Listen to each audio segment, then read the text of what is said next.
Imagine being the most legendary weapon in history, capable of slaying literal dragons. Now imagine waking up centuries later, only to be wielded by a spoiled, overweight prince with zero magical talent. It actually gets worse. This absolute failure accidentally stabs himself through the chest with your blade and dies on the spot. But what if I told you this massive disaster is exactly how the greatest sword ever forged gets a second chance at life, trapped inside his dead host? Let me show you how a sentient weapon turns the kingdom's biggest joke into a god of war. We're kicking things off with a classic reincarnation trope, but there's a twist. Our guy didn't come back as some hero. He came back as a legendary sword. Surrounded by ancient runes and a mysterious glow, he's basically a divine weapon with a personality. For hundreds of years, he's been passed down from one wielder to the next, turning ordinary warriors into legends that get written down in history books. He's seen the rise and fall of countless heroes, all while being the sharpest tool in the shed. And finally, we meet the one he calls his true comrade, a blonde-haired knight in heavy armor who looks like he walked right out of a high fantasy epic. This guy is the real deal, standing tall with a red cape fluttering behind him. We get a quick flashback to this knight's humble beginnings, a kid from a nameless village named Leonberg. He's been hacking his way through goblins and monsters since he was young, proving he was just built different from the start. The sword and his master roamed the world together, taking on feats that nobody else would even dream of attempting. It was the ultimate bromance between a man and his sentient blade, achieving the impossible in every single battle. The scene shifts to the freezing peaks of the Frost Mountains, where lightning is cracking across a dark, snowy sky. You can just tell something massive is about to go down in a place this desolate. A massive explosion of light and ice erupts in the middle of the blizzard as the battle hits its peak. The sheer force of the impact sends shockwaves tearing through the snowy terrain. The blonde knight is looking rough, coughing up blood as his armor takes a serious beating. Even the strongest heroes have their limits, and it looks like he's hitting his right about now. He's forced down to one knee in the middle of a massive crater, still clutching the sword with everything he's got. The wind is howling around him, and he looks like he's on his last legs. And there's the reason for all this destruction. A gargantuan white dragon looming over the tiny human. This thing is absolutely massive, and our hero looks like an ant compared to its frozen scales. The dragon lets out a roar that practically vibrates off the page, with purple energy crackling in its throat. This isn't just a lizard, it's a full-blown calamity ready to end the legend right here. But the knight isn't done yet. He pulls himself back up, staring down the beast with a look of pure determination. He's gripping the sword hilt, preparing for one final, desperate move. Pink and white energy explodes from the point of contact as the battle enters its final stage. It's a literal clash of titans, and the outcome is going to decide the fate of the kingdom. The knight's hand is glowing with a surge of blue mana as he pours every last bit of his soul into the sword. You can see the intensity of his grip. It's now or never for these two. A massive pillar of light erupts as the knight charges forward, looking like a winged angel of death. He's betting everything on this one strike to take the dragon down once and for all. Even in the face of death, the knight flashes a grin and tells the sword they should go, calling him his friend. It's a pretty badass moment for someone who's about to collide with a dragon's face. He's engulfed in a swirl of blue energy and snow as he launches into the air. The blizzard is getting even more intense, but he's cutting right through it like it's nothing. With a massive swing, he unleashes a vortex of blue power that looks like a literal hurricane of blades. This is the Dragon Slayer legend in the making, and it looks absolutely insane. The blade connects, slicing right through the dragon's defenses as the beast lets out a final, pained cry. The sheer scale of the attack is leaving a massive trail of light in its wake. And finally, the battle is over. The silhouette of the hero stands triumphantly on top of the fallen dragon's head. Talk about a legendary ending to a career of monster hunting. The dragon's eye goes dark as the life fades out of it, marking the end of the white dragon of the Frost Mountains. It's a grim but necessary victory for the world. The final strike leaves a massive, star-shaped crater in the ice, showing just how much power was packed into that last hit. The mountain itself is never going to be the same after this fight. The knight's reward for his bravery was becoming the ruler of a massive, beautiful kingdom. We see a sprawling castle with lush gardens, showing that he really made it from the village to the throne. The sword itself, known as Gruhorn, becomes a national treasure, standing on display in a beam of light. It's the symbol of the Dragon Slayer's legacy, meant to be honored for generations. Fast forward a bit, and we're inside the quiet shrine where Gruhorn is kept. It's a peaceful, holy-looking place, at least until someone decides to mess with it. The knight's final wish was for the sword to look after his descendants, passing the blade down through his bloodline. It's a heady responsibility for a piece of sentient metal, but he's down for it. Suddenly, the peaceful silence is broken by a blinding light and some obnoxious noise. The sword's long nap is coming to a very rude awakening. The sword wakes up, wondering why it's so noisy. It's been centuries, and he's clearly not a morning person or a morning sword, I guess. He feels someone grabbing and shaking him, which is a huge no-no for a legendary artifact. He's already getting annoyed, wondering what insolent fool is touching his body. Meet the insolent fool, a chubby, arrogant-looking blonde prince who's screaming that he's the new master of the sword. This kid is the definition of a spoiled brat, and the sword is already hating it. The palace guards are freaking out, pointing their spears and telling the prince that only the king is allowed to touch that sword. But the prince isn't listening, looking way too smug for his own good. The sword realizes this kid is a prince and starts questioning his life choices. He's floating in a void of confusion, wondering how his comrade's bloodline ended up with this guy. The sword's first thought is literally, "This pig?" Meanwhile, the prince is yelling at the guards to shut up because there's nothing in the country he can't touch. Yeah, this kid is definitely going to be a problem. The prince grips the hilt tightly, and the sword decides it's time for a background check. He can't believe this is the guy he's supposed to be helping. Using his special skill, Authority Judgment, the sword prepares to scan the prince's stats. He needs to see if there's even a drop of talent hidden under all that attitude. The status window pops up, and it's a disaster. Adrian Leonberg, age 16, with zero aptitude in traits like morbid obesity and laziness. The sword is literally speechless at how bad this is. He confirms that Adrian is indeed a descendant of the Sword Saint, which makes the situation even more depressing. He's got the name, but he definitely didn't get the genes. Adrian is delusional, thinking that as long as he has this sword, even the king and the nobles won't be able to ignore him. He's basically trying to cheat his way to respect. The prince is gritting his teeth and sweating, looking more like he's struggling with a heavy grocery bag than holding a legendary weapon. He's determined to make everyone acknowledge him, but he's going about it the worst way possible. The sword is just watching this play out, calling Adrian a ridiculous man who just babbles whatever he wants. He's clearly got no respect for his new master. Adrian holds the sword up to the sky, begging the great dragon slayer to lend him strength. And the sword is just thinking, "Are you crazy? Why would I help a guy like you?" Adrian lets out a massive yell, calling out the sword's name, Gru Horon, with his mouth wide open. He's really giving it his all, even if it looks pretty pathetic. The guards are still trying to stop him, reminding him that drawing a sword in the palace is a huge crime. It's chaos in the shrine as the prince completely ignores royal protocol. Adrian swings the sword wildly, screaming at the guards for trying to order him around. He's throwing a full-blown royal temper tantrum with a deadly weapon in his hand. He's thinking that once he gets the sword's power, he'll be able to treat everyone else like trash. Little does he know, the sword has a mind of its own and isn't feeling generous. A massive motion blur shows a swing, but things aren't going the way Adrian planned. The power of the sword is way too much for a kid with zero training to handle. Suddenly, the prince stops, letting out a confused sound as something goes horribly wrong. The legendary sword isn't attacking the guards, it's backfiring on the one holding it. The sword actually pierces right through the prince's own hand and chest in a freak accident. The guard is reaching out in horror as blood splatters across the floor. One of the maids is absolutely losing it, covering her mouth as she witnesses the prince accidentally stab himself. This went from a tantrum to a tragedy real fast. Adrian collapses into a pool of his own blood while the knights scramble to call for a physician. It's a total disaster, and the prince is looking like he's about to meet his ancestors. As he lies there dying, the sword thinks to himself that the scoundrel actually managed to stab himself with his own weapon. It's a pretty embarrassing way to go out. Adrian's vision starts to blur as he loses consciousness, realizing that this is likely the end of the line. The sweat and blood on his face show just how much pain he's in. The sword is still stuck in his chest, and Gruhorn thinks that for the first time in his long sword life, he's actually going to faint. It's a weird sensation for an object, but hey, he's connected to the body now. While he's out, we get a montage of Adrian's greatest hits, which basically just involves him being a greedy, talentless brat. He's surrounded by gold and food, living his worst life. He's shown literally shoving a whole roasted bird into his mouth, living up to his reputation as a stupid, lazy, and cruel pig. This kid was definitely the black sheep of the royal family.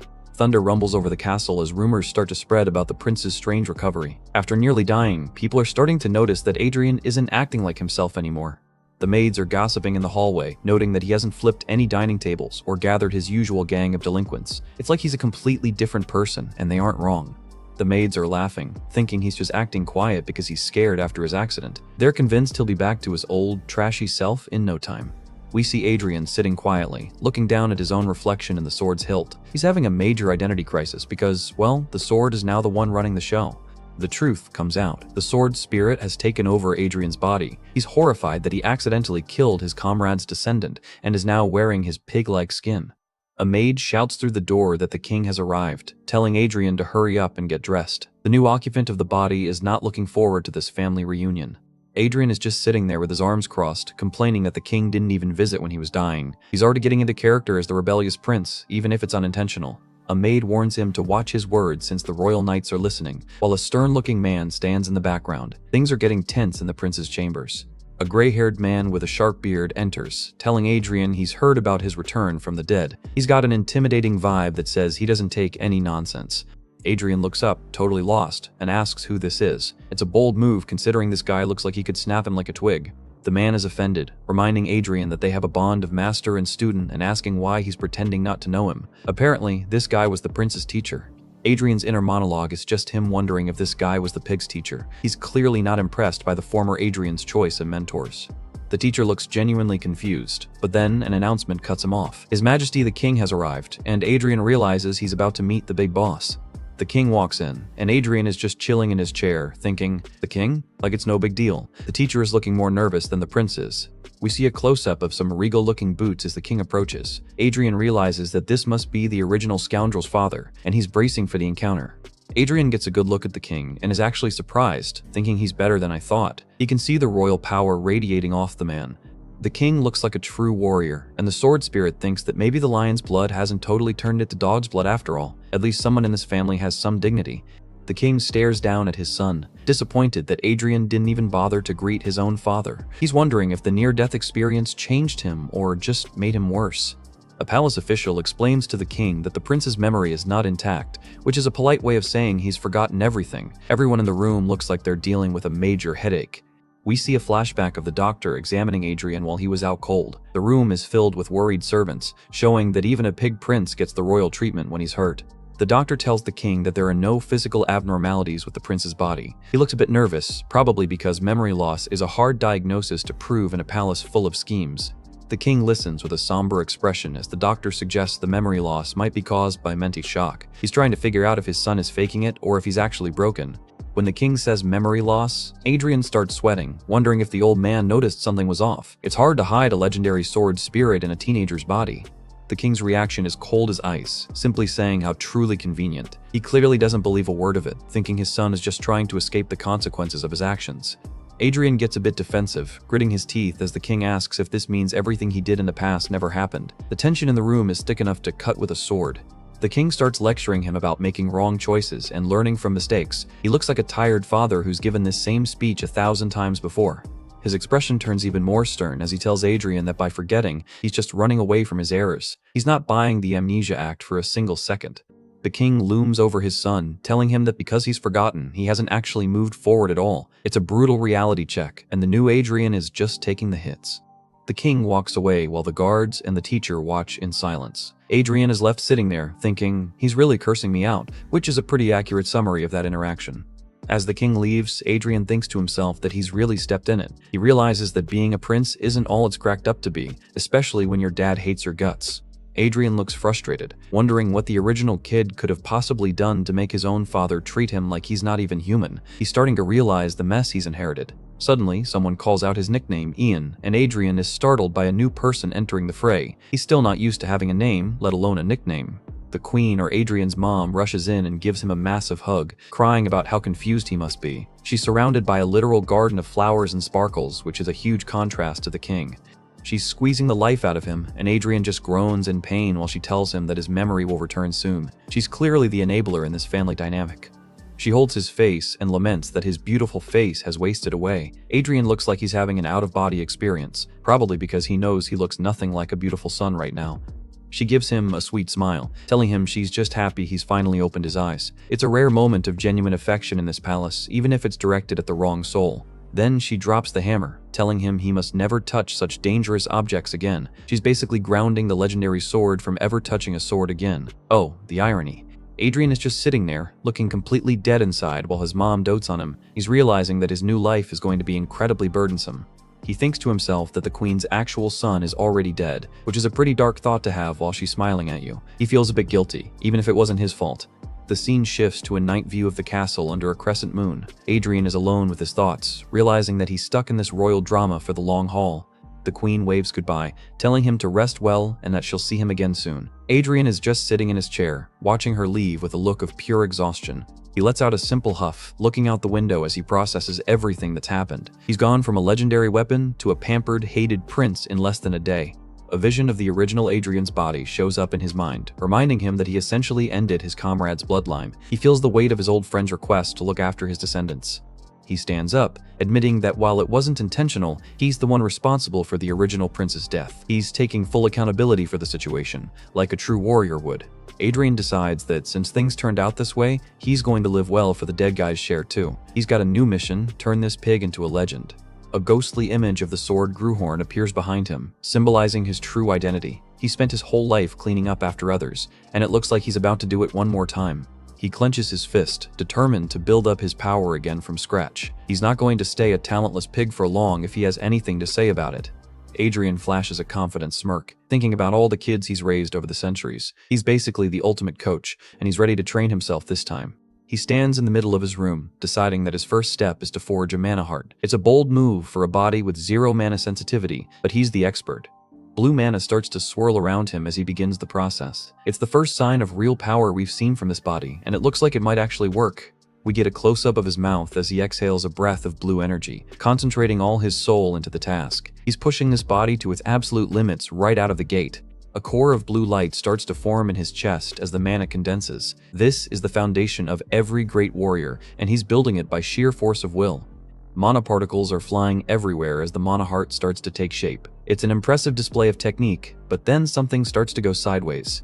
Adrian's eyes go wide and he lets out a confused sound as the blue glow starts to fade. He's realized that things aren't as easy as they were when he was a sword. Sweat is pouring down his face as he realizes the mana is dispersing because the body literally can't accept it. It's like trying to run high-octane fuel through a lawnmower engine.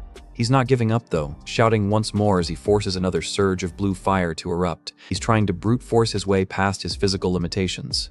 The mana explodes outward in a chaotic burst as Adrian grits his teeth and keeps pushing. He's determined to make this body work, even if it kills him again. He's yelling again as his face turns red from the effort, surrounded by a swirling storm of blue energy. He's putting his entire spirit on the line for this one mana heart. But the effort is too much, and he collapses onto his hands and knees on the floor. The blue mana is flickering away, and he's looking completely defeated. As he lies there panting and sweating, Adrian finally realizes the true horror of his situation. He screams out, "What the hell kind of body is this? Welcome to the struggle, Mr. Legend." Our boy's back, and he's absolutely losing it over his new physical condition. He's sweating buckets and screaming about how much this body actually sucks compared to being a legendary sword. He's slumped over on the floor in a total state of despair, missing his original form. He realizes that if he still had his old constitution, he could just brute force mana into this body to fix it instantly. The pity party gets interrupted by a knock at the door. A maid is standing outside, politely asking for permission to enter and probably wondering why the prince is shouting at the floor. The maid brings in a tray with a steaming bowl of restorative medicine sent by the queen. Adrian is just sitting there on the floor, looking like a grumpy toddler who doesn't want to take his vitamins. She tries to play the guilt card, asking him to consider his mother's feelings and just drink the soup. She's keeping a respectful distance, likely because the old Adrian was a literal nightmare to the staff. We get a close-up of the maid looking incredibly nervous, with a bead of sweat rolling down her face. She's clearly expecting him to blow up at her any second. She's literally flinching, praying that he doesn't throw the bowl at her head like he did last time. She's prepared for the worst, but this new Adrian is about to catch her off guard. Adrian isn't looking for a fight. He's looking at the bowl with pure shock. He realizes that this medicine isn't just gross soup, it's something much more valuable. The bowl is literally glowing with a blue aura because it's packed with mana. For a guy trying to rebuild his power from scratch, this is like finding a chest of legendary loot. Before the maid can even react, he snatches the tray right out of her hands. He went from grumpy to desperate in record time. He starts chugging the medicine like his life depends on it, and honestly, it kinda does. He's not even bothered by the bitter taste, he just wants that sweet, sweet mana. The maid is standing there with her jaw on the floor, completely speechless. She's never seen the prince actually behave and follow instructions, let alone drink medicine voluntarily. He slams the empty bowl back onto the tray and tells her he's satisfied, so she can leave now. He's got work to do, and he needs her out of the room ASAP. As soon as she's gone, he locks back in, ready to try his mana cultivation again. He's thinking, good, now one more time, and you can tell he's not planning on failing this time. The mana from the medicine actually works, surrounding him in a swirl of blue energy. He looks like he's finally getting somewhere, looking way more intense than a pig prince has any right to be. The maid is about to leave, but he stops her with a sudden, hey. She nearly jumps out of her skin, probably thinking she's about to get yelled at after all. Instead of a lecture, he just points at her and asks if she has any more of that medicine. He's basically asking for seconds on the mana juice. A few days later, we see his hand glowing with a stable blue flame. It looks like he's been putting in that work and finally getting his mana under control. The text confirms it's been a few days, and the training montage is clearly paying off. The blue energy is getting even more vibrant and focused. He's got this creepy, determined grin on his face as he mutters, "Finally." He's reached the breakthrough he was looking for. He's standing in a whirlwind of blue light, looking like a total boss. He's finally ready to create a mana heart, which is basically the engine for his future powers. We get an internal view of the mana swirling around his heart, forming the core. He's done this 1,000 times for his previous masters, but doing it to himself is a whole different beast. But as he gets close to finishing, his expression changes to one of pure shock. He realizes he forgot one very important, very painful detail about this process. He starts clutching his chest and coughing as the mana goes wild inside him. He forgot that creating a heart like this was always meant to be a literal nightmare of pain. It's not just a little sting. He feels like his insides are on fire and his chest is about to explode. The blue energy is erupting out of him as he struggles to keep it together. He's gripping his shirt right over his heart, trying to manually keep the energy in place. He's pushing through the agony because he knows there's no turning back now. He's sweating and looking like he's about to pass out, but he reminds himself that this level of pain is totally normal. If it doesn't hurt, you're probably doing it wrong. He grits his teeth, telling himself that he absolutely cannot lose consciousness right now. If he passes out, all that energy is going to backfire and probably turn him into a royal-sized firework. A massive burst of red and blue energy explodes from his center as the process hits the climax. It looks like a supernova is happening inside his ribcage. He's straining so hard his eyes look like they might pop, but he's holding the line. This is where the legend is forged through pure, unadulterated suffering. He drops to one knee, engulfed in a pillar of blue mana, and tells himself he has to focus. He's the only one who can guide this power into its proper place. He clenches his fist and mentally seizes the wild mana, refusing to let it run rampant. He knows there's no need to rush. Slow and steady wins the race when you're building a magic heart. The mana begins to flow through his veins in a controlled path, moving toward the right side of his heart. It looks like glowing blue lightning is coursing under his skin. The mana heart is finally starting to permeate his body, looking like a glowing crystalline organ. He's successfully integrated the magic into his physical self. We get a symbolic shot of him floating in a deep pool of mana, looking calm and collected. The storm has passed, and he's finally found his center. He opens his eyes, and they're glowing with a sharp, intelligent light. The pig is gone. There's a warrior waking up in there now. He sits on the floor, listening to the steady thump-thump of his new heart. He's looking exhausted but incredibly satisfied with the results. He holds out his hands, and a small, concentrated orb of blue mana appears between them. This isn't just a temporary buff, this is his own power for the first time. He jumps up and celebrates, shouting that he did it, it's complete. It's a pretty wholesome moment for a guy who used to be a blood-stained sword. He throws a test punch, feeling the mana flow through his arm. He's ready to start his new life, but then he notices something weird hovering in front of him. He stops mid-motion and lets out a questioning sound as he looks at the air. He's seeing something that nobody else can. A golden status window pops up, announcing that a mana heart has been created. He's wondering if this is actually a status window, like he's in some kind of RPG. He realizes it's identical to the status messages he used to send his masters back when he was a sword. He's confused as to why it's appearing for him now that he's human. Another window pops up, restoring his connection to the origin. It's like his system is rebooting and reconnecting to his old sword powers. A whole wall of text appears, telling him that his connection is poor and unstable. Most of his authorities are unavailable, but a few are starting to flicker on. He gets access to Authority Third Eye, which is currently at extremely limited use. It's supposed to let him see things much better than a normal human. Then he gets Authority Third Ear, which lets him hear things way better. It's like he's getting a supernatural sensory upgrade. He looks toward the window, testing out these new authorities. He's skeptical, but definitely interested in what he can do now. He looks at a tree outside, and the third eye kicks in. He's focusing his vision to see if the system is telling the truth. The leaves of the tree suddenly become crystal clear, down to the smallest detail. He confirms that he can definitely see way better than before. Then he starts hearing sounds from inside the palace, even though the door is closed. He's getting a sensory overload from all the information coming in. He can hear the maids gossiping in the hallway about how much of a mess his personality is. They're saying he would have usually caused a huge scene by now. Suddenly, he lets out a pained grunt as his face scrunches up. His system is hitting a wall already. A red warning window pops up, telling him his internal mana has been fully depleted. He's already run out of gas, and the system is forcibly shutting down his authorities. He clutches his head, realizing that extremely limited really meant extremely limited. He's got the power, but his mana pool is basically a thimble right now. We get a shot of a sword stuck in the ground in a peaceful forest. It's a callback to his original form, where he had absolute perception in all directions without a single blind spot. He sighs, realizing that for now, he can only eavesdrop on people right outside his door. It's a huge downgrade from being a divine weapon, but it's a start. He clenches his fist and smirks, knowing that things will change once he expands his mana pool. He's got a plan, and he's not going to let a small mana tank stop him. We get a cute chibi version of him looking super determined. It's a nice break from the constant sweating and screaming. The most important thought hits him. He's hungry. Building a mana heart apparently burns a lot of calories, and he's ready to eat the whole kitchen. He shouts for food as the exterior of the castle looks as grand as ever. He knows he needs to focus on adapting to this human body if he wants to survive. The queen shows up and is absolutely ecstatic, shouting how admirable it is that her son is actually behaving like a person for once. She's hovering over him, telling him he needs to treasure his body. Adrian looks like he's just trying to survive the interaction while still wiping crumbs off his face. A set of black boots walks into the room, and the vibe immediately changes. Adrian notices the newcomer and thinks, right.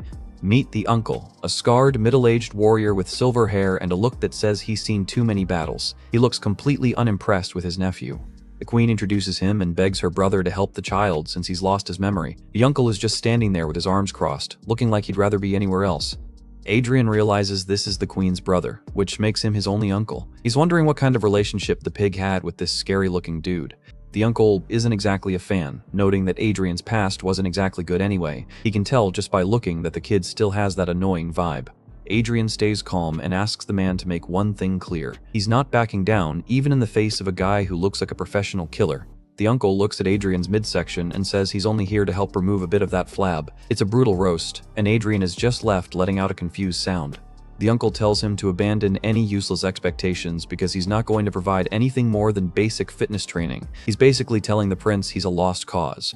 Adrian is left with floating question marks, totally confused by the lack of sentiment. He's used to being a divine weapon, not a fitness project.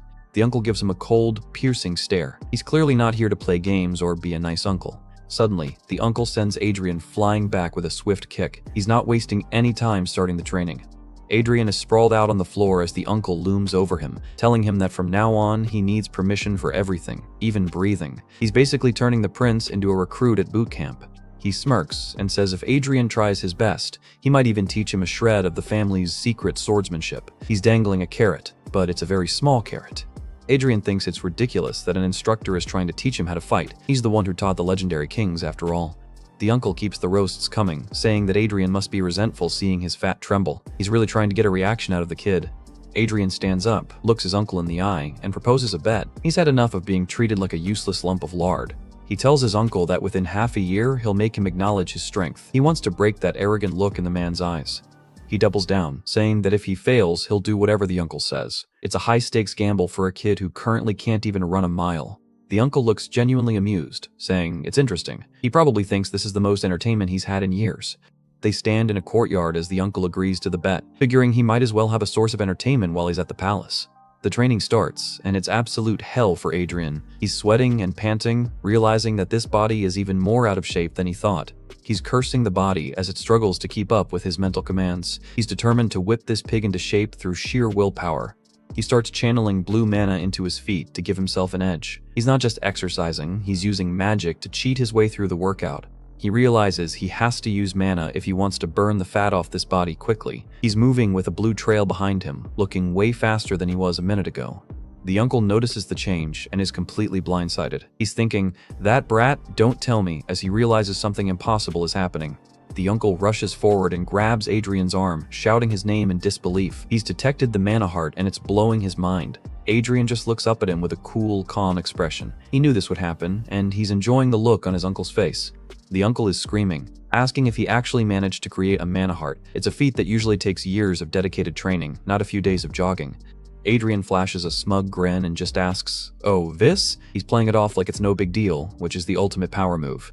He shows off the glowing blue mana in his palm, confirming that he succeeded a little while ago. He even asks if the uncle is regretting making the bet now. Adrian is surprised when the uncle doesn't look impressed, instead asking what he was thinking by creating a mana heart. The vibe just went from impressed to worried.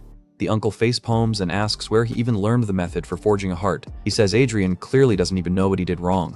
Adrian is left with a literal question mark over his head, looking completely confused. He's the expert, so he's wondering what this low-level human could possibly be worried about. The uncle drops the truth. The method Adrian used is a crude technique that only low-level mercenaries use. Apparently, the legendary sword's expert knowledge is actually out of date or just plain bad for humans.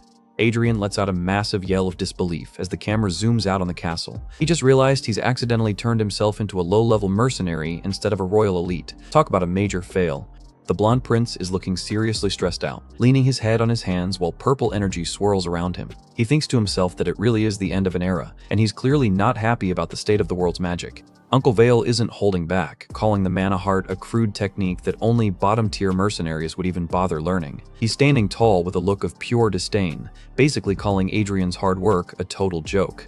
Adrian is completely stunned, looking at his uncle with wide eyes and a bead of sweat on his face. He can't believe that the technique he used to raise legendary heroes is now considered garbage for peasants. Adrian is practically glowing with blue mana as he demands to know what the hell his uncle is talking about. Vale just stands there calmly, telling him that instead of explaining, it would be much faster to just show him the truth. The uncle starts channeling his power, and a bright ring of teal mana forms around his arm as he prepares to show off. He tells the prince to watch closely, and you can feel the pressure of his magic through the page. We get a close-up of Adrian's eye, reflecting the glowing ring of energy. He's never seen mana shaped like a ring before, and it's completely shattering his understanding of how magic works in this new era. Vale draws his sword as the blue and teal energy intensifies around him, looking like a total powerhouse. He's about to give his nephew a front-row seat to what a real modern knight can do. The uncle swings his blade, explaining that these mana chains are designed specifically to shatter the sword energy of a mana heart. It's a direct counter-meta to everything Adrian knows, which is a huge problem for our hero. Vale stands tall, mentioning that even the elite Eli family went to ruin 100 years ago because they stubbornly stuck to the old mana heart methods. He's basically saying that anyone still using that old school tech is a relic of the past. Later, Adrian is back in his room, sweating over a book called Mana Chain Basic Theory. He's realizing that times have definitely changed, and he's got a lot of catching up to do if he wants to stay relevant. The book illustrates how mages use circles to organize their mana, showing an old wizard with a massive glowing sigil. It's a completely different system from what the sword spirit remembers from his heyday. For knights, they weave chains to gather and focus their mana, and their rank is literally decided by how many chains they can manage. The image shows a knight in full armor with a complex geometric ring of energy floating behind them. We see a diagram of the different stages, from a single chain all the way up to a pentachain. Each level adds another glowing ring, making the knight exponentially more powerful. Adrian slams the book shut, admitting that the theory isn't completely nonsensical garbage. He's starting to respect the new system, even if it feels weird to him. He looks at the author's name, Ernest Altringen, and it triggers a deep memory. He knows he's heard that name somewhere before, likely from his original life as a legendary blade. The realization hits him like a truck, and his eyes go wide as he lets out a quiet sound. He's finally connected the dots to a memory from centuries ago. A flashback shows the legendary Gruhorn's sword being held by a master, with someone asking if he's the famous sword saint. The past is starting to bleed into the present. We see a memory of a hooded man named Ernest Altringen, who came to the Sword Saint with strange arts that weren't quite magic or swordsmanship. It turns out the modern mana chain system was actually invented by a guy Adrian met back in the day. Adrian flashes a clever smirk, thinking it's no wonder the name sounded familiar. He's basically the only person alive who knows the secret origin of the world's most powerful magic system. He sits at his desk, looking smug and confident as he prepares for his next move. He's got the insider info now, and he's ready to use it to his advantage. The scene shifts to a beautiful blue sky over the palace, with birds flying over the massive stone towers. It's a calm morning, but we all know the peace isn't going to last. Adrian is back on the training grounds, facing down his uncle while the guards watch from a distance. He's wearing his workout gear and looks ready for another round of fitness training. Uncle Vale looks at him sternly and asks if he actually read the book last night. He's probably expecting his nephew to have given up after seeing how complicated the chain system is. Vale tells him that by now, he must have realized just how foolish his choice to stick with a mana heart was. He's talking down to Adrian, assuming the kid finally understands how outclassed he is. Adrian just looks at his uncle with a shadow over his eyes and says a simple well. He's not looking discouraged at all, which is clearly annoying the older warrior. The prince crosses his arms and flashes a cocky grin, saying he doesn't feel like he made a mistake in the slightest. He's got that, "I know something you don't know" energy, and it's hilarious. The uncle looks genuinely annoyed, asking if Adrian is just refusing to admit he's wrong or if he's really just that stupid. He's losing his patience with the prince's attitude. Adrian raises his hand, and it starts pulsing with a concentrated blue mana. He calmly explains that not all mana hearts are created equal, hinting that his is something special. He's suddenly engulfed in a massive pillar of blue mana flames, looking way more powerful than a low-level mercenary. He asks his uncle if he's ever heard the phrase, "difference in class," which is the ultimate burn.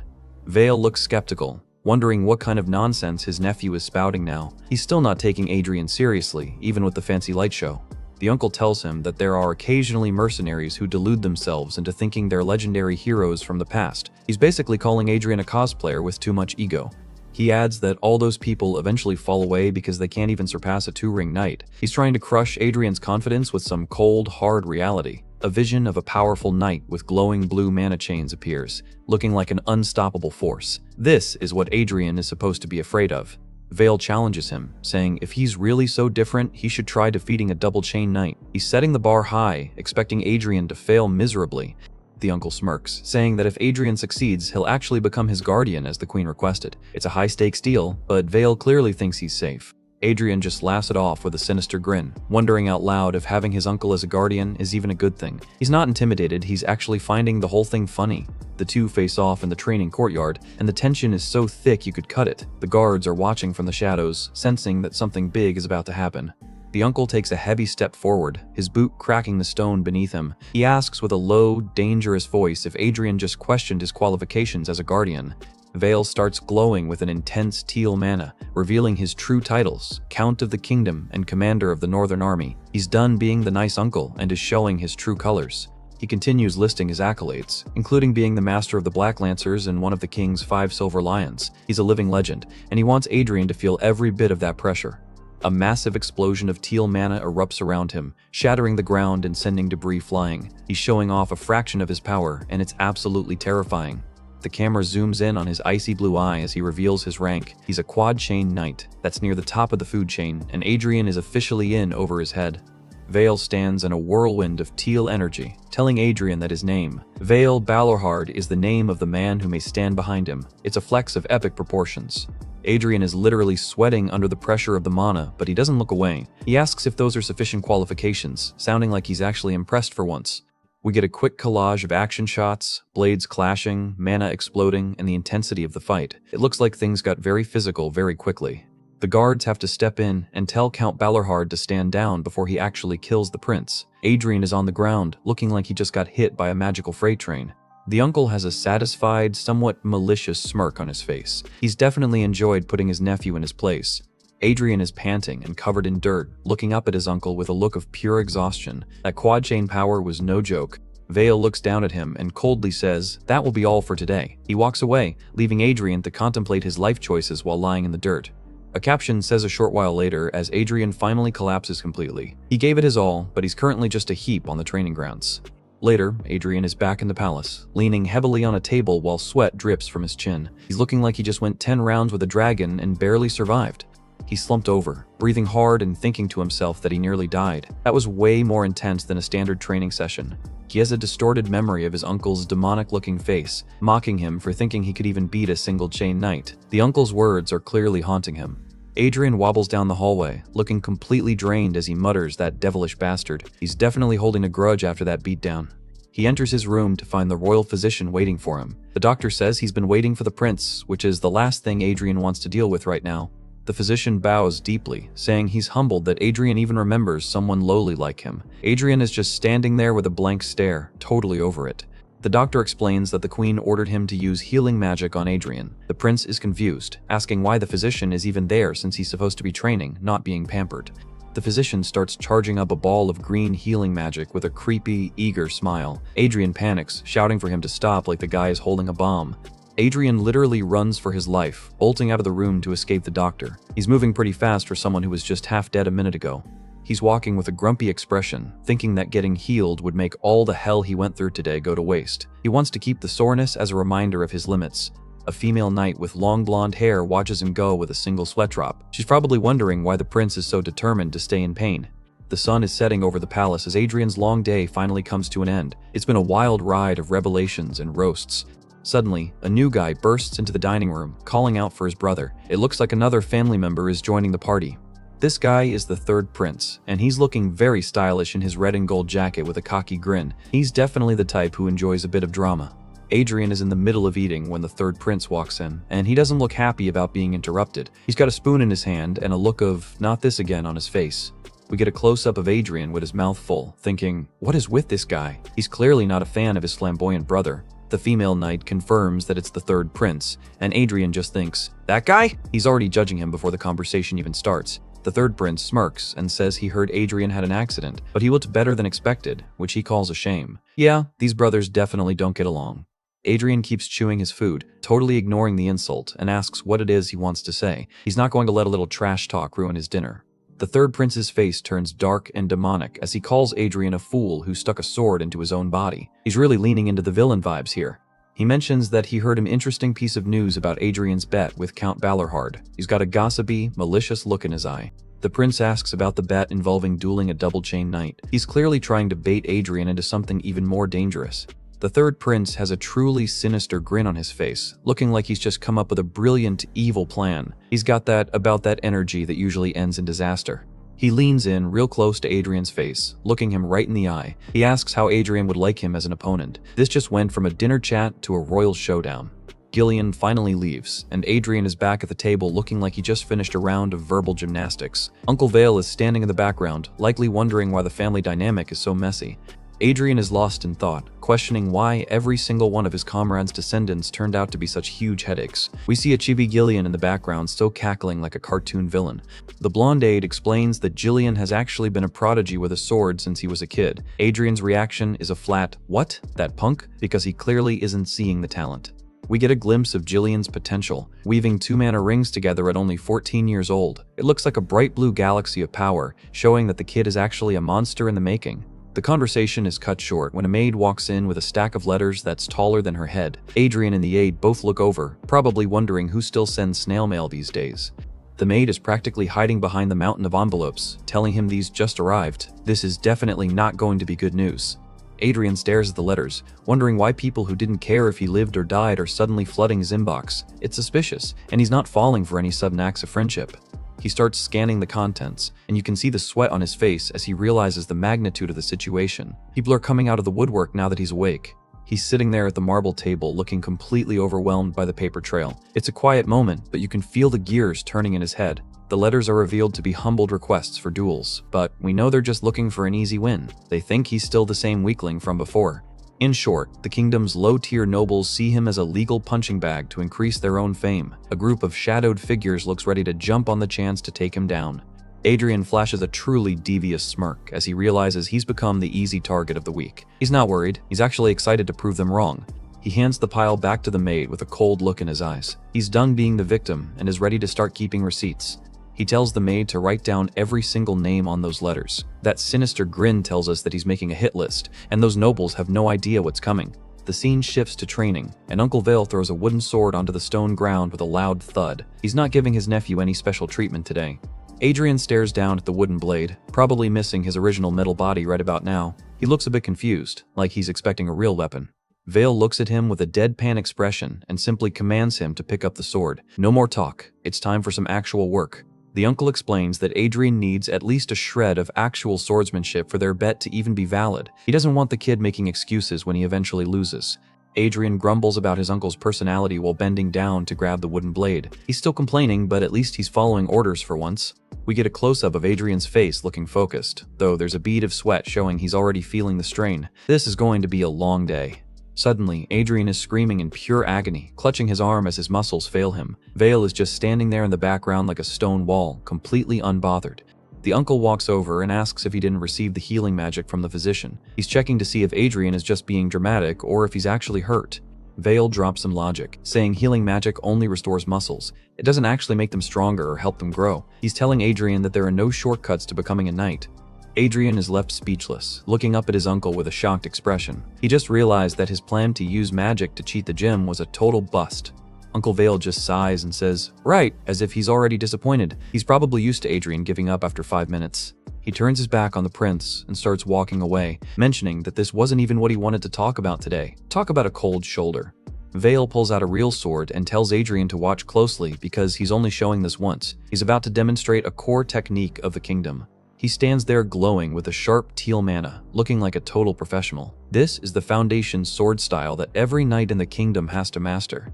Vale unleashes a series of high-speed strikes, creating multiple afterimages of his blade. The sheer speed and precision are enough to make anyone's head spin. We see a close-up of his glowing blue eye as he executes a perfect thrust. The intensity he's putting out is on a completely different level than anything we've seen. He finishes the move with a massive blue shockwave that looks like it's slicing through the air itself. It's a beautiful and terrifying display of top-tier swordsmanship. Another angle shows the follow-through of the swing, with mana trails still hanging in the air. The man is a literal human chainsaw with that blade. A side view captures the sheer force of the impact as the sword cuts through the atmosphere. Veil is barely breaking a sweat despite the massive power output. He holds the final pose for a second, the tip of his sword glowing with residual energy. He's proving exactly why he's a quad-chain knight. The dust settles as Veil stands in the center of the training ground. The power of his last strike was enough to shake the entire area. A top-down shot reveals a massive, spider-webbed crater on the stone floor where the sword hit. This is what the foundation looks like when a master uses it. Adrian looks absolutely stunned, staring at the destruction with a blank expression. He's processing what he just saw, and it's clearly hitting him hard. He repeats his uncle's words about this being the foundation style. He's realized that the modern knights took his old techniques and evolved them into something unrecognizable. Veil looks back at him with a judgmental glare, waiting for a response. He's expecting Adrian to be intimidated by the gap in their power. The uncle tells him that considering his lack of talent, even this basic style might be too much for him. He's really leaning into the tough love approach. Suddenly, Veil stops and looks confused as a sound starts coming from Adrian. He's not sure what to make of the prince's reaction. Adrian is literally doubling over with laughter, clutching his head like he's heard the funniest joke in the world. He's finally seen through the modern updates to his style. We get a flashback of the original Dragon Slayer using that exact same move to decapitate a massive dragon. It turns out the foundation style is just a watered-down version of Adrian's own legendary technique. Adrian looks up with a terrifyingly confident grin, mocking the idea of his own legacy being called a trivial training technique. He's realized he doesn't need to learn anything new, he just needs to remember. Veil offers to let him hire a different teacher once he masters the basics, but Adrian just cuts him off. He says there is no need, with more confidence than he's ever shown. He tells his uncle he won't be learning any other styles because that alone is enough. He's basically saying he can conquer the world with just the basics. Uncle Veil looks back at him with a look that says, "Whatever, kid." He's clearly given up on trying to make sense of Adrian's ego. He tells the prince to do as he pleases and walks away. Adrian grips the wooden sword tightly, his knuckles turning white as he prepares to get to work. Adrian unleashes a swing with everything he's got, the motion line showing a heavy, powerful arc. He's starting his training in earnest now.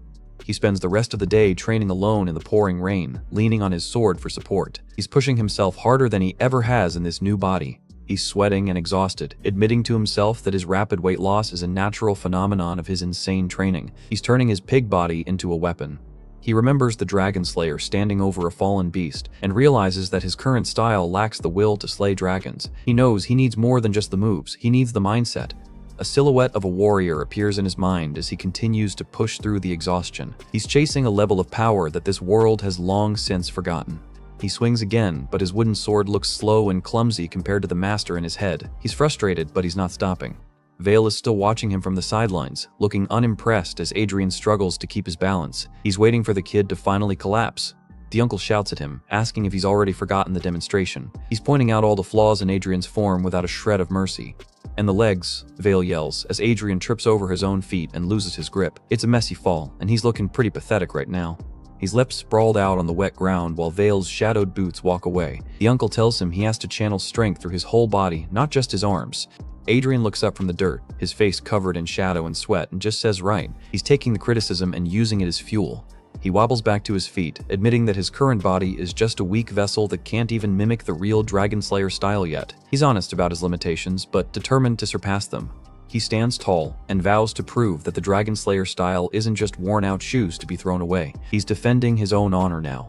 The training montage kicks into high gear as the days start to blur together. 1 day, 2 days, he's out there every single second. 3 days pass, then a week, and Adrian is still running and swinging under the watchful eye of his uncle. He's looking noticeably thinner already. He's out in the rain again, his clothes soaked through as he repeats the same basic swing thousands of times. The dedication is starting to show in his posture. A month goes by, and we see him meditating with blue mana swirling around his stomach. He's finally started to fundamentally change his own biology. Close-up of a much leaner Adrian, sweating and panting but with a new fire in his eyes. The month of hell has clearly paid off. A gold status window pops up, announcing that he succeeded in changing his constitution after arduous training. He's officially leveled up. His traits are updated. Morbid obesity has been downgraded to just general obesity, and his metabolism is finally active. He's making progress, 1 pound at a time. He stands there with the wooden sword, looking way more like a warrior than a prince. The clumsy trait has disappeared, and his exercise efficiency has skyrocketed. Another window confirms his constitution has changed after consistently accumulating mana. He's literally rebuilding his body from the inside out using magic. He flashes a sharp, blue-eyed smirk through the shadows. The predator inside him is finally starting to wake up. Mana sensitivity disorder is gone, replaced with a proper mana sensitivity trait. He says he swings the sword and you can tell the next hit is going to be different. He unleashes a strike that is way more natural and fluid than a month ago. The motion lines are cleaner, showing his improved control. He lifts the sword over his head, looking significantly more muscular than when we first met him. He's officially stronger than yesterday.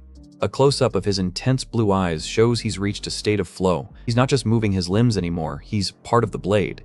He flashes another sinister smile as he moves more perfectly than a moment ago. He's evolving in real time right in the middle of his training. He stands in the rain, looking like a completely different person with his shirt clinging to his new muscles. He's ready to show off what a month of hell looks like. He unleashes a massive, earth-shattering swing that sends debris and water flying everywhere. This isn't just a basic strike, it's a statement. The camera zooms out to show Uncle Vale and the aide watching from a distance. They look completely stunned by the power the useless prince just put out. Adrian's hand is bloody and mangled, still clutching the broken remains of his wooden sword. He pushed the weapon and himself past their breaking points. Blood drips into the rain puddles on the ground, showing the cost of that last move. He sacrificed his own skin to achieve that level of power. Vale walks up to him in the rain, looking down at his nephew with a complex expression. Adrian looks up and simply asks, "Uncle?" We see Adrian's exhausted, soaking wet face up close. He's reached his limit, but the look in his eyes says he's satisfied. The wooden training post he was hitting is absolutely decimated, with glowing red embers still showing where his mana struck. He didn't just hit it, he obliterated it. A close-up shows the splintered wood and the sheer force required to do that with a blunt practice weapon. It's an impossible feat for a talentless person. Adrian looks away, his face partially hidden by his hair. He's feeling the after effects of the extreme concentration he just used. Vale starts yelling at him, calling him a stupid fool for training so hard in this weather. He's acting angry, but you can tell he's actually worried. He tells Adrian that if he were using a real sword, he wouldn't have escaped unscathed. He's pointing out the danger of the techniques the prince is trying to use. Adrian looks at his own trembling, bloody hand, realizing how much he overdid it. The adrenaline is finally wearing off, leaving him in a lot of pain. A status window pops up. He's awakened from a state of extreme concentration and gained the hyper-focus trait. He's literally changing the rules of his own existence. Adrian just starts laughing through the rain, looking like a total madman. He's happy about the new trait, even if he's bleeding and exhausted. He realizes that if he focuses like that again, he might actually get struck by lightning. He's pushing the boundaries of what a human should be able to do. Vale ends up having to carry the prince away, realizing the kid is totally spent. It's a moment of begrudging respect from the Quad Chain Knight. The uncle looks down at Adrian with a somber expression as the rain pours over them. He's starting to see the true potential of the Dragon Slayer bloodline. As he carries him, Vale simply mutters, "Foolish," but the look on his face says he's finally starting to take his nephew seriously. Adrian wakes up looking like he just finished a 48-hour gaming marathon. He's still groggy, but those blue eyes are already starting to sharpen as he processes where he is. He finds himself back in his massive royal bed, staring at the ceiling and wondering if he actually fainted. It's a pretty embarrassing look for a legendary warrior, but hey, this body is still a work in progress. He clutches his head, realizing that he completely underestimated the limits of this pig body. He pushed it way too hard, and now he's paying the price with a killer headache. We get a quick flashback of the various kids he raised back in a day, from nameless war heroes to mercenary kings. He was the secret ingredient behind every major legend in history. He remembers guiding the path of heroes and leading wars to victory, standing tall against literal dragons. He wasn't just a weapon, he was a mentor who shaped the entire soul of the kingdom. The sword Gruhorn glows under the water, described as a wise advisor and an excellent teacher. He spent centuries in the shadows, making sure his masters reached their full potential. But despite all that influence, he was always just a third-party observer to his own legacy. He never got to experience the glory firsthand until now. Adrian looks at his hands, which are covered in dirt and calluses from his month of hellish training. He's finally doing the work himself instead of just being the tool someone else uses. He looks incredibly determined, surrounded by a swirl of blue mana as he admits he's intoxicated by the feeling. For the first time, the sweat and effort belong entirely to him. He knows he needs to find a balance between his ancient mind and this new, weak body. If he keeps overdoing it, he's going to break this vessel before he can even make it to the first duel. It's been over a month since he formed his mana heart, and Adrian is feeling the itch to move to the next stage. He's gathered a decent amount of energy, and he's ready to see what he can really do.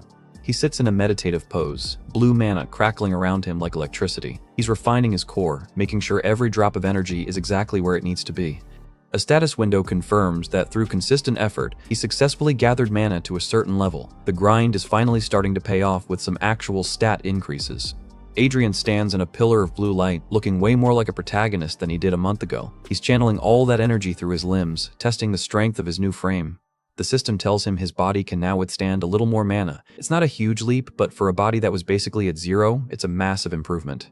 His mana heart has officially expanded, which means he can store more juice for the long fights ahead. He's building up his battery, one meditation session at a time. He creates a small flame of blue mana in his palm, looking satisfied with his progress. This is the foundation of everything he's going to build in this new life. His constitution has fundamentally changed due to the expanded heart, which is basically like getting a permanent buff to all his physical stats. He's evolving, and the system is keeping track of every detail. Another notification pops up confirming his increased mana tolerance. He's slowly but surely turning this weak body into something that won't explode when he tries to use a real skill. His eyes glow with a sharp, piercing blue light as the transformation completes. He looks ready to take on the world, or at least the idiots who sent him those duel requests.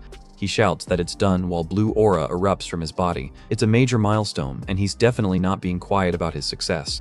He looks over at a real steel sword resting in his room, thinking it's time to see what he can do with a proper weapon. The wooden practice toys were fine for cardio, but now he wants the real deal. He grips the hilt of the sword, and you can see the focus in his hand. He's connecting with the metal, a sensation he knows better than anyone else in the world.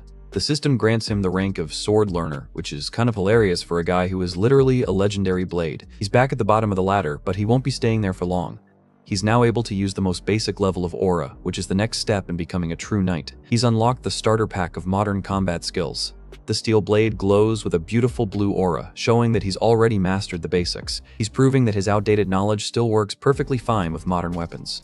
Adrian meets up with Uncle Vale on the training grounds, looking way more fit than the last time they were here. The transformation is obvious, even through his baggy training clothes. Uncle Vale is looking particularly annoyed, mentioning that rumors are spreading throughout the kingdom. Apparently, people are starting to talk about the changed first prince. Adrian just brushes it off with a casual, that. He knew his glow-up wouldn't stay a secret for long, but he really doesn't care about the gossip. We see a split shot of a smirking Jillian and a determined Adrian. He's already decided exactly who his first victim is going to be on that list of duel requests. Vale suggests that he start by dueling some single-chain guys first to get a feel for real combat. He's still acting like a protective uncle, making sure Adrian doesn't jump into the deep end too fast. Adrian turns to his aide Carl and asks about a specific request he made earlier. He's moving forward with his own plans, and he's not waiting for anyone's permission. Carl shows him the organized list of duel requests, looking as professional as ever. He's been keeping track of all the idiots who want to try their luck against the prince. The aide asks if Adrian intends to have practice duels with them, but Adrian's look says he has something much more serious in mind. He's not here to play nice. A group of shadowed, malicious-looking nobles and mercenaries is shown. These are the guys who think they're going to get an easy win and a bit of fame by beating up a scoundrel prince. Adrian flashes a truly devious smile, saying he knows exactly what their intentions are. He's going to use their own greed to teach them a very painful lesson. Uncle Vale looks skeptical, staying quiet while Adrian lays out his plans. He's watching his nephew closely, trying to figure out if this is still the same kid he knew. Adrian asks his uncle to be the referee for the duel, which is a smart move to keep things fair. He wants to make sure nobody can cry foul when he starts wrecking people. He asks his uncle to just stop anyone from dying during the match. He's planning on being brutal, but he doesn't want to cause a diplomatic incident just yet. The text sets the stage. A few days later, the day of the first duel. The time for talking is over, and the first challenger is about to find out they messed with the wrong prince. Meet Taylor Tailheim, who is currently sweating buckets and looking like he's regretting every life choice that led him here. He's the second son of a baron, and he's clearly nervous. The duel is taking place at the first prince's palace, a grand and intimidating setting for a beatdown. Everyone is watching to see if the scoundrel has actually changed. Taylor tries to sound tough, introducing himself and his ordinary baron family. He's clutching a piece of paper, likely the duel contract, and trying to keep his hands from shaking. A flashback shows Adrian from a few years ago, looking like a total brat and laughing arrogantly at everyone. This is the version of the prince that Taylor is expecting to fight. We see Taylor being mocked at a party, with people calling him a country bumpkin. Apparently, his father and brother suffered a major insult from the old Adrian, and he's here for revenge. The text explains that his family's honor fell to the ground because of the prince's antics. This isn't just a duel for Taylor, it's a grudge match to restore his family's name. Taylor is absolutely fuming, staring at Adrian with enough hatred to burn a hole through him. He's reliving every insult he's ever taken because of this family feud. He shouts that today he'll make Adrian pay dearly for that day. He's got his sword drawn and is ready to end the prince's reputation for good. He then does a complete 180 and bows respectfully to Uncle Vale, introducing himself properly. He's trying to stay honorable in front of the legendary knight, even if he's ready to kill the prince. Adrian is just leaning against his sword, looking bored out of his mind. He asks why he's being so formal, and you can tell he's already winning the psychological battle. Carl and the blonde aide are whispering in the background, with Carl pointing out how weak the prince looks. They're still not convinced Adrian can actually hold a sword correctly. Taylor grits his teeth, calling Adrian rude and arrogant just like the rumor said. He's losing his cool before the fight even starts, which is exactly what Adrian wants. Uncle Vale steps in and tells Taylor to retract his spirit and calm down. He's the only one who actually knows how dangerous Adrian has become, and he wants a clean fight. Taylor looks flustered, realizing he's standing in front of Lord Balorhark himself. He stammers out the name, suddenly feeling way more pressure than he bargained for. He bows deeply to the count, with Adrian just standing there like he's watching a boring play. The difference in their attitudes is hilarious. Adrian makes a joke, saying that someone might think his uncle is the actual prince because of how much respect Taylor is giving him. He's poking the bear, and Taylor is definitely feeling it. Uncle Vale tells Adrian he should have behaved better in the past, and Adrian just sighs. He's getting lectured even when he's the one about to get challenged. The referee finally takes his place and tells both of them to take their positions. The crowd is silent, waiting to see if this is going to be a real fight or a total slaughter. The duel begins with a sharp clash of blades, Taylor and Adrian staring each other down over their crossed steel. The time for talking is officially over. Taylor unleashes his teal mana, the chains swirling around his body as he charges up. He's a single chain knight, but he's putting out a decent amount of power for a baron's son. He flashes a confident smirk, thinking he's got this in the bag. He tells Adrian to be careful, which is pretty ironic considering what's about to happen. Taylor launches into a high-speed lunge, looking like a teal blur as he closes the distance. He's putting everything into this first strike to end it quickly. A massive motion blur shows a fast sword swing, but it looks like it completely missed the target. Taylor's speed isn't quite as impressive as he thinks it is. From a top-down view, we see Taylor missing his mark as Adrian casually sidesteps the lunge. It's like watching a professional bullfighter dodging a particularly clumsy bull. Adrian looks at him with a deadpan expression, noting that Taylor has too many useless movements. He's critiquing the guy's form while dodging his life-ending strikes. Adrian effortlessly blocks Taylor's next strike, a bright flare of blue mana erupting at the point of contact. He's making a single chain knight look like a total amateur. Taylor is completely shocked, letting out a stutter as he realizes he's up against a mana heart. He didn't expect the useless prince to have such a solid foundation. He tries to regain his composure and lunges again, his blade trailing teal energy. He's getting desperate now, throwing everything he has at Adrian. He's thinking to himself that a mana heart shouldn't be able to block a mana chain. He's questioning the laws of magic while he's getting his butt kicked. Adrian just stands there in a swirl of blue mana, looking completely unfazed. He casually mentions that Taylor's attack just feels a bit tingly, which is the ultimate level of disrespect. Taylor suddenly stops, his eyes wide as he hears a strange sound coming from Adrian's sword. Something is happening that definitely wasn't in the How to Duel a Prince manual. The guards and aides are all looking surprised, trying to figure out what that vibrating noise is. The atmosphere in the courtyard just got a whole lot heavier. Uncle Vale recognizes it instantly, his eyes widening in shock. Sword resonance, he mutters, realizing that Adrian has reached a level of skill that shouldn't be possible for his rank. We get a close-up of Adrian's hand as his mana starts to literally vibrate the blade. He's reaching a state of perfect harmony with the steel, a trick he learned centuries ago. Taylor is struggling with everything he's got, but he's being pushed back by the sheer pressure of Adrian's aura. He's realizing he can't be winning this fight. Adrian just looks at him with a blank, almost bored expression. He's not even trying yet, and his opponent is already falling apart. A massive clash of blue and teal energy erupts as the two finally go all out. The shockwave is so intense, it's practically lifting them off the ground. Taylor is blown backward, screaming as he's literally lifted off his feet by the force of Adrian's resonance. The single-chain knight is getting launched across the courtyard. The impact sends a massive cloud of dust and debris flying everywhere. It's a total mess, and it's pretty clear who the winner is going to be. Taylor's boot drags a deep furrow into the dirt as he tries to stabilize himself. He's barely staying on his feet after that hit. They stand in a face-off, both looking rough, but Adrian is still perfectly calm while Taylor is panting like he just ran a marathon. The gap in their endurance is already showing. Adrian admits that ring mana and heart mana are incompatible, which is a pretty weird thing to say in the middle of a fight. He's analyzing his own power while he's using it. He clutches his heart, feeling a sudden surge of mana backflow as his incompatible energies clash. It looks like his expert technique might be backfiring on him a little bit. Taylor is looking absolutely furious, his face red with rage and sweat. He can't believe he's being pushed this hard by a scoundrel prince. Adrian tells him he needs to cool his head a bit before he does something stupid. He's acting like the adult in the room, which is definitely not what Taylor wants to hear. Adrian closes his eyes and takes a deep breath, focusing his soul on the core of his being. He's preparing to unleash something that Taylor is definitely not ready for. In his mind, he's floating in a deep, dark pool of blue mana water. He's finding his center, reaching for the power that's been dormant for centuries. He opens his eyes, and they're glowing with a terrifying blue light. He whispers, "Awaken," and the entire mood of the duel shifts into something much darker. He thinks about the names people called him, Demon Sword or Holy Sword, realizing they were all just parts of the same whole. He's embracing his true identity as a slayer. We see a vision of a massive white dragon and ancient magic circles, parts of his original soul. He's reconnecting with the Dragon Slayer essence that defined his previous life. A status window confirms that his mana heart has accepted a colossal will. He's being overlaid with a power that's way beyond what this body should be able to hold. A close-up of a massive, slit-pupil dragon eye fills the screen. It's an intimidating image that shows exactly what kind of monster Adrian is becoming.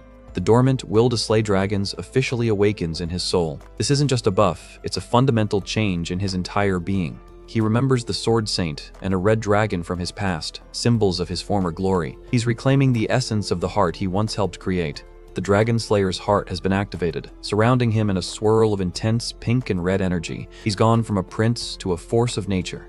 Adrian's eyes turn a menacing red through the shadows, and his face is twisted into a truly frightening expression. Taylor is officially in deep, deep trouble. He's engulfed in a massive explosion of red power, with a silhouette of a dragon looming behind him. He's forged himself for the sake of slaying dragons, and Taylor is the unfortunate target. The system tells us his energy has merged with the dragon-slaying sword. He's become a living weapon, perfectly tuned for total destruction. Taylor is standing in the literal shadow of a massive red aura dragon. He's looking up at it with a look of pure, unadulterated terror. He starts shaking, his voice trembling as he asks what in the world is going on. He's realizing too late that this isn't a duel anymore, it's an execution. Uncle Vale sees the danger and rushes forward, shouting to stop. He knows that if Adrian lets that strike go, there won't be enough of Taylor left to bury. But it's too late. Adrian launches a terrifying strike with a red energy trail that looks like a dragon's claw. The first duel is ending in a way that nobody expected. Uncle Vale isn't playing around anymore, screaming for him to stop at the top of his lungs. He can sense the terrifying energy Adrian is about to unleash and knows he has to intervene before Taylor gets turned into past tense. Adrian is looking absolutely demonic, his eyes glowing pink as a massive, jagged aura of Slayer energy erupts around him. He's completely lost in the sauce of his past life's power, and even the sword is starting to look dangerous. We get a quick flashback to before the duel where Adrian asks his uncle for a favor. Vale looks surprised, clearly not expecting his nephew to actually plan ahead for his own lack of control. Adrian gives this chilly, confident look while telling his uncle to stop him if it looks like he's actually about to kill his opponent. He knows his own will to slay is a bit much for a friendly practice match. Back in the present, Adrian is mid-swing, looking like a blur of motion as he charges at a terrified Taylor. The distance is closing fast, and the pressure is blowing the hair back on everyone nearby. Vale moves like a teal lightning bolt, intercepting the strike just in time. He's putting out his own massive aura to suppress whatever monster Adrian just woke up. The collision of their energies creates a massive explosion of blue and white light. It's a clash between a quad-chain knight and the ancient soul of a dragon slayer, and the ground itself is paying the price. Vale stands tall in a swirl of dust and teal mana, having successfully shut down the attack. He looks like a total boss, proving that there's still a huge gap between him and the prince. Adrian is slumped against a shattered stone wall, looking completely drained. The crater behind him shows just how hard he got shut down by his uncle's intervention. The palace guards aren't taking any chances, instantly surrounding Count Balerhard with their spears drawn. They think he just tried to assassinate the prince, and things are getting tense fast. A wide shot shows Vale surrounded by 4 guards, while Taylor watches from the side, looking like he's seen a ghost. The caption mentions that Vale could be charged with regicide for what he just did.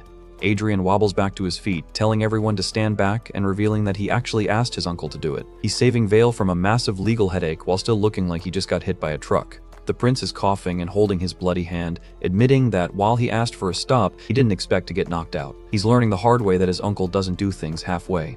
Vale stands there with his arms crossed, looking completely unbothered by the guards. Adrian is just glad the Slayer spirit didn't take over completely, though his body is definitely feeling the sting.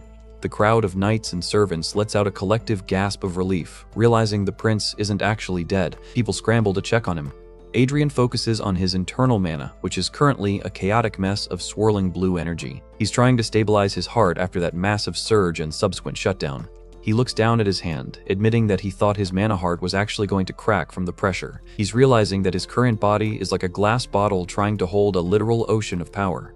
Vale looks down at him, and Adrian notes that his uncle's power is definitely on a different level than some single-chain nobody. He's got a new level of respect for the man who just saved him from himself. Despite being covered in dirt and blood, Adrian flashes a bright, genuine smile. He's actually happy because, technicality or not, he feels like he won that duel. Adrian is sitting on the ground when he suddenly notices Bale standing over him with a shadow over his face. He lets out a confused sound as the vibe shifts from victory to a serious lecture.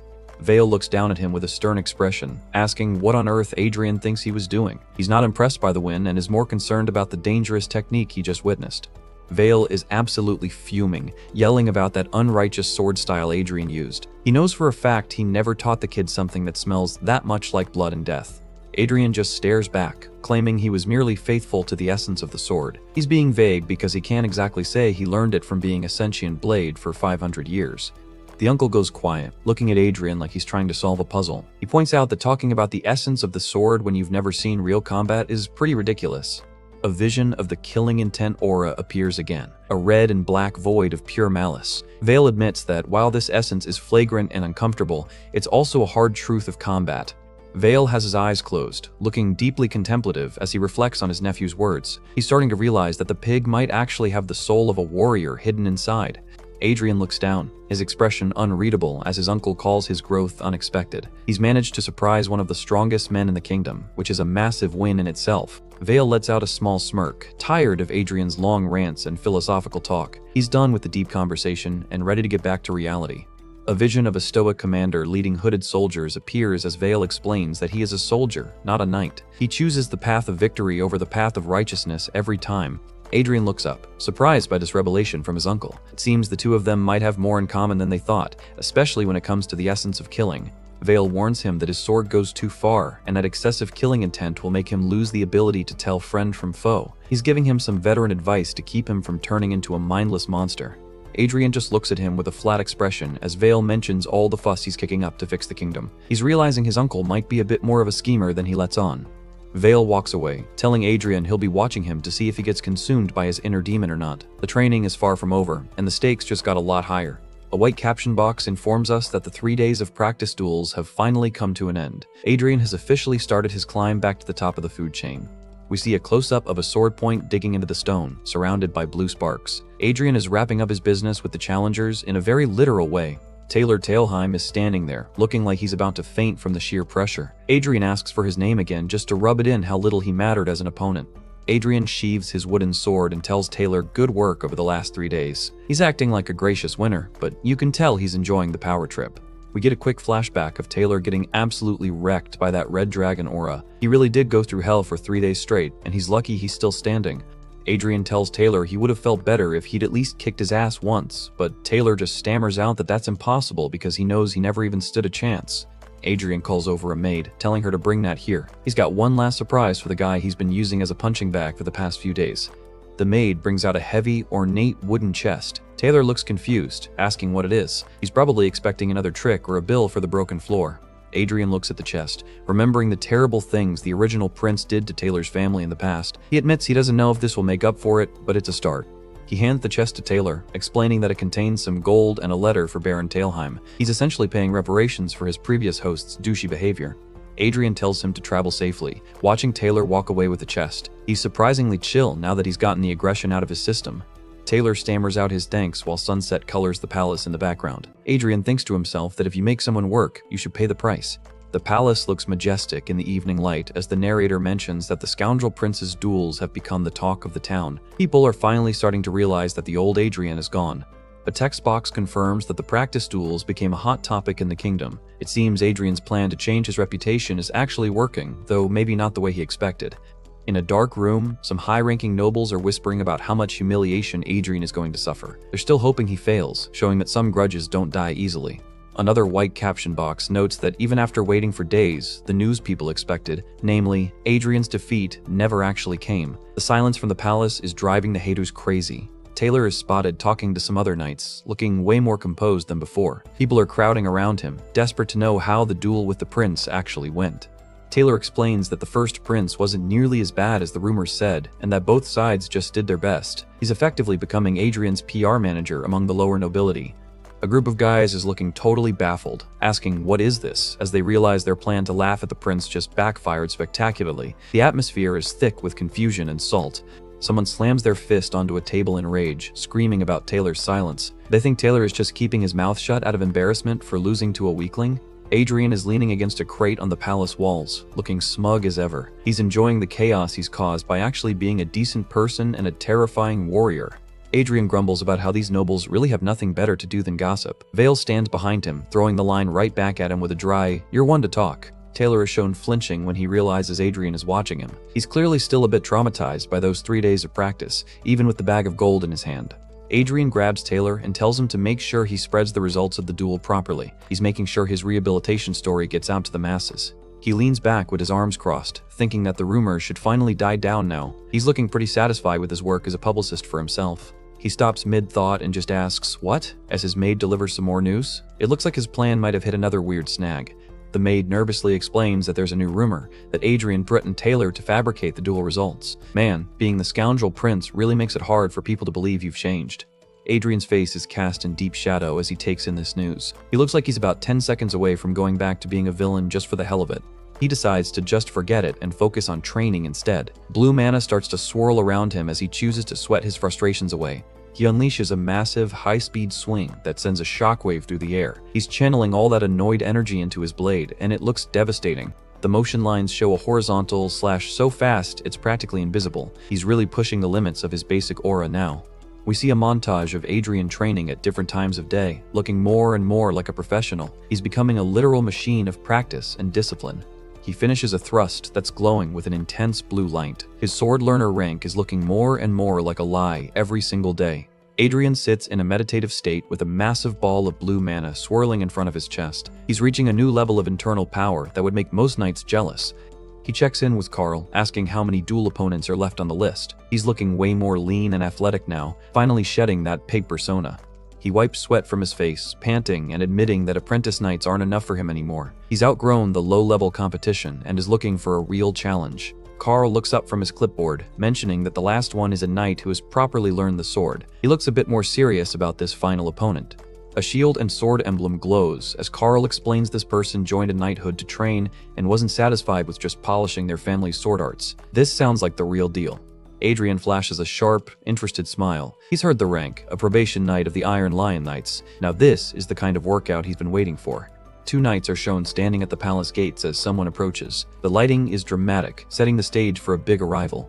The guards look over and ask if that's her, confirming that the final opponent is indeed a female knight. They've spotted the Iron Lion emblem on her armor. We see a silhouette of a long-haired woman standing among roses and thorns. She's called the Flower of the Cliff and the Thorny Rose, which are some pretty hardcore nicknames. A set of clean, white-booted feet comes to a stop on the stone floor. She's got that "I'm here to kick ass" energy just from her walk. The guards are blushing and whispering about how she's definitely a great beauty. They can't believe someone like her came to the prince's palace on her own. We get a side view of her long, dark hair and her shiny silver armor. She looks incredibly elegant and incredibly dangerous at the same time. A close-up of her cold, purple eyes shows she's not here for a social call. She's got the "I'm about to humble a prince" look down to a science. The full reveal shows a stunning, dark-haired knight in full plate armor. The narrator wonders if it wouldn't be truly laughable if the prince gets humiliated by this woman. Place your bets now. The Iron Lion Knights are basically the rock stars of the military world, famous for being both elite and highly skilled. Their emblem is a massive, glowing shield that screams, "Don't mess with us," to anyone looking for trouble. Meet Arwin, the dark-haired probation knight who's already making waves as a legendary talent. She's walking toward us with total confidence, looking like she's already confirmed her spot in the top ranks. Adrian is looking at her with a mix of confusion and suspicion, wondering why such a high-tier genius would even bother seeking out a duel with him. He knows his reputation isn't exactly great, so this feels like a trap. The aide tries to play it off as a slight misunderstanding from the past, but Adrian isn't buying it for a second. He knows his past self well enough to guess that he probably started a fight for no reason and is now paying for it. Adrian pulls a maid aside and demands the real story, knowing the staff always has the best gossip. The poor girl looks like she's about to jump out of her skin from the sudden interrogation. We get a close-up of the maid looking incredibly nervous, stammering out her response to the prince. She's sweating buckets, probably trying to figure out how to tell him he used to be a total creep without getting fired. The truth comes out. The original Adrian didn't just pick a fight, he straight up harassed Sir Arwin. This went from a misunderstanding to a HR nightmare real quick.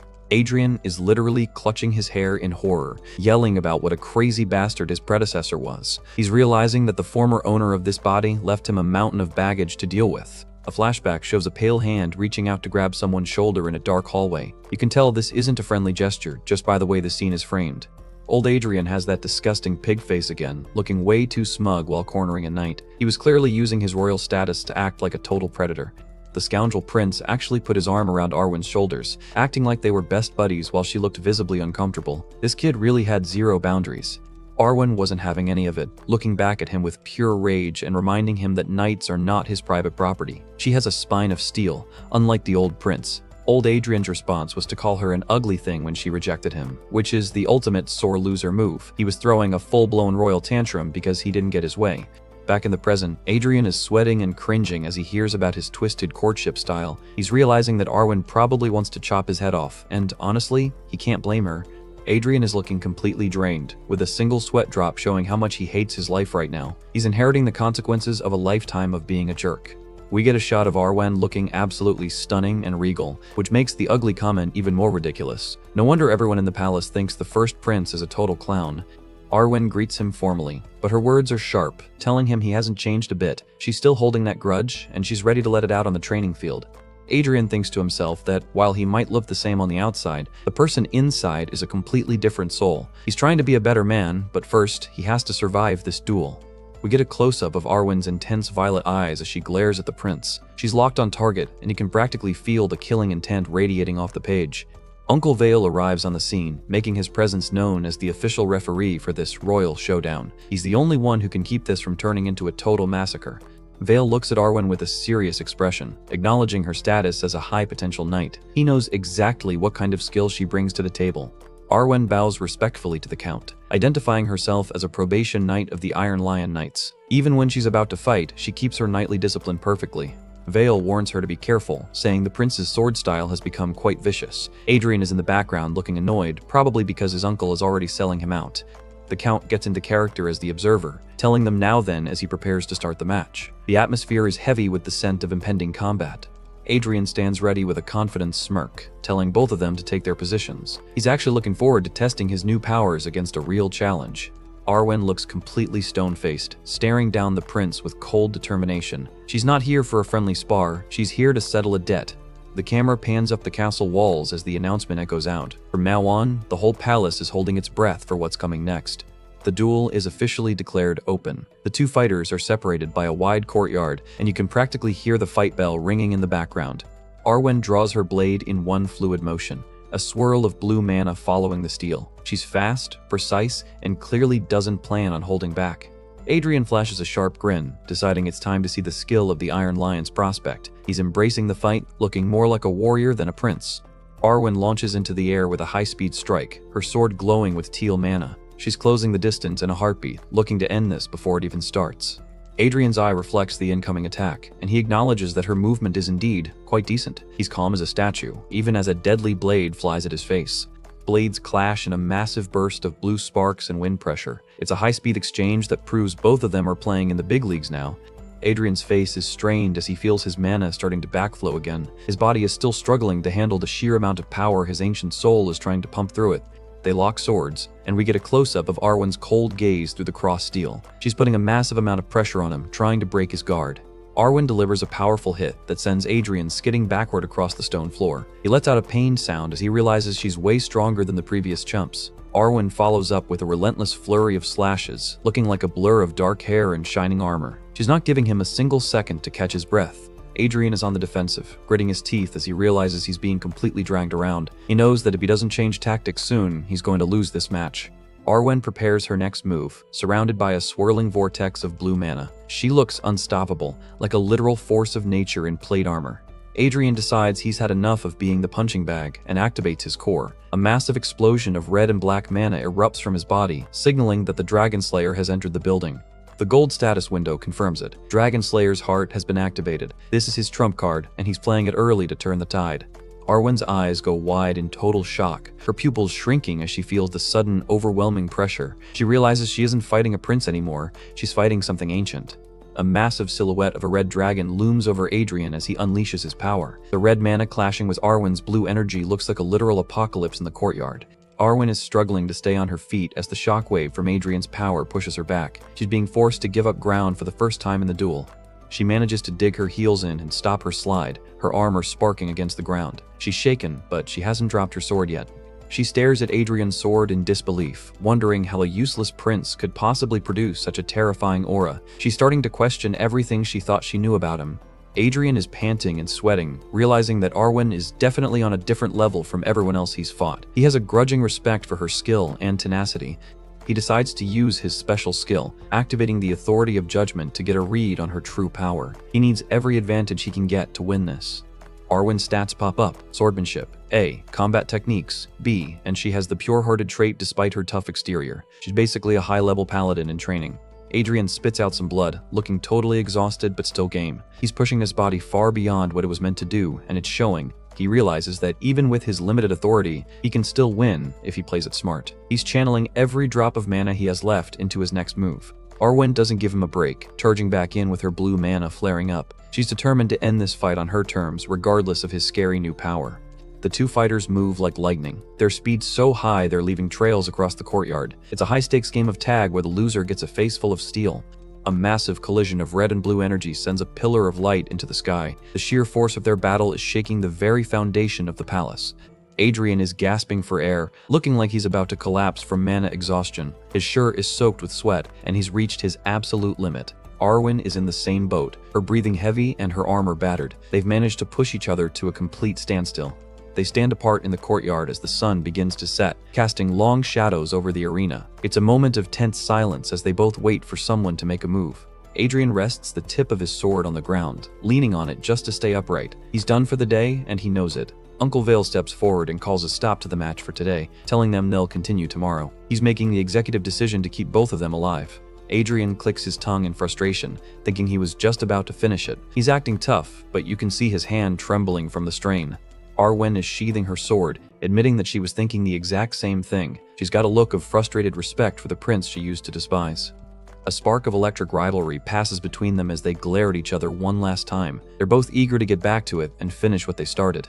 A wide shot shows the massive scale of the training grounds, with the two fighters looking like tiny specks in the middle of a war zone. It was a hell of a first round.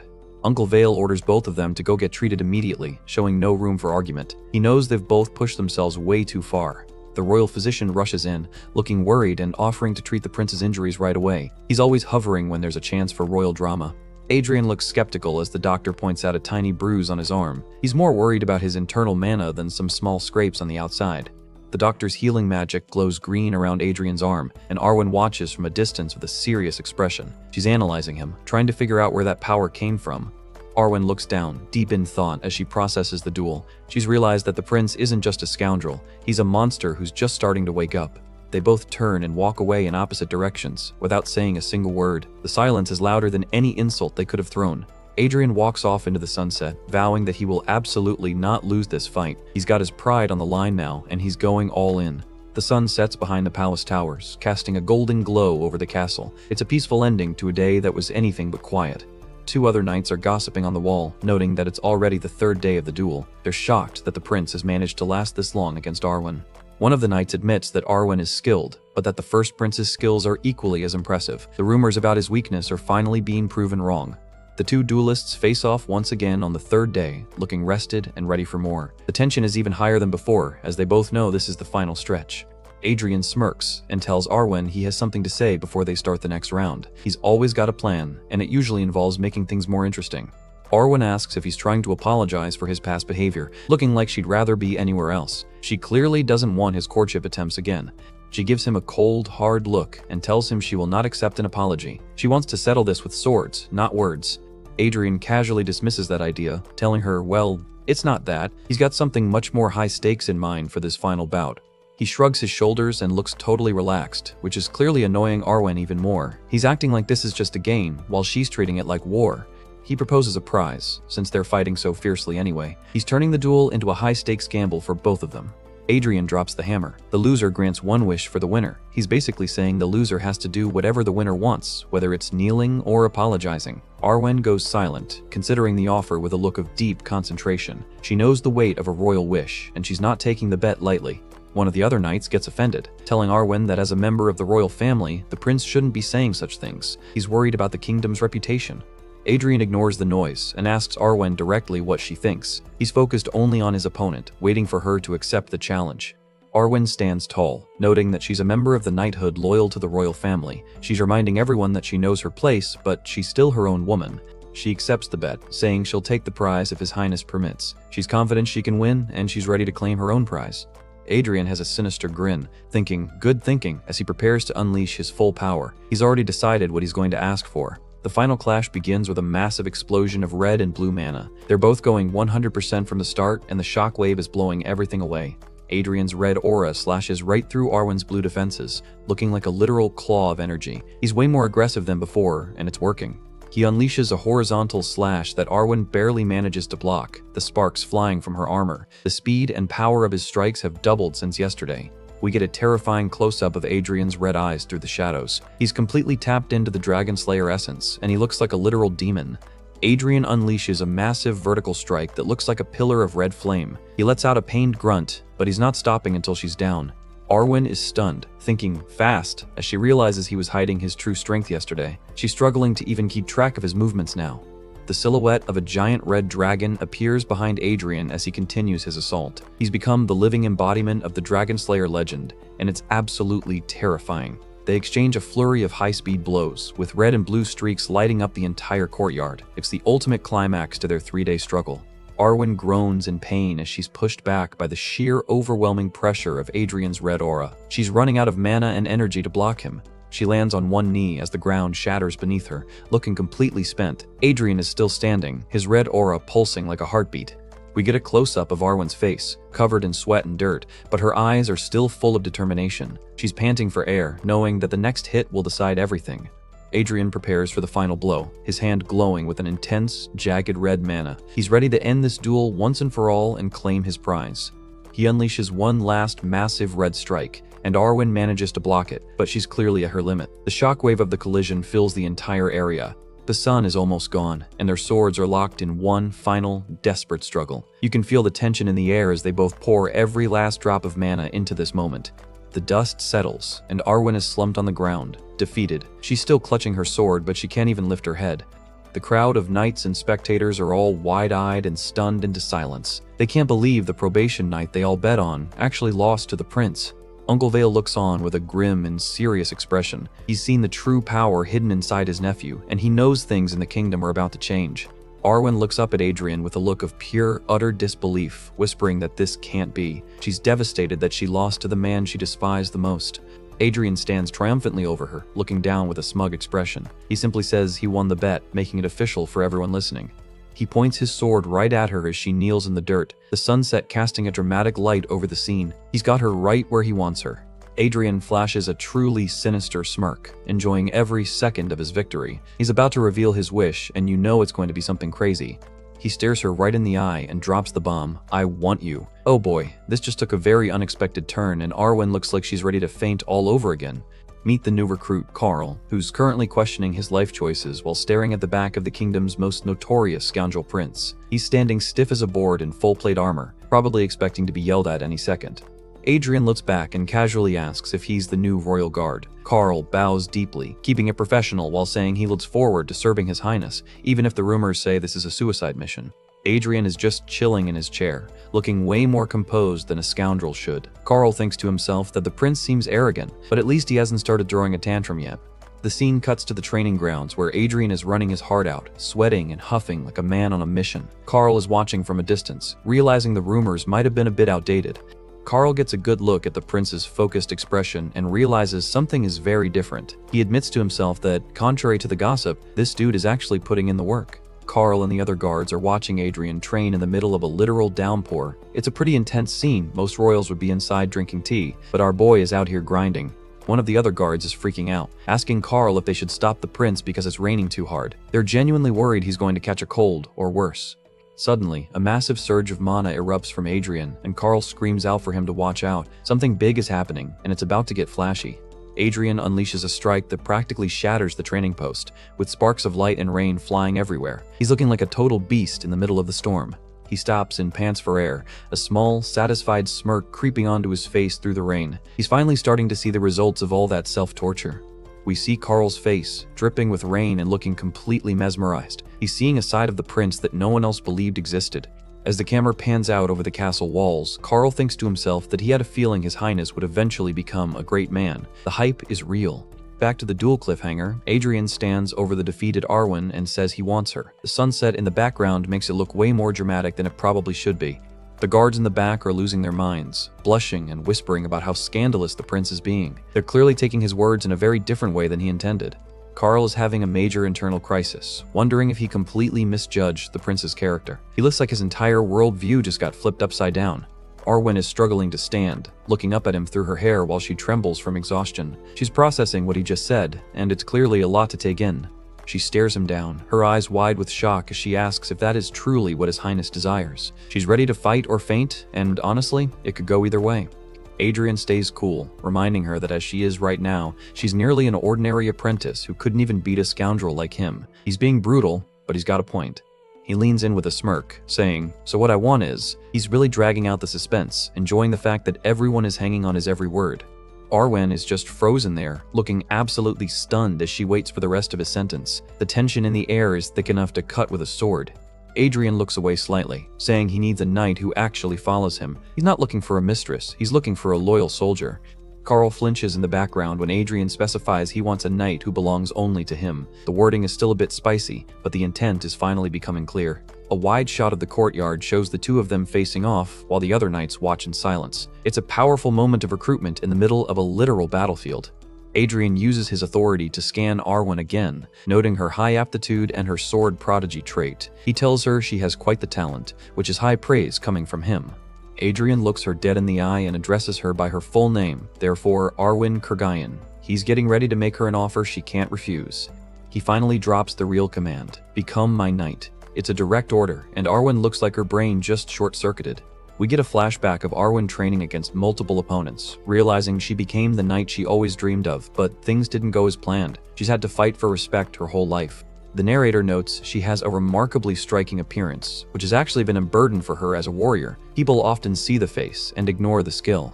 A flurry of sword strikes shows her prowess, cutting through anyone who stood in her way during her apprentice days. She was always the best, and she knew it. She stands over a fallen opponent, looking bored and superior. She was winning every match, but she still felt like something was missing from her path. She was officially declared the winner of her rank, but the victory felt hollow. She was the best apprentice, but she still wasn't being treated as a real knight. She was tired of putting in all that effort just to get results that people attributed to her looks or her status. She wanted to be valued for her blade, not her face. Even when she was training her heart out, the comments were always the same. She was making progress, but the glass ceiling in the knighthood was starting to feel very real. Another flashback strike shows the power she possesses, yet she was still being labeled as just a poster girl for the order. It's a classic case of talent being ignored. She remembers walking through the halls of the academy, as the text says she could not become a knight in the way she wanted. She was stuck in a system that didn't respect her. Back in the present, Arwen looks down, her hand trembling slightly as she processes Adrian's offer. She's being given the one thing she's always wanted, a master who actually values her strength. She realizes that Adrian wants her potential and future as a knight, not just a pretty face to show off. It's the first time someone has truly recognized her worth. Adrian stares at her with a neutral expression, and she wonders if he's actually being sincere. It's hard to trust a scoundrel, but he did just beat her in a fair fight. The sun sets behind the palace tower, highlighting the weight of this decision. Arwen's whole future is hanging in the balance right now. A wide shot of the courtyard shows everyone waiting for her answer. The silence is deafening as Arwen finally prepares to speak. She tells him to please promise her one thing, to treat her not as a woman, but as a knight. It's her one non-negotiable condition for her loyalty. Arwen looks up with a resolute expression, saying if he can do that, she will do whatever His Highness wishes. She's finally found a path she can believe in. Adrian gives her a direct, honest look as they share a moment of mutual understanding. No jokes, no arrogance, just two warriors making a pact. Arwen stares back, her violet eyes full of a new kind of determination. She's making a choice that will change the course of her entire life. Adrian smiles and says, "Fine, I promise." It's a simple response, but to Arwen, it means everything. Arwen prepares to kneel, her armor clinking as she shifts her weight. She's ready to make it official in front of the whole court. She drops to one knee in a perfect knightly salute, with the sunset light flaring around them like a halo. This is the moment she finally becomes who she was meant to be. Adrian looks down at her with a proud expression as she starts her oath. She identifies herself as Arwen, eldest daughter of the Kurgayan family, swearing her loyalty to Prince Adrian. she continues, dedicating her sword and the rest of her life to him. Carl is in the background, looking like he's just witnessed a miracle. Uncle Vale is watching from the side, completely silent. He's probably thinking that his nephew is a lot more clever and manipulative than he gave him credit for. Adrian holds a sword over her shoulder, knighting her in the name of the legitimate heir of Leonberg. It's a formal ceremony in the middle of a dirt courtyard, but it's real. He gives her the charge to be brave, be courteous, as the light from the setting sun intensifies. It's a classic knightly ritual with a very new context. He finishes with, and be loyal. They stand there in the glowing sunset, a master and his new knight ready to take on the world. The scene shifts to two nobles watching from a window, looking totally disgusted. They're calling the oath a scandal and saying it must be nullified somehow because they can't handle the prince having a powerful ally.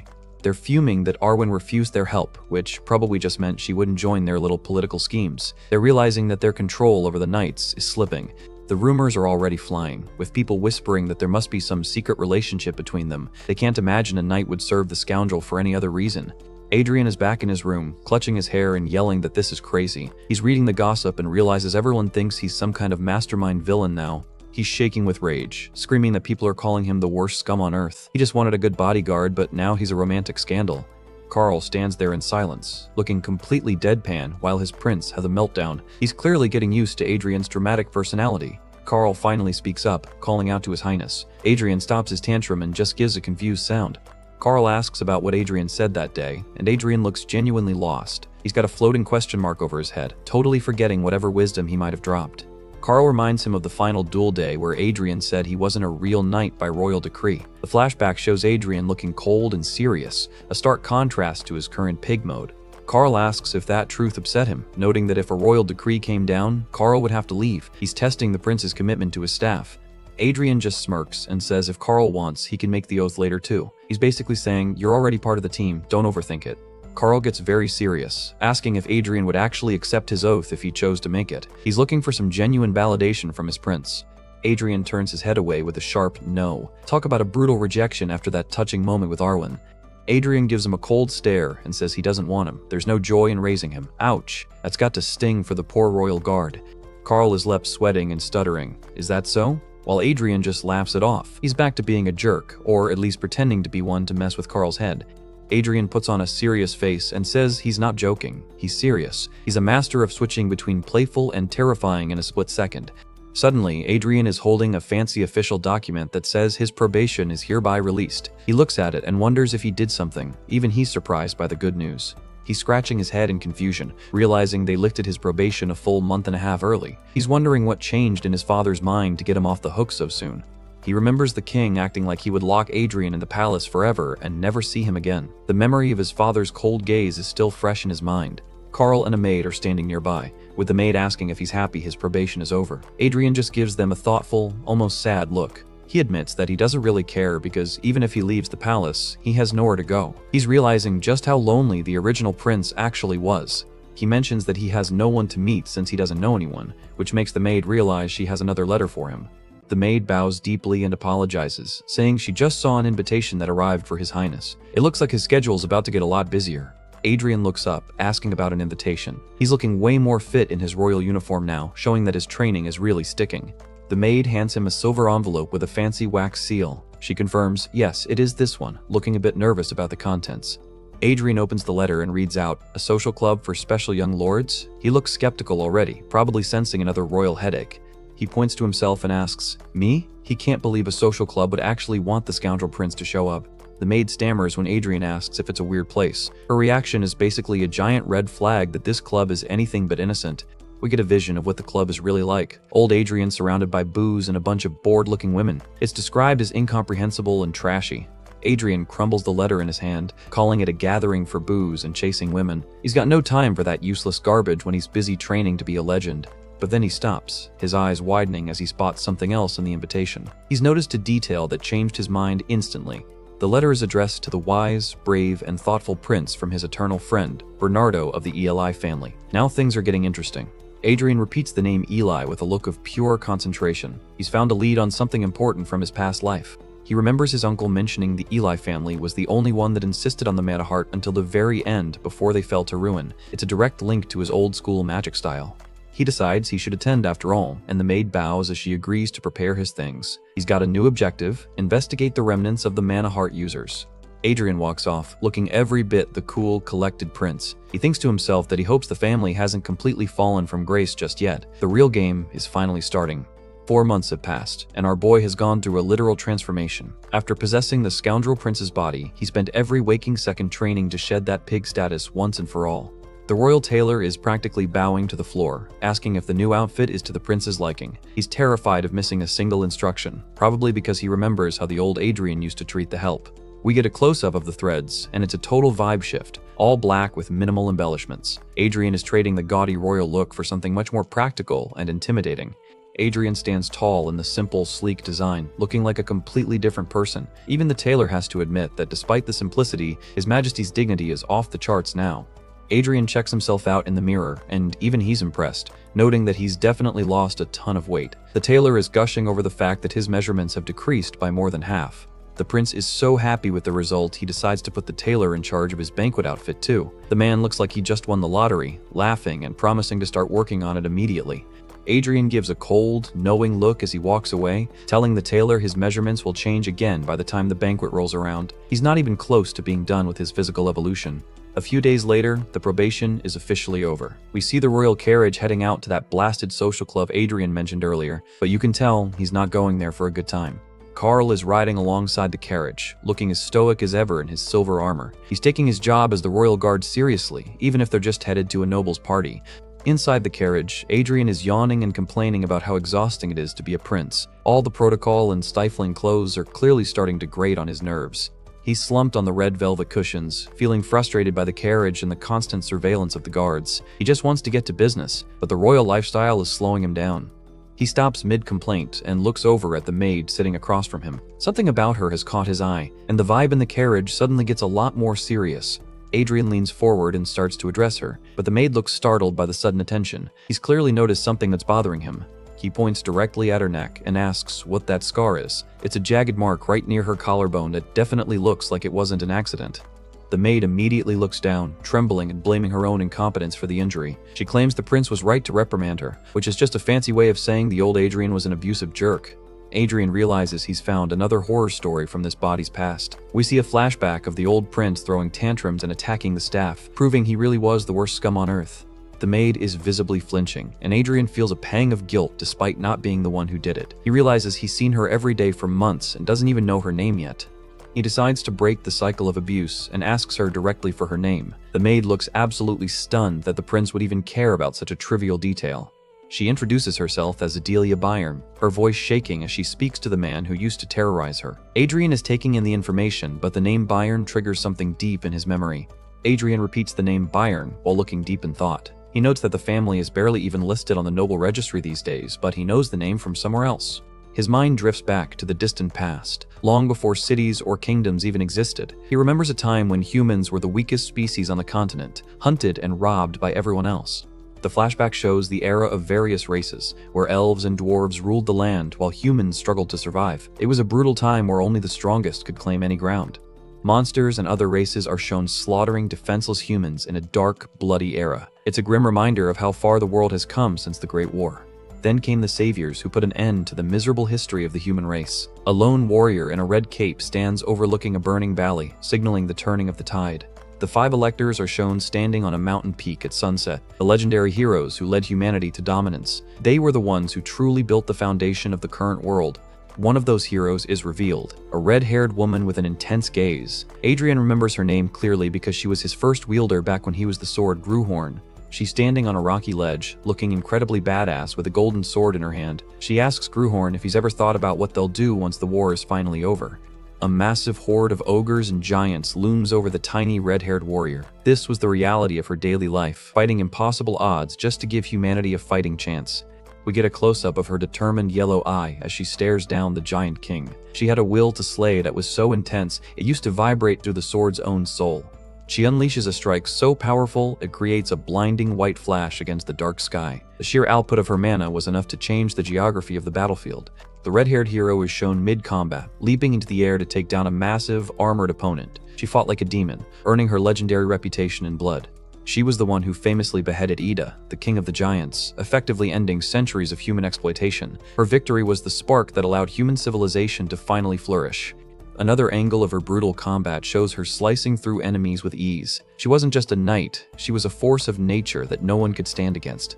Her full name is revealed, the iron-blooded sword Marquise, Agnes Byrne. It turns out Adilia is a direct descendant of one of the greatest heroes in human history.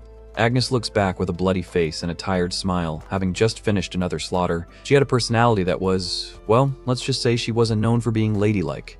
She stands over a mountain of dead giants, calling them a bunch of names that would make a sailor blush. She was as famous for her foul mouth as she was for her sword skills. Her eyes glow with a terrifying intensity as she channels her mana. Adrian remembers her unique way of motivating herself, which mostly involved screaming insults at her enemies. She yells at the surviving giants to crawl back to their holes, dropping more insults. She's the definition of aggressive, and it's actually kind of hilarious to see Gruhorn's perspective on it. Agnes is shown swinging with everything she's got, her dialogue full of angry yelling. She really didn't have a filter when it came to killing things she didn't like. She's screaming about what they should have done to themselves before they even thought about attacking her. The level of toxicity is actually kind of impressive. Gruhorn is shown vibrating in her hands, looking like he's having a literal headache from all the screaming. He was a sentient weapon, so he had to listen to all of that in high definition. Back in the carriage, Adrian is clutching his head, thinking that just remembering Agnes dirties his ears. It's clear that his old friend was a bit of a nightmare to live with. He looks out the window, wondering how a descendant of the legendary Agnes Byrne ended up as a timid, abused maid. It's a sad state of affairs for such a proud bloodline. Adilia is looking out the window too, unaware that her prince is currently comparing her to an ancient, foul-mouthed war hero. She looks so fragile compared to the memories in Adrian's head. Carl interrupts the awkward silence, announcing that they've arrived at their destination. Adrian snaps out of his nostalgia trip, ready to face the music at the social club.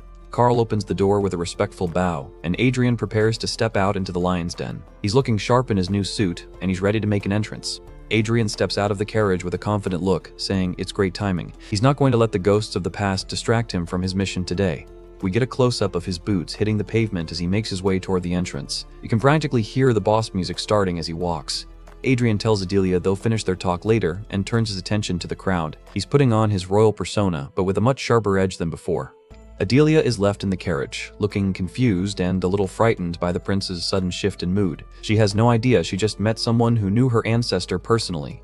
A new character, Bernardo Eli, approaches with a fake-looking smile, greeting the prince. He's got that slimy nobleman vibe that Adrian instantly recognizes as trouble. Bernardo bows deeply, claiming to be an eternal friend of the prince. Adrian is looking at him with pure disgust, already knowing this guy is just looking to use him. Adrian thinks to himself that this guy being a descendant of the Eli family is a joke. He looks like a weakling who's never held a sword in his life, let alone trained with a mana heart. Bernardo notes how thin Adrian has become, sounding almost disappointed that the pig is gone. He was probably hoping for an easy target to manipulate today. Adrian just gives him a dark smirk and a simple huff. He's enjoying the fact that everyone is unsettled by his change, and he's ready to play along for now.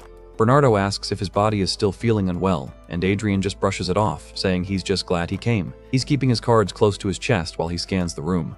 He pats Bernardo on the shoulder and says, "Today will be very entertaining." It's a threat disguised as a friendly comment, and you can see Bernardo is already getting nervous. They walk into the club, and the vibe is immediately revealed as trashy and loud. People are drinking and laughing, and Adrian is already looking for an excuse to leave. The sound of obnoxious laughter fills the hallway as they enter the main room. It's exactly the kind of useless gathering Adrian expected it to be. A noble is telling a crude story about a girl lifting her skirt, and everyone is laughing like it's the funniest thing in the world. It's peak nobles acting like trash behavior. Another guy is hitting on a woman, bragging about her skin while she giggles and pretends to be offended. This club is basically just a high society dive bar for spoiled brats. Adrian and Bernardo sit on a red velvet couch, surrounded by booze and nonsense. Adrian is just taking it all in, looking like a predator in a room full of pigeons. Bernardo is watching Adrian out of the corner of his eye, thinking something is very wrong. He notes that normally, the scoundrel would be dead drunk and flirting by now. Adrian is just quietly sipping his wine, looking completely sober and intensely focused. Bernardo realizes the prince's aura is fundamentally different than it used to be. Suddenly, another noble plopped down next to them with a heavy thud. The new guy looks drunk and arrogant, and you just know he's about to say something stupid. The drunk noble starts laughing and says he heard that His Highness had plucked the flower of the Iron Lion, referring to his duel with Arwin. He's being incredibly disrespectful, treating a knight's honor like a trophy. Adrian stays silent, but his eyes go dark. He's letting the guy dig his own grave, and the tension is rising by the second. The noble continues, complaining that he was a step too late and that he should have gotten Arwin's oath first. He's talking about her like she's a piece of property, which is a big mistake. He's blushing and grinning while imagining Arwin without her armor, completely ignoring the fact that he's talking to her master. He's the definition of a dead man walking right now. Adrian leans in close and calmly asks if he has any siblings at home. It's a weird question, and the drunk guy is too hammered to realize it's a warning. The noble is confused, but answers that he has a younger brother. Adrian just smirks and says, "That's a relief," which is probably the scariest thing anyone could hear in this situation. The noble starts to ask what that means, but he never gets to finish that sentence. Adrian's patience has officially run out. Adrian delivers a brutal, high-speed punch right to the noble's jaw. The impact is so hard it practically shatters the guy's face on the spot. We get a close-up of the hit, and it's a total knockout. The drunk noble's head is snapped back, and his teeth are probably flying all over the room. Wine glasses shatter on the floor as everyone in the room starts screaming in terror. The scoundrel prince is back, but this time his violence has a much more dangerous purpose. The noble is slumped against the couch, bleeding and unconscious while everyone else just stares in shock. The party is officially over. Bernardo is paralyzed with fear, realizing he completely underestimated how vicious the prince has become. He's looking at a monster he can't control. Adrian looks down at the bleeding noble with a cold, sadistic grin. He calmly repeats that it's a relief the family line won't end today. To drive the point home, Adrian delivers a crushing kick to the noble's ribs while he's already down. He's not just winning a fight, he's sending a message to everyone in the room. The red glow of the dragon aura flickers for a split second as Adrian looms over his victim. He's terrifying, looking like a literal demon in a designer suit. Adrian delivers the final burn. From now on, your younger brother is the heir. He literally just beat a noble into retirement for insulting Arwin. Talk about a savage master.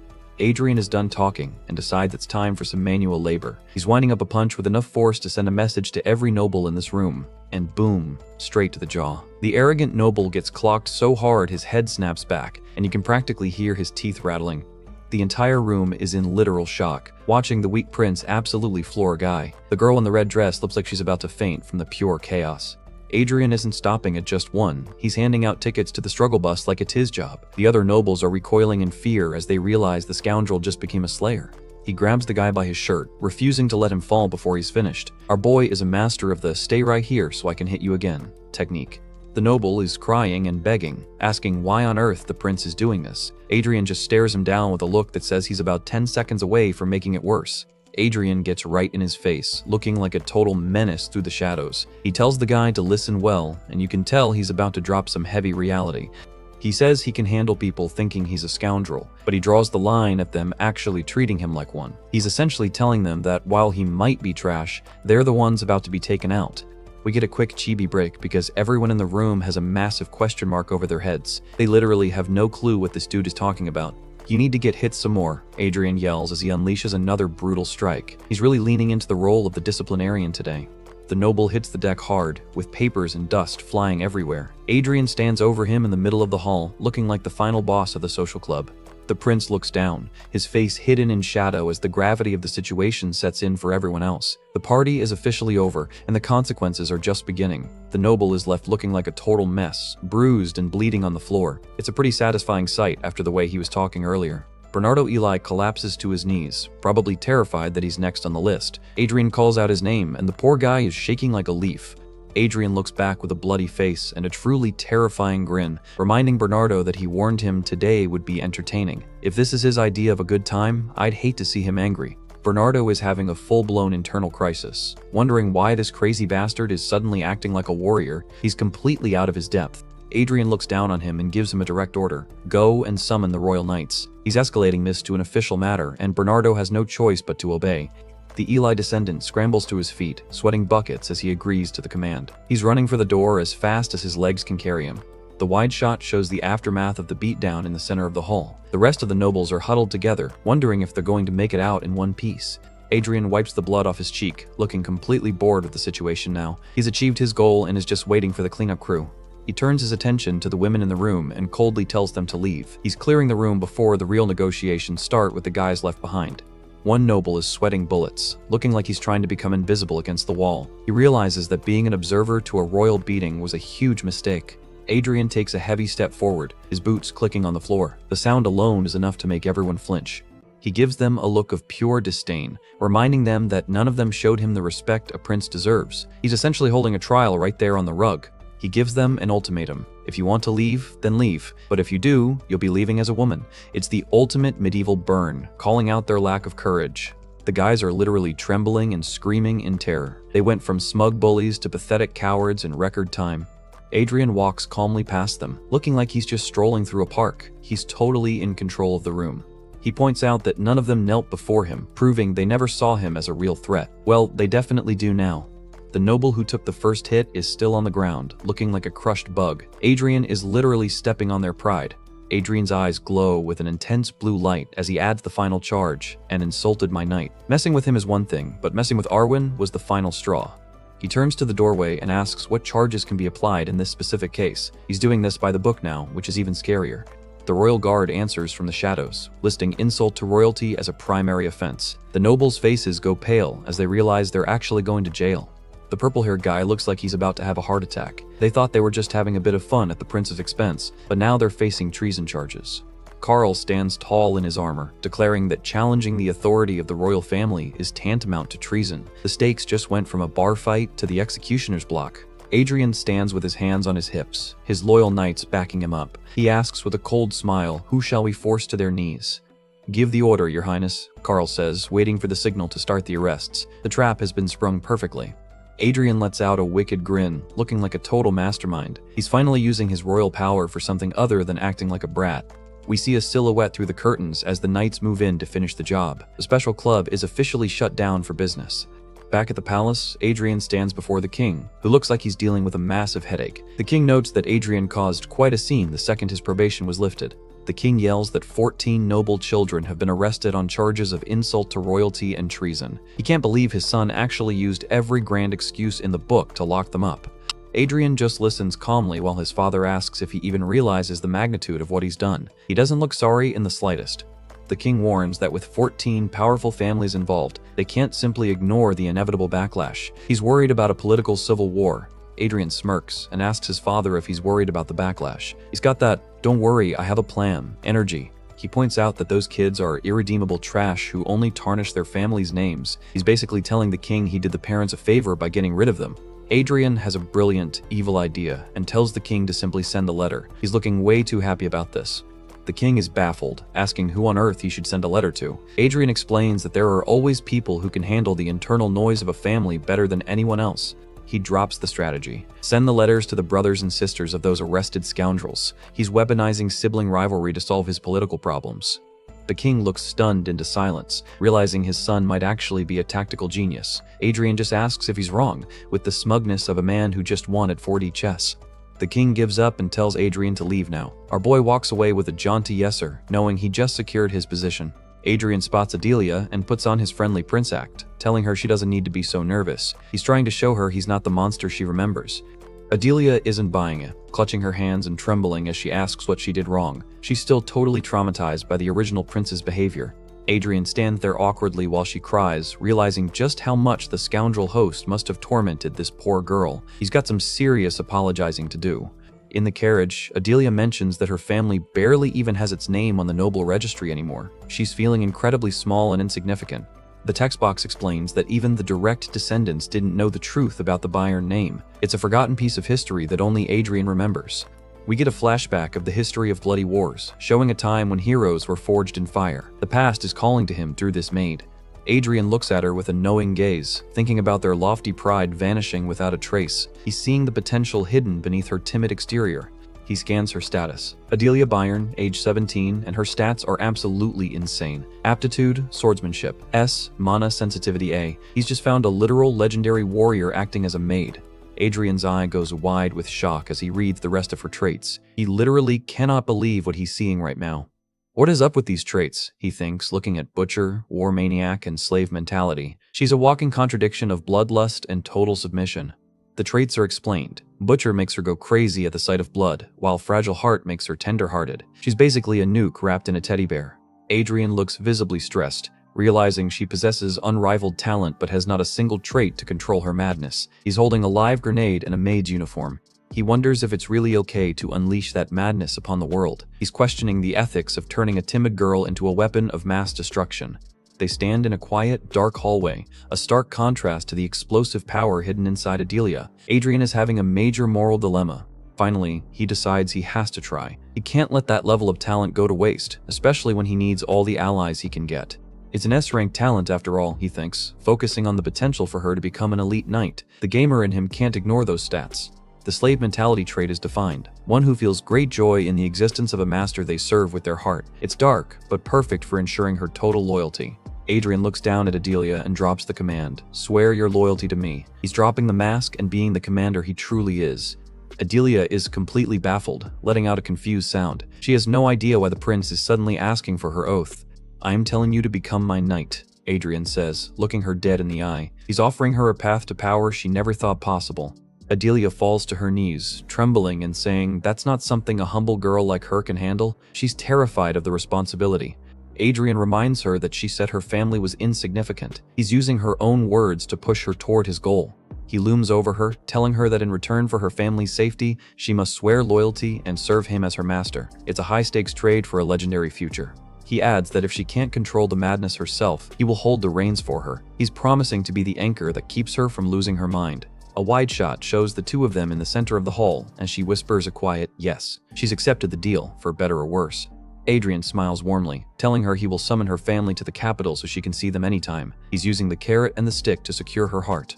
Adilia presses her forehead to the floor, officially swearing her loyalty to Prince Adrian. The descendant of the iron-blooded Marquis has returned to service.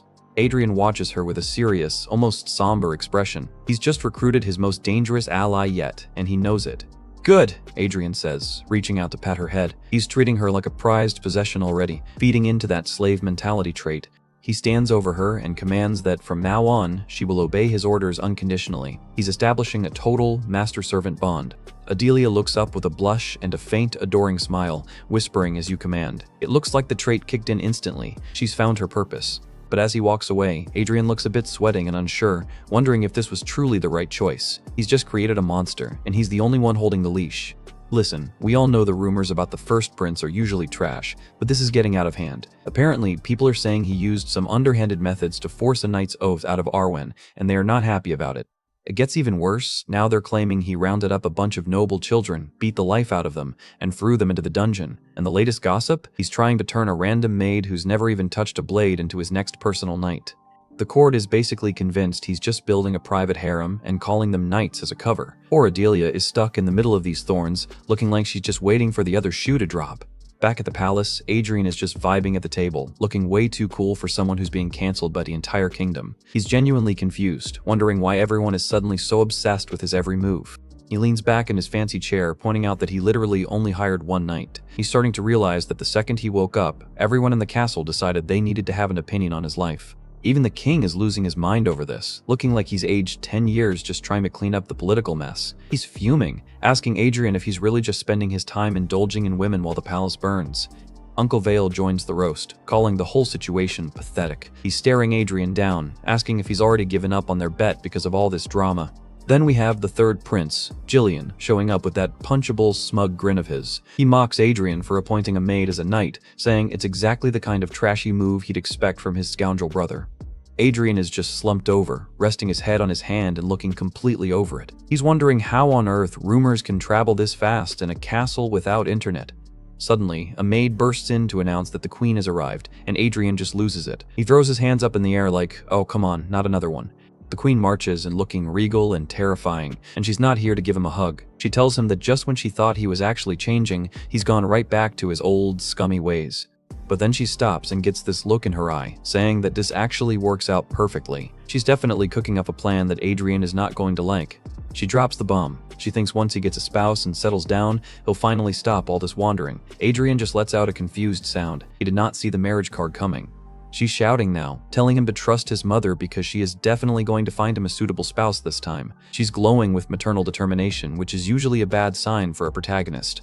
Adrian is left sitting there in total silence as his mom walks away. He's looking at the door like he just witnessed a natural disaster pass through the room. He turns his attention back to Adilia, who is looking wide-eyed and nervous. She tentatively asks if this means she's actually going to gain mana now. Adrian gets a serious look on his face and confirms it, but he warns her it's a very special kind of mana. He's ready to start the real training, family drama be damned. Adrian starts channeling a massive swirl of blue mana, looking like a total boss. The text reminds us that even if the world forgot the legendary sword Marquis, he remembers everything. As the energy builds around Adilia, we see visions of the past. The narrator notes that he hasn't forgotten a single detail of the legacy he's about to pass on. A golden silhouette shows the footsteps of the legendary hero, Agnes Byrne. You can see her walking through the light, a literal ghost of a warrior. The silhouette of Agnes is revealed, looking incredibly powerful with her long hair flowing. She was the one who could make a sword dance at her fingertips, and now that power is coming back. We get a close-up of Agnes's intense eyes as the energy focuses. The narrator calls it the magnificent beating of a legend's soul. The core of that ancient power starts to glow in the silhouette's chest. It's the heart itself that Adrian is trying to awaken in his new maid-turned-knight. Adilia is clutching her chest as a gold status window pops up, announcing that Adilia Byrne has sensed mana. She's finally crossed the threshold into the world of the strong. Adrian watches closely as the blue mana settles into her body. The system confirms he successfully imprinted the mana and that it's settled perfectly. Another window appears right in front of Adilia's face, announcing that a mana heart is being created. This is the foundation of her new life as a warrior. The system message finishes. Adilia looks at her hands in total shock, realizing that the warmth inside her is actually mana. Adrian explains that he just performed a special method to forge her a mana heart. He tells her she needs to practice on her own whenever she has a spare minute.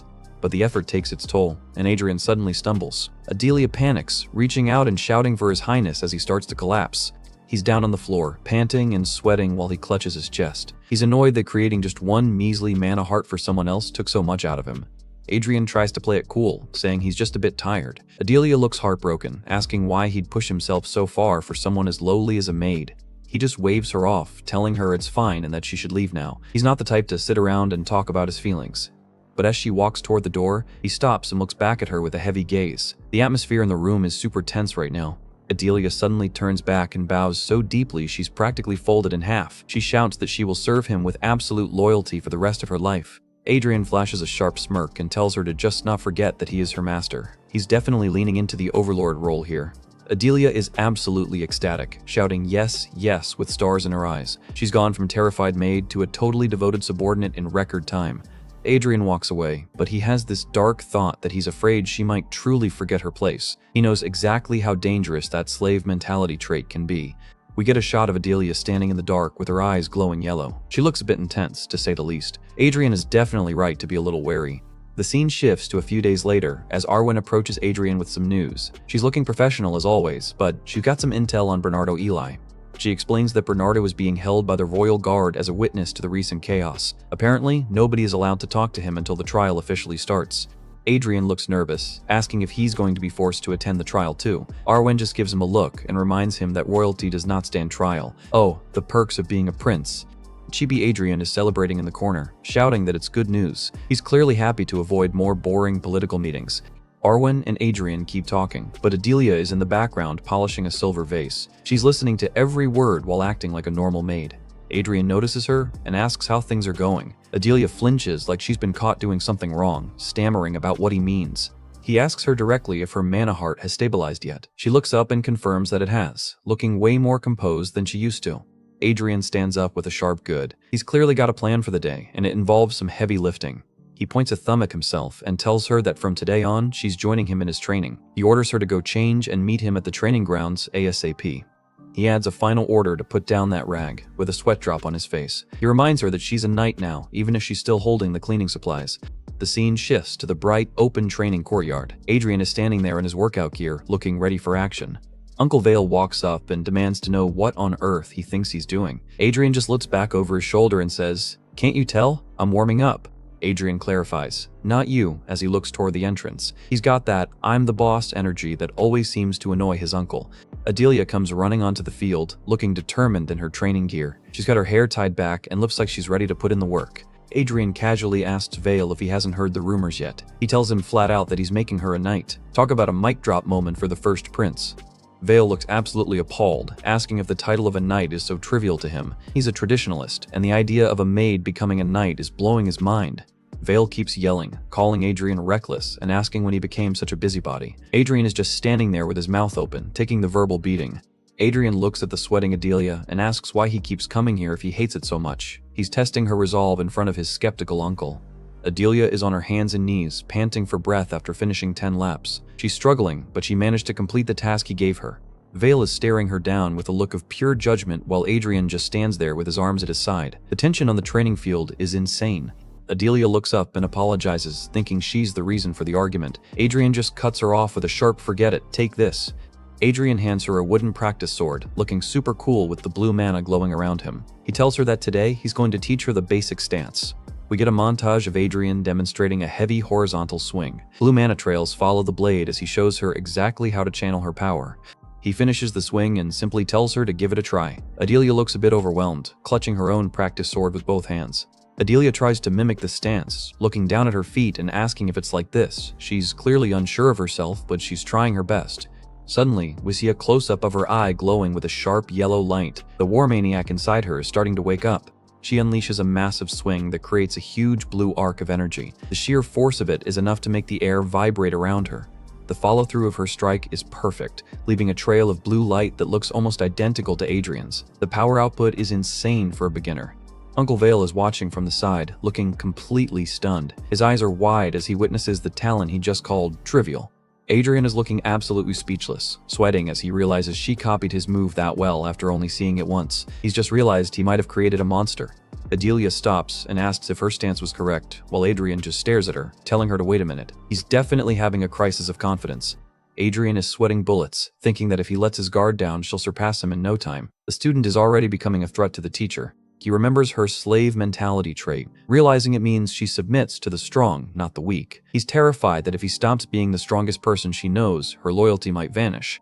A shadow of a demonic-looking Adilia looms over a terrified chibi Adrian. He knows that if she ever figures out she's stronger than him, his master status is toast. Adrian walks away, looking deep in thought while sweat drips down his chin. He's realizing the true weight of the reins he's holding. He glances back at Vale, thinking to himself, to think she possesses such talent. He's both impressed and absolutely terrified of his own recruit. Vale catches up and puts a hand on Adrian's shoulder, asking what he thinks he's doing. He's noticed the tension and isn't letting it go. Adrian snaps back, telling him not to dare covet her. He's being incredibly protective or possessive of his new S-rank talent. Vale just smirks, asking what Adrian could possibly offer that child. He calls the prince a novice who's only held a sword for a few months. Adrian stops and stands his ground as blue electricity starts to crackle around him. He's not going to let his uncle talk down to him anymore. Vale flares up with his own teal mana, telling Adrian he cannot handle her. He's challenging the prince's authority over the monster he's unleashed. Adrian looks down, his face hidden in shadow as the mana swirls around his feet. He's taking a deep breath and focusing his soul. He looks up with glowing blue eyes, saying that if he were the scoundrel, he would have backed down immediately. He's making it clear that the old Adrian is gone.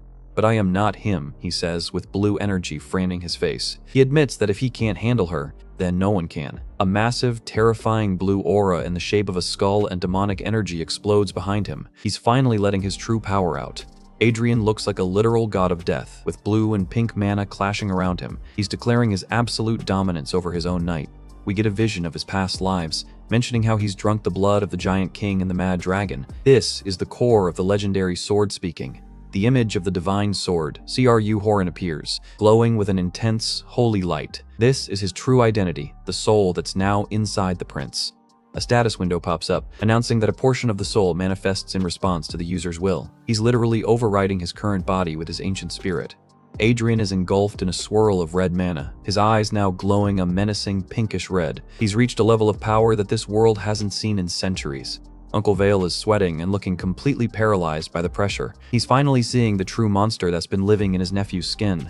Adrian stands there from the back, his red aura flaring like a literal wildfire. He simply says, "She is mine." He finishes with a look of absolute demonic possession. Adilia belongs to him, and he's ready to kill anyone who says otherwise. Talk about a yandere master in the making. Adrian is absolutely radiating a terrifying red aura as he faces down Uncle Vale. He makes it crystal clear that she is his, and warns his uncle not to even think about looking at Adilia the wrong way. We get a close-up of Adrian's face, and man, those red eyes are intense. He admits to himself that he's got a major possessive streak and absolutely hates it when anyone tries to touch what's his. Vale looks completely serious, maybe even a little shaken by the sudden shift in his nephew's power. In the background, Adilia stands with her practice sword, watching this high-stakes family drama unfold.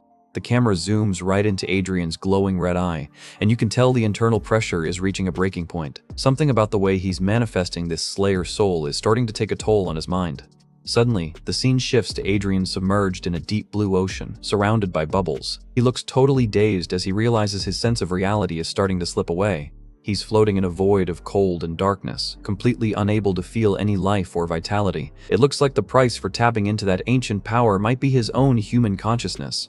Still stuck in the deep blue water, Adrian looks up at the surface with a lost expression. He's wondering if this weird out-of-body experience is actually some kind of bad omen for what's to come.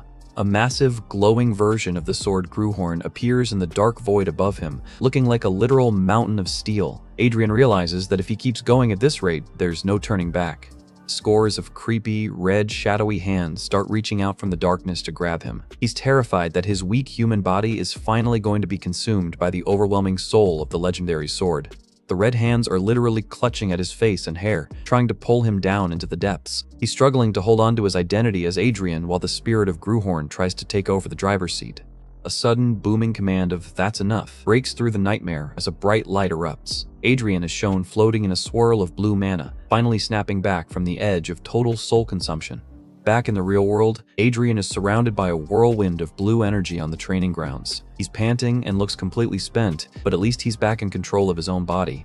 Uncle Vale stands his ground, a trail of blue mana following his movements as he prepares for whatever's next. He's been watching his nephew's meltdown with a very complex expression. Adrian looks down at the dirt, looking like he just ran a marathon in his own head. Vale starts lecturing him about the value of a knight, saying a single ordinary one can save 10 soldiers' lives. We see a close-up of Vale looking incredibly determined as he continues his speech. He believes a single outstanding knight is worth more than 100 soldiers on the battlefield. Vale looks over at Adilia and drops a bombshell. He thinks this girl might be capable of saving 1,000 or more lives in the future. He's finally recognizing the insane potential that Adrian discovered.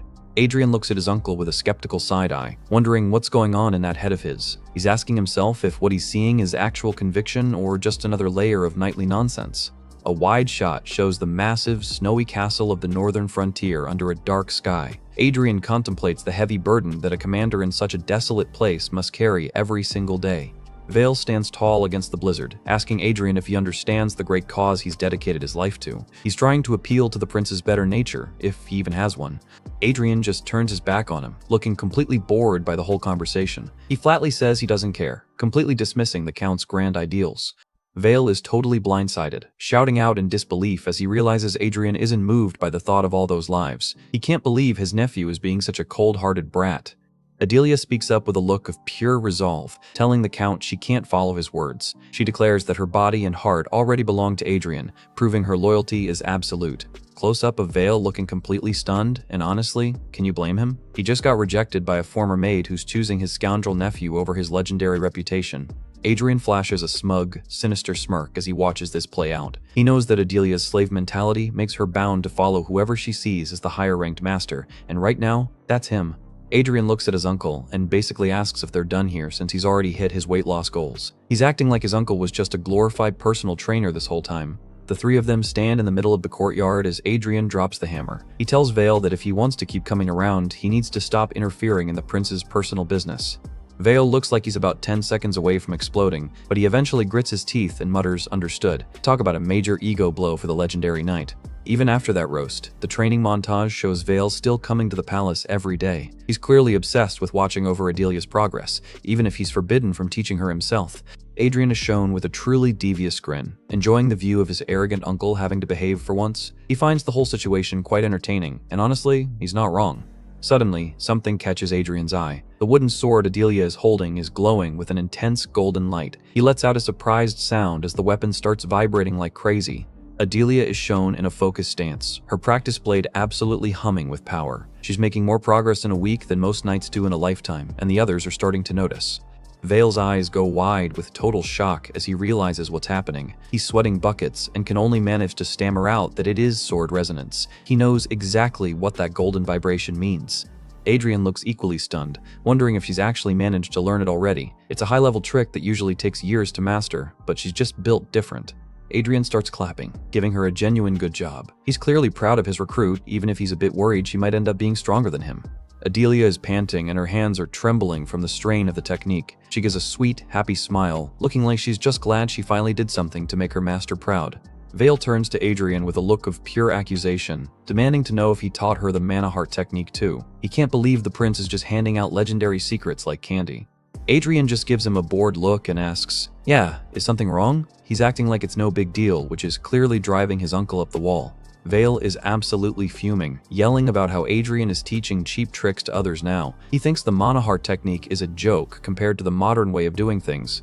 Adrian's expression goes cold as a blue aura starts to flare up around him. He's done listening to his uncle's constant nagging and decides it's time to end the conversation. He turns his back on Vale with a sharp get-out, basically kicking the legendary knight out of his own training grounds. The vibe just went from family squabble to hostile confrontation. Vale is shouting about how Adrian ruined it all and wasted Adelia's incredible potential with his crude methods. He's genuinely upset, thinking his nephew has just sabotaged a future legend. Adrian ignores the yelling and tells Carl to escort his uncle out. Carl stands there in full armor, ready to carry out the order without a single question. Vale tells Carl to forget it and that he'll leave on his own 2 feet. He stalks away, looking like he's about to punch a hole through a castle wall. A wide shot of the courtyard shows Vale leaving while Adrian stands his ground. Adilia is left looking confused, wondering if the cheat trick she learned is actually a bad thing. Adrian looks her right in the eye and gives her a firm, "No, absolutely not." He's making sure she knows that her training is anything but a joke. Adilia looks up at him, still a little shaken by the Count's words. She asks why such a powerful man would call her technique a cheap trick if it was actually good. Vale is shown walking through the gates at sunset, looking deeply contemplative. Adrian thinks to himself that the people of this era have completely forgotten the true power of a mana heart. Adrian mutters that if people hadn't forgotten, they wouldn't have thrown the old ways away like a pair of old shoes. He's definitely hiding some ancient knowledge that the rest of the world has lost. He tells Adilia she'll find out the truth soon enough as the sun sets over the palace. He's got that "I'm about to show everyone how wrong they are" look in his eyes. Suddenly, a massive burst of blue energy shatters a training post with a loud bang. The power of the impact is insane, sending debris flying everywhere. Adrian is standing there with his arms crossed, looking completely unbothered. He just showed off a fraction of his own strength to prove that he's not just talking trash. Vale is still there, and he's ready to put his money where his mouth is. He tells Adrian that since he's so confident, he should try and prove it in an actual fight. Vale proposes a spar with a huge handicap. He'll only use a single ring of his mana. He says if Adrian can push him back even half a step, he'll acknowledge him as a real warrior. Adrian grips his practice sword so hard his knuckles go white. He asks what the bet was back then, referring to their original wager. He stands ready with his sword pointed down, asking if the winner still gets to grant a wish. He's clearly ready to take everything his uncle has. Vale agrees, saying if Adrian wins, he'll grant him one thing, even the family's secret technique if that's what he wants. He's looking pretty confident for a guy who's about to fight a scoundrel. Adrian just smirks and tells him that's not what he wants. He's got his own agenda, and it's way more interesting than some old secret techniques. The two fighters launch at each other, their wooden swords clashing in a high-speed blur. Adrian yells for them to fight as the spar officially begins. Vale blocks the first strike with a grin, noting that Adrian is aiming for the neck right out of the gate. He's impressed by his nephew's killer instinct. Adrian is forced into a low crouch as he dodges a follow-up hit. Vale mocks him, saying his sword is as venomous as ever, which is a pretty cool compliment from an uncle. They exchange a flurry of blows, the practice swords creating a chaotic mess of motion lines. The speed of the match is picking up, and both of them are moving like blurs. Adrian is mid-swing, his eyes narrowed with intense focus. He's putting everything he has into every single strike, trying to find an opening in Vale's defenses. They both land from a jump with their blades crossed, staring each other down through the dust. The intensity of this practice match is through the roof. Vale thrusts his sword forward so fast it looks like a literal spear of blue light. Adrian barely manages to dodge as the blade whistles past his head. They clash again, their faces close together as they push against each other's strength. Blue mana is sparking off their weapons, showing just how much power they're using. Vale looms over his nephew, teal mana chains crackling around his armor. He asks with a smug look if this is all, clearly thinking he's already won. Adrian is looking a bit rough, gritting his teeth as he tries to hold his ground. He's realizing just how big the gap is between his current heart and his uncle's rings. Vale delivers a massive strike that sends Adrian skidding across the training grounds. He's struggling to even stay on his feet under the constant pressure. Vale stands over him, asking if he's given up already. He's looking down on Adrian like he's just a child playing with a toy sword. Adrian starts laughing, admitting that his detestable uncle is actually pretty strong. He's looking battered, but he's still got that "I'm not done" look in his eyes. Vale stands in a swirl of teal mana, waiting for the next move. He's completely in control of the match, or so he thinks. Suddenly, a massive pillar of blue mana erupts from Adrian. He's finally tapping into his true strength, and it looks like a literal blue fire is consuming the courtyard. Adrian looks up with a sharp, blue-eyed smirk and asks if it's not strange. He's about to drop some heavy truth on his unsuspecting uncle. Vale looks totally confused, and Adrian starts talking about 400 years ago when knights with mana hearts ruled the world. He's giving a history lesson right in the middle of a fight. We see a vision of ancient, legendary knights achieving unbelievable feats. Adrian is reminding us that the mana heart was the foundation for everything that came after. Adrian points out that just because somewhat useful mana chains appeared, everyone started treating the old arts like trash. He's calling out the whole modern world for being short-sighted. He shows a vision of a knight struggling with mana chains, explaining that everyone thinks they're much more powerful than a mana heart. But his thoughts are very, very different. They stand in a face-off as the sky turns golden. Adrian is preparing to reveal his secret weapon, and you can tell Vale is starting to get nervous. Vale is shown from behind as Adrian tells him that not all mana hearts are created equal. He's hinting at a level of power that Vale has never even dreamed of. Adrian flashes a truly sinister, blue-eyed grin and calls out his uncle's name. The vibe of the entire spar just shifted from training to total dominance. A text box asks if he's ever heard of the martial spirit Hayam. It sounds like a legendary power-up, and Adrian is the only one who knows the words. Vale looks annoyed, telling him to stop talking and start fighting. He thinks Adrian is just trying to stall for time with ear-tickling stories. Adrian just smirks and says he thought he would say that. He's always one step ahead in the mental game. Vale tells him he talks too much, ready to end this match right now. He's not interested in legends, he's interested in results. Adrian looks down, his face hidden in deep shadow. He's taking a long, slow breath, concentrating every drop of his mana into his center. We see a close-up of his boot as he steps forward with a heavy thud. He says the path a knight has walked becomes an achievement, which is a pretty cool line for someone about to unleash a nuke. Adrian stands in a whirlwind of blue mana, declaring that his 100 victories are his pride and his power. He's literally channeling his past accomplishments into physical strength. Vale is sweating bullets as a status window reveals Adrian's achievement, 100 victories won against 20 trainees. It's a humble start, but it's enough to fuel the fire. Adrian is surrounded by a roaring blue flame as he says the achievement is engraved in the heart. He's turning his memories into a legendary art right in front of us. The system confirms it, martial spirit. Hayam has been created. This is the next level of his evolution, and it looks absolutely insane. Adrian stands in a massive pillar of light, his practice sword glowing with a brilliant blue aura. He says the spirit is now dwelling within the knight's sword. Another window appears. COMN rank martial spirit. Hayam N of sparring has been created. He's officially leveled up his combat style to something legendary. Adrian gives us a close-up of his confident, blue-eyed face. He admits it's just a small achievement from the past half year, but it's more than enough for this fight. Adrian stands ready, looking like a total boss in a whirlwind of blue energy. He's about to show Uncle Vale exactly why the mana heart is still the king of the mountain. Adrian is popping off. The system confirms that his hymn of sparring effect is fully activated, and he is radiating a massive amount of blue mana that's literally shaking the air around him. Uncle Vale isn't impressed though, standing firm in his armor and dropping some hard truths. He tells the prince that as long as he's stuck using an outdated mana heart, he'll never be able to beat a knight using modern mana chains.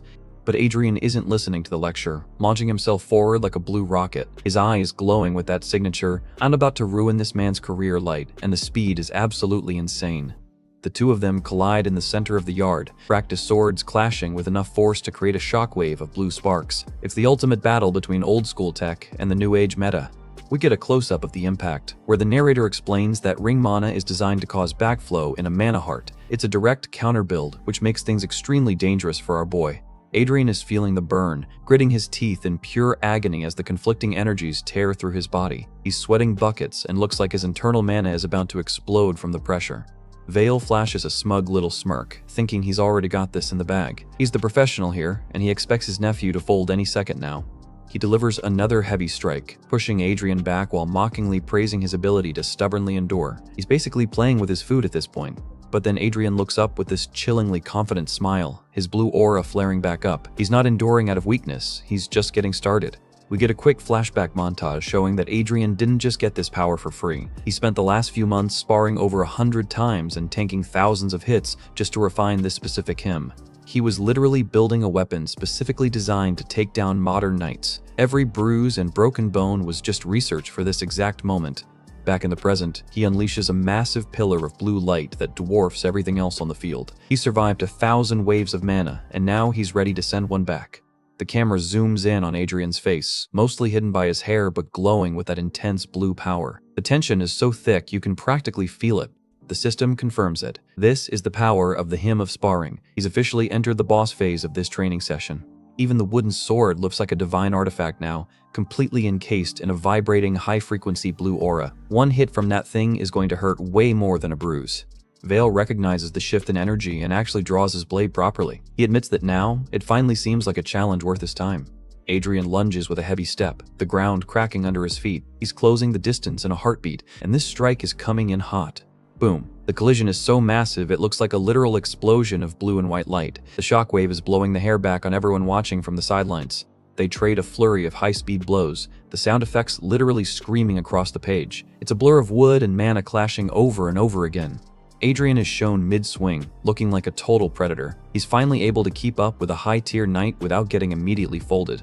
Vale is actually starting to sweat, looking totally baffled as he realizes his nephew has managed to last this long. The scoundrel is proving to be a lot more than he bargained for. We see a close-up of a wooden sword taking a massive hit, blue mana sparking off the impact point. The pressure is getting to be too much for the practice gear to handle. Adrian drops a heavy overhead strike that Vale barely manages to block. The force is so immense it sends a cloud of dust and debris flying into the air. As the dust clears, we see Adrian standing ready while Vale takes a moment to process what just happened. The gap in power is closing fast. Adrian stands tall, his blue energy swirling around him like a protective storm. He looks more like a legendary hero now than a prince who was obese just a few months ago. Vale looks at him through the settling dust and asks how this is possible, asking if he didn't warn him. He's still trying to maintain his superior position despite clearly being pushed. But then Vale's own teal mana explodes into multiple rings, looking way more intense than before. He drops his facade and tells Adrian he's being arrogant for thinking he can win with just that. The uncle takes a massive step forward, the stone floor literally shattering under the pressure of his teal mana. He's done playing games and is about to show Adrian what a quad chain knight can really do.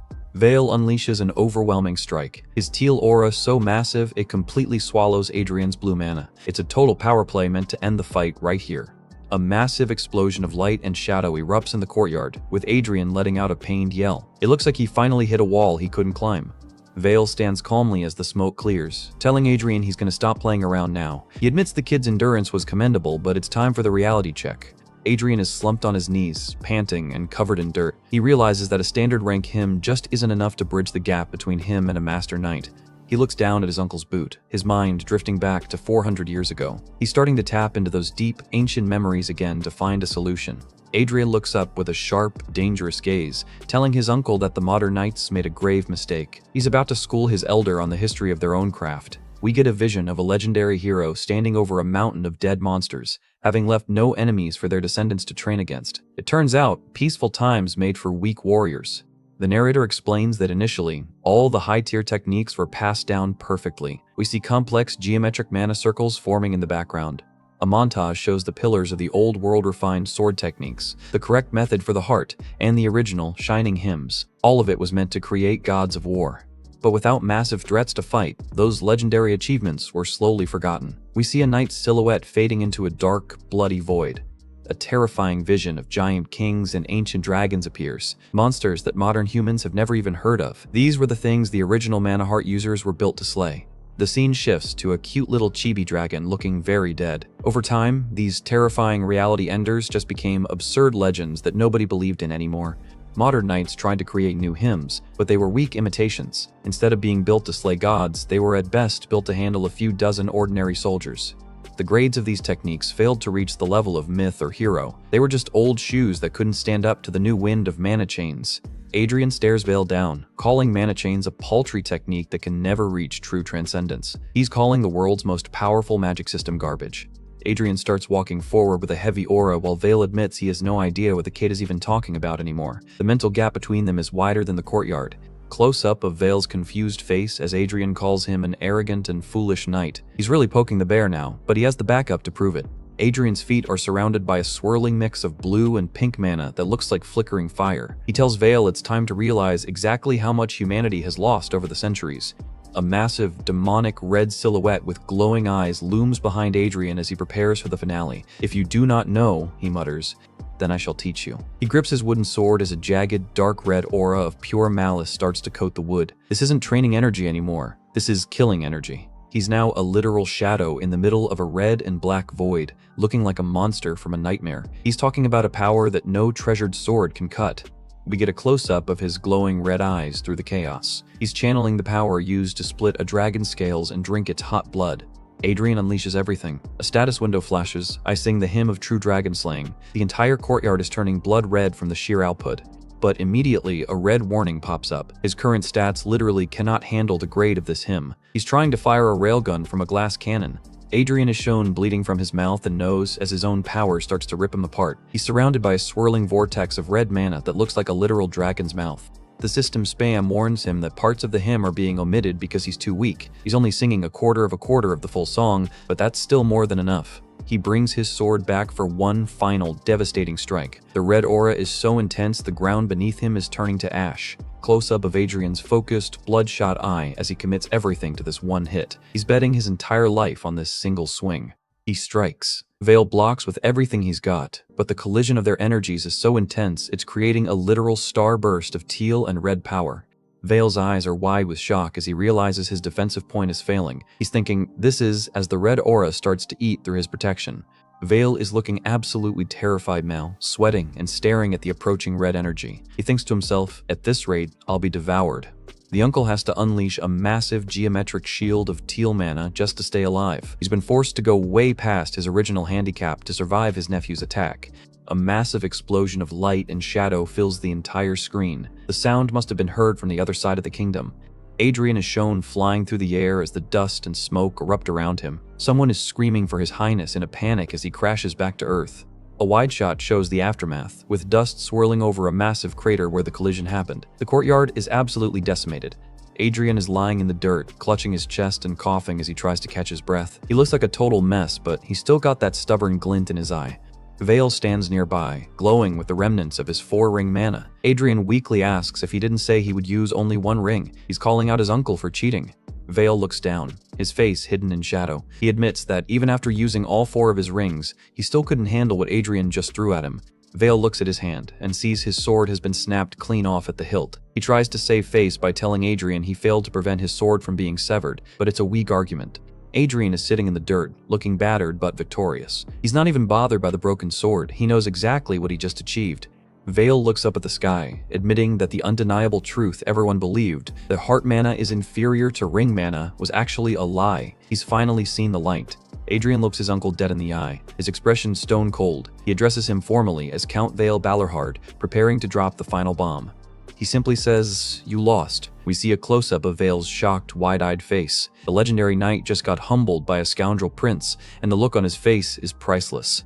Adrian is having a full-blown nightmare, seeing flashes of the legendary sword and a snarling, demonic wolf beast. It's a chaotic mess of shadows and blood that's clearly tied to his past life. The vision shifts to the blood-stained hilt of Gruhorn, with a desperate plea to stop now echoing through his mind. Whatever he's remembering, it's safe to say it was traumatic. He snaps awake, sweating buckets and gasping for air. His eyes are wide with lingering terror as he tries to figure out if he's back in the real world. He's clutching his bedsheet so hard his knuckles are white, his hand trembling as he tries to regain control. The psychological toll of that last battle is finally catching up to him. We see Adrian sitting in the dark of his bedroom, hunched over and looking completely drained. The moon is shining through the window, but he looks like he hasn't slept a wink. Close up on his hand again, he's still shaking. Even though he's the scoundrel prince now, the soul of a warrior is clearly struggling with this new human vessel. Adrian grits his teeth, cursing this damn martial spirit him. He knows he pushed himself way too far in that spar with his uncle. A vision of himself standing in a void of red energy appears, with the text warning that this is the price for forcefully drawing out that much power. He basically redlined his soul to win. The hymn of true dragon slaying is revealed to be a myth-grade technique, showing Adrian mid-strike. No wonder his body is falling apart. He was trying to use god-tier skills as a level 1 human. Despite his body being a total wreck, Adrian flashes a determined look as blue mana sparks around him. He thinks to himself that the win was well worth the risk he took. He starts channeling his power again, remembering the very first hymn he managed to weave for this body. He's determined to stabilize his foundation before he tries anything that crazy again. The system message appears over a swirling vortex of energy. 100 victories are my pride and my strength. It's the core of his current fighting style. The narrator notes that during those 100 duels, he endured 1,000 waves of mana. He's forged his new path through pure, unadulterated suffering. Adrian looks much calmer now, and the system confirms that the grade of his hymn of sparring has risen slightly. Growth is growth, even if it's slow. He's sitting back on his throne, thinking about how his progress should be enough to handle that third prince bastard. He's definitely planning on settling some scores soon. Adilia bursts into the room, looking like she's about to cry with relief. She shouts that he's finally regained consciousness, showing just how long he was out for.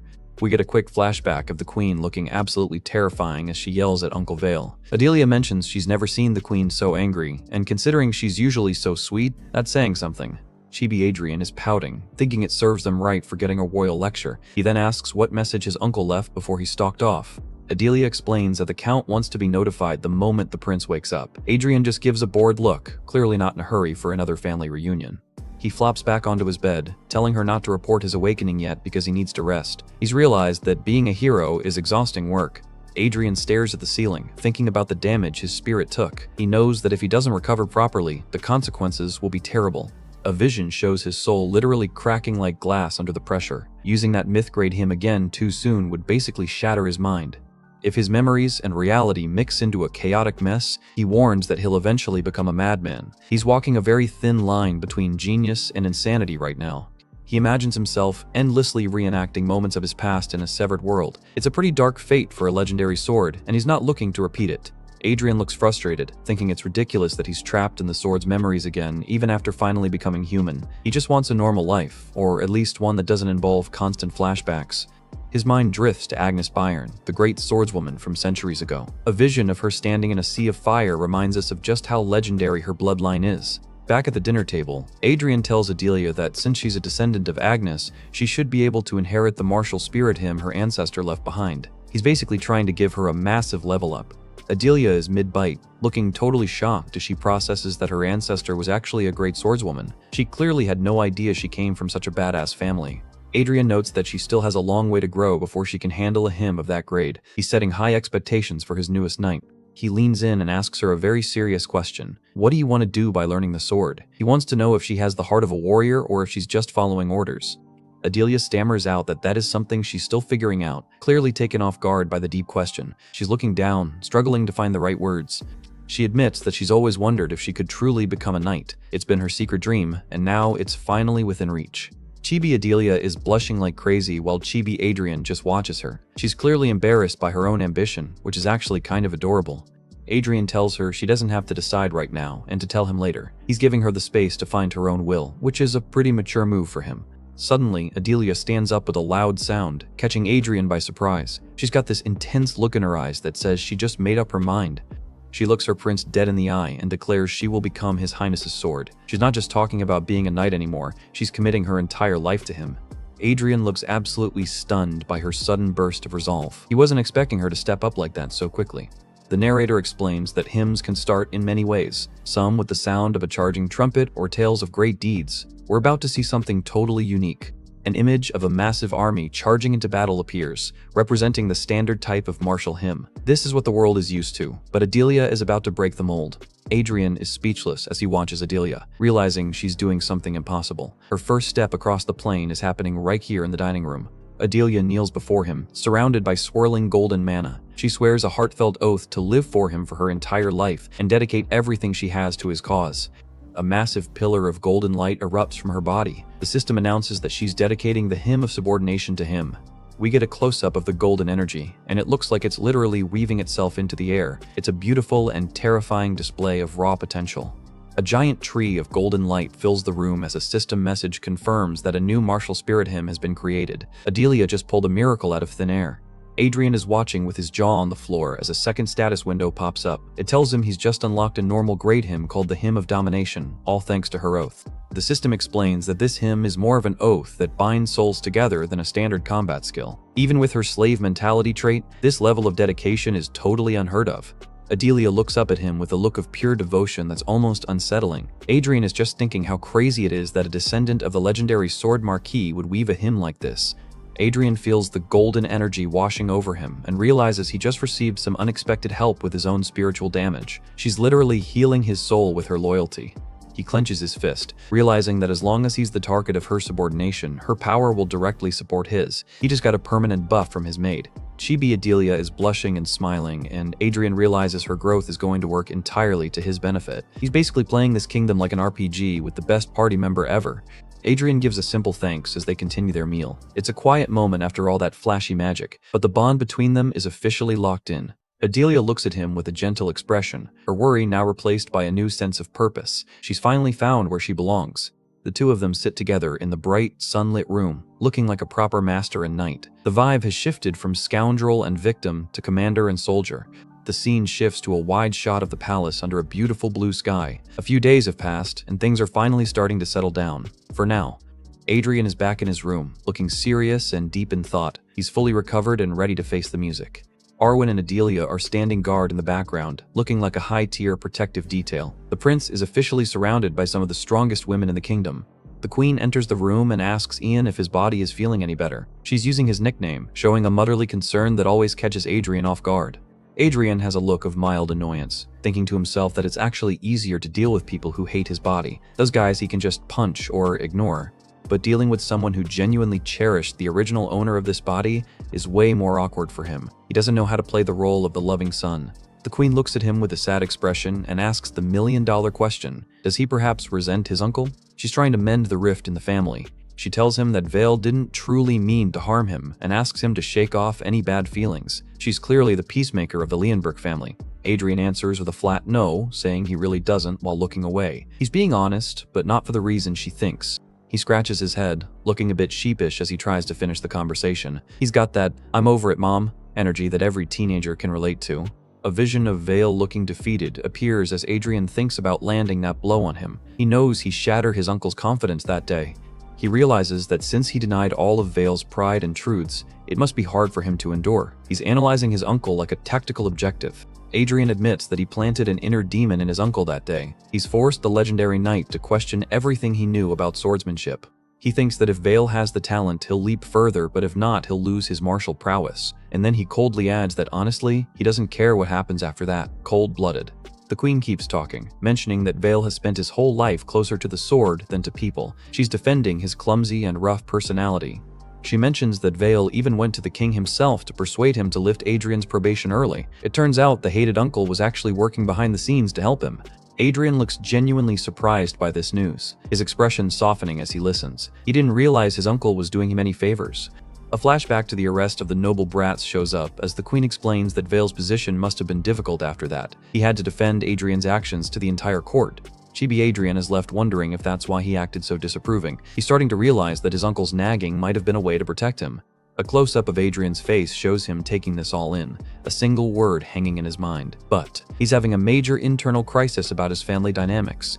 He sits alone in his chair, looking out the window and asking himself why that man would do that for him. He's starting to see that being a prince involves more than just swinging a sword. He's actually being loved, and he has no idea what to do with it. Meet old scholar Niccolo Marchiadel, the man sent to give our prince a reality check in the classroom. He looks like a typical wise advisor, but Adrian is definitely not in the mood for books. Adrian is making the grumpiest face ever, telling the old man that he absolutely refuses to study. He spent centuries as a sword, he probably thinks human history is a bit redundant at this point. Arwin and Adilia are just standing in the corner looking super awkward while the prince has his little tantrum. You can tell they're just waiting for the explosion or for the lesson to actually start. Adrian is literally shouting at the ceiling, wondering why he has to study when he could be training. The scholar doesn't miss a beat, reminding him that without knowledge, humans are basically just well-dressed beasts. Adrian is fuming now, asking if the old man just called him a beast. The scholar plays it cool, saying Adrian hasn't even started his studies, so he's not even beast level yet. Talk about a burn. Adrian sits back with a serious look, claiming that despite his appearance, he already knows everything there is to know. He's trying to flex that ancient knowledge, but the scholar isn't backing down. Niccolo just smiles, calling the prince's bluff and proposing a little game. If Adrian is so smart, he should have no problem discussing a few advanced topics. The deal is simple. If Adrian can prove he's actually as skilled as he claims, the scholar will stop coming to the palace and leave him alone. This is exactly the get-out-of-school-free card Adrian was looking for. Adrian flashes a sharp, confident grin that says, "You've already lost, old man." He's totally ready to big-brain his way through this lesson and get back to his swords. The debate gets heated as Adrian slams his hand on the table, completely agreeing with the scholar's points. He's actually getting into it, showing off his iron-blooded perspective on leadership. Adrian drops some heavy truth about human nature, saying people will walk all over you if you're too soft. The scholar looks genuinely impressed, realizing the prince has a much darker and more realistic view of the world than he expected. The scholar hands him a book called Theory of the Iron-Blooded Monarch, admitting that the prince might actually enjoy this one. It's like they finally found some common ground in their ruthless ruler fan club. Adrian starts reading, and the book explains that the bond between a ruler and subject is basically just a cold, hard transaction of protection for loyalty. It's a very mercenary way of looking at a kingdom, which fits our boy perfectly. Niccolo nods along as Adrian breaks down the theory, admitting that the prince is actually making some sense. The trash prince might just be a secret political genius after all. The sun is setting over the castle while they deep dive into the give and take of power. It's a pretty poetic shot for a couple of guys talking about how to exploit people for loyalty. The scholar starts packing up his books, satisfied with the day's progress. He's definitely seen a side of the prince that no one else in the kingdom knows about. Niccolo tells him they'll continue the rest of the discussion tomorrow, and Adrian looks totally drained. He's holding up a hand like, yeah, sure, whatever, just let me sleep. Adrian waves goodbye with a big laugh, looking like a total weight has been lifted off his shoulders. He thinks he's finally won his freedom from the classroom. Wait, the realization hits him like a truck. He actually just sat through a whole normal lesson without realizing it. The old man totally tricked him into studying.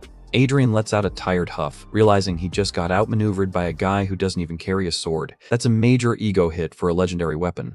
Scholar Niccolo walks through the halls, thinking to himself that the first prince is nothing like the rumors suggested. He's seeing the potential for a truly formidable monarch beneath the arrogant facade. A long shot of the scholar leaving the palace shows the scale of the royal grounds. He's carrying the secret that the kingdom's scoundrel might actually be its smartest player. The clouds clear to show a bright, high sun over the palace towers. It looks like a peaceful day, but for Adrian, peaceful is just another word for boring. We find Adrian lying upside down on his bed, staring blankly at the floor. He's officially entered the nothing-to-do phase of his recovery, and he is hating every second of it. He flops off the bed and onto the rug with a groan, shouting about how bored he is. Without training, he's basically just a normal teen with too much time on his hands. Chibi Adrians are shown rolling around, complaining that there's nothing to do since he's still recovering. He's realized that living diligently is actually pretty exhausting. Adilia walks in to announce that Sir Vale Balorhard is here to see him. Adrian perks up immediately, excited to finally have a guest who isn't a tutor with a book. Adrian tells Adilia to let him in, standing up and dusting himself off. He's trying to look like a dignified prince again instead of a bored teenager on a rug. Adrian stands with his hands on his hips, thinking it's about time his uncle came to visit. It's been a few days since their duel, and he's been expecting a follow-up. We get a close-up of his eye as he thinks, but sensing that this isn't just a friendly social call, he knows his uncle is still dealing with the fallout of their spar. Vale enters looking incredibly awkward and avoids eye contact. Adrian realizes that his uncle still hasn't overcome the inner demon that Adrian planted in his head. The room is silent for a moment as Vale looks down at his boots. The tension is thick. It's clear the legendary knight is having a major crisis of confidence. Suddenly, Vale bows and blurts out that he's sorry, which nearly knocks Adrian over from the shock. A high-ranking count apologizing to a prince he used to mock? Now that's a plot twist.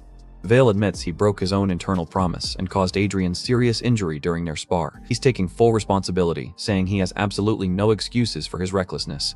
Adrian's inner monologue reveals that he knows it wasn't Vale's fault. He got hurt because he overused a myth-grade technique his body couldn't handle. He's the one who played with fire and got burned. Adrian looks a bit sweating and guilty as his mom's face appears in the background. His conscience is killing him because he's letting his uncle take all the blame for his own power trip. Vale looks up with a grim face, telling Adrian to demand whatever he desires as compensation. He's ready to pay the price for his supposed mistake. The uncle even offers to cut off his own arm or eye. Adrian is totally disgusted, asking what on earth he's supposed to do with junk like that. He's got no use for a one-armed uncle. Adrian thinks it's pathetic that a man who should have been a swordmaster is getting caught up in inner demons and self-pity. He's losing respect for the old-school knights. He decides to play it cool and says he'll be generous with his wish. That devilish smirk is back, so you know whatever he's about to ask for is going to be good. Adrian tells his uncle that he'll state his wish first, before they do anything else. He's taking full control of the situation again. He looks his uncle dead in the eye and makes his request, let me go on an outing. It's a simple wish, but in this kingdom, nothing is ever that simple. Vale is totally confused, pointing out that Adrian's probation is already over, so he can leave the palace whenever he wants. He doesn't see why this is a wish at all.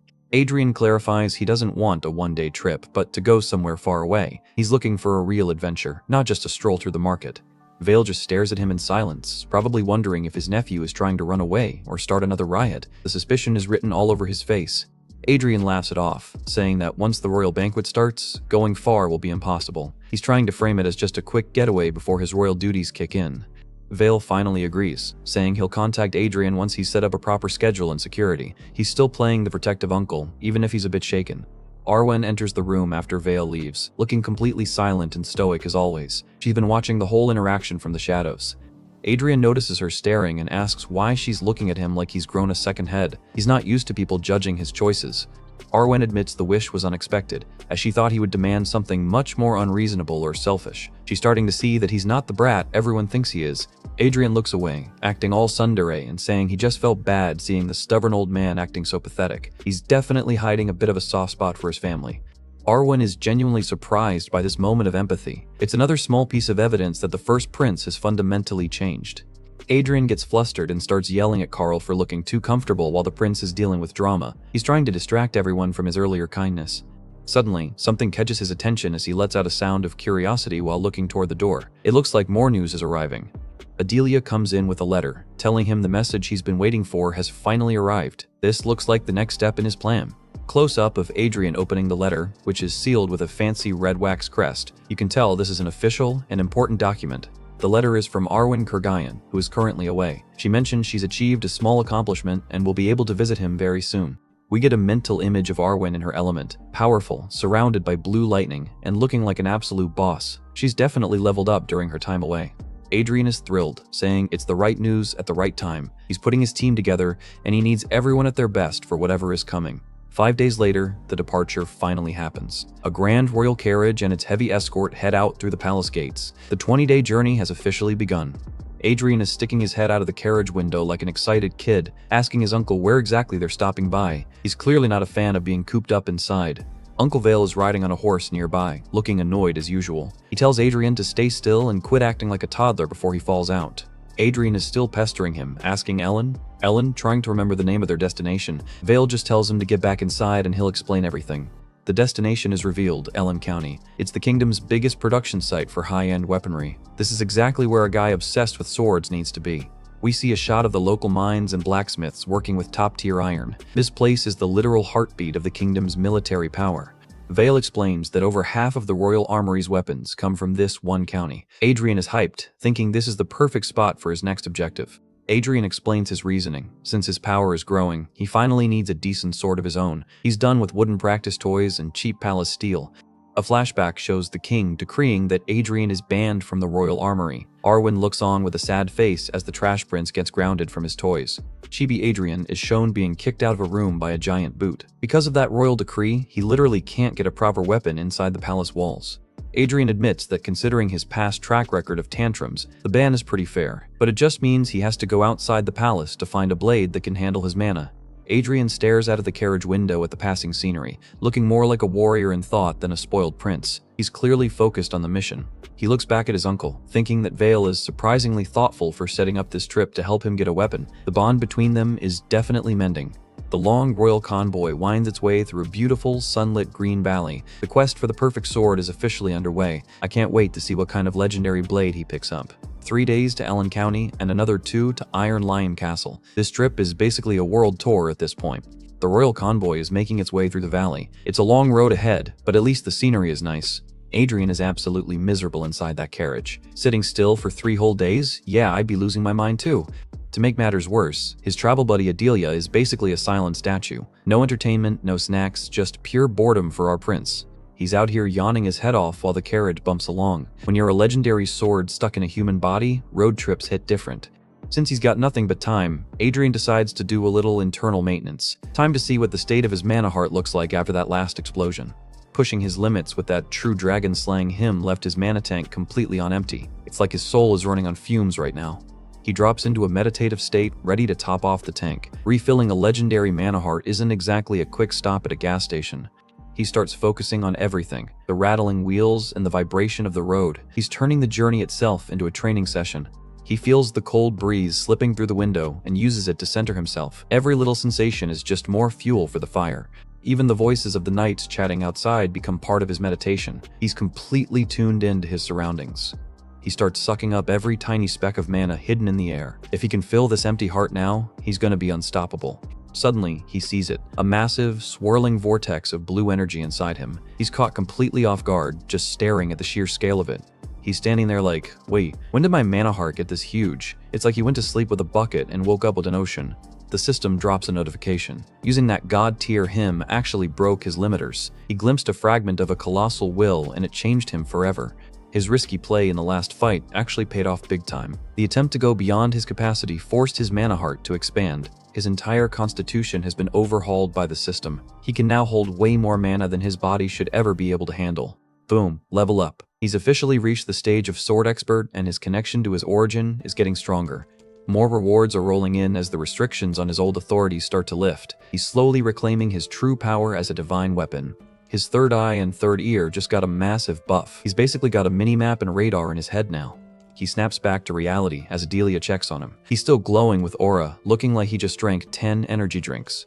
Chibi Adrian is losing it, jumping around the carriage in pure hype. This trip isn't boring anymore. He clenches his fist with a confident grin. He's officially gone another step further toward becoming a legend again. They finally arrive at the massive estate in Ellen County. Time for the main event, finding a real weapon that won't break. The local lords are already falling over themselves to welcome him. They're honored to have him, or so they say with their fake smiles. Torrance and Edgar of the Ellen family give the royal greeting. They look like typical noble sycophants looking for a favor. Adrian keeps it professional, thanking them for the hospitality. They want to show him to his room, but he's already looking for the forge. He takes a look around the hall, and his expert eye is already judging everything. He's not impressed with their treasures yet. The walls are covered in swords, but Adrian calls them out instantly. Flashy, low-grade junk that's useless in a real fight against a dragon. He follows the lords deeper into the mansion. He's being polite, but his mind is already focused on the blacksmith's guild. He realizes he's not going to find what he needs in a fancy display case. He needs to go where the real work happens and the hammers are heavy. He asks about the local guild, but the lords look a bit hesitant. There's a but coming, and it usually means trouble in these stories. Adrian doesn't care about their excuses. He wants to see the forge now. The nobles are sweating, clearly worried about their crude workers offending him. He starts walking toward the guild with a purposeful stride. He knows exactly where he's going, even if they don't. Lord Torrance warns him that blacksmiths are rough, stubborn, and not big on manners. Yeah, buddy, tell me something I don't know. Apparently, these guys are so busy they'll even ignore their own lord. Adrian is just like, cool, as long as they can forge a decent blade. Torrance is begging for mercy, telling Adrian not to be offended by their lack of royal protocol. Adrian's eye is already locked on the heat radiating from the door. The heat from the furnace is absolutely brutal as they step inside. Torrance is worried Adrian can't handle the temperature, but our boy is just getting started. The guild is a chaotic mess of smoke and fire. The sound of clanging iron is everywhere. It's literal music to Adrian's ears. He stands in the middle of the noise, taking it all in. The hammering is so loud you can't even hear yourself think, but he's loving it.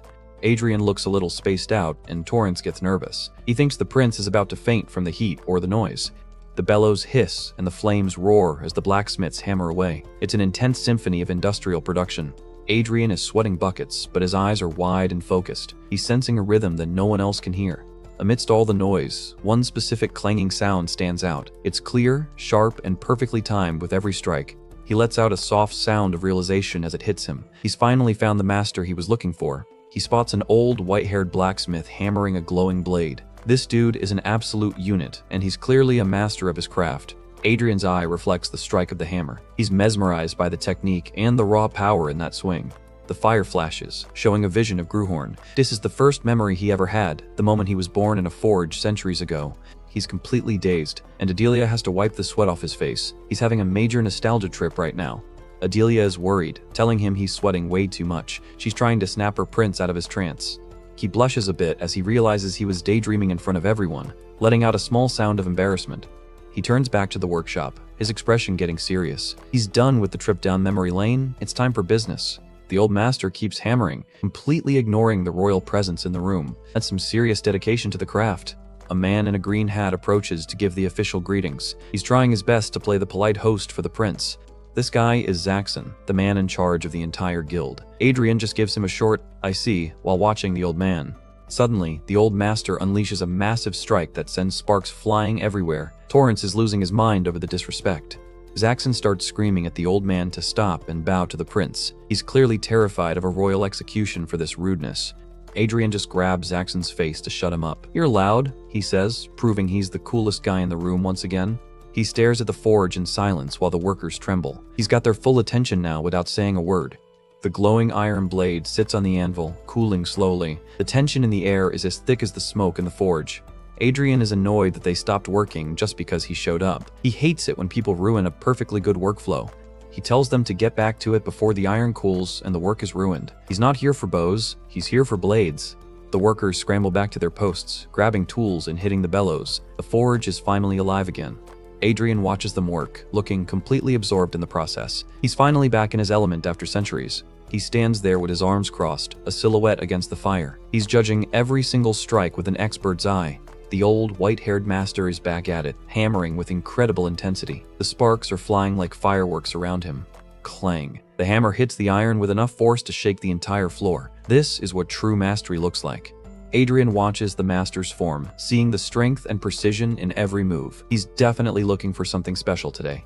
His eye glows with a strange light as he focuses on the metal. He's using his new authorities to analyze the hidden quality of the sword. He stands in a circle of fire, the heat radiating off his face. He looks like a fire spirit himself in this environment. Another massive strike on the glowing blade. The power being put into this metal is absolutely insane. He watches from behind, mesmerized by the master at work. He's finally found a forge and a master that's worthy of a legend. Adrian looks genuinely moved, whispering a single word, just. This might be the start of the greatest sword ever made. Adrian is walking with Torrance Ellen through the estate while they discuss the forge. Torrance is explaining that for some unknown reason, the old master smith has been stuck in a loop of forging and melting swords. Adrian asks if the swords he makes are just failures, but Torrance shakes his head. He admits it's hard to say because the man's skill is legendary and the results seem perfect. We see a shot of the muscular, white-haired blacksmith, known as the Master Smith of Swords. People say every blade he creates is a masterpiece, which makes his behavior even weirder. Torrance mentions that even to his eyes, the swords the master made so far seemed completely flawless. It's a total mystery to the whole family why he keeps melting them all back down into slag. The young lord looks worried, noting that for the past month, the old man has barely slept. He's been completely obsessed, clinging only to his work as if his life depends on it. Since he isn't a young man anymore, the lords are seriously concerned that he might literally work himself to death. Adrian listens intently, sensing the weight of the man's dedication. The sun sets over the beautiful red brick mansion as the tour of the grounds continues. The atmosphere is quiet, but filled with anticipation for whatever the master is currently forging. Several days pass, and the prince makes it a habit to visit the forge early every morning. He stays late into the night, just watching the old man work in total silence. During that time, the old man simply continues his daily grind, hammering away at the glowing steel. He doesn't say a word, completely focused on the rhythm of his hammer and the heat of the fire. Adrian stands there, arms crossed, observing every single strike with an expert's eye. He's respecting a fellow master of the blade in the only way a warrior can. Torrance watches them both, surprised that there have been no incidents despite the prince's bad reputation. It's almost surprising how peaceful things have been between the two of them.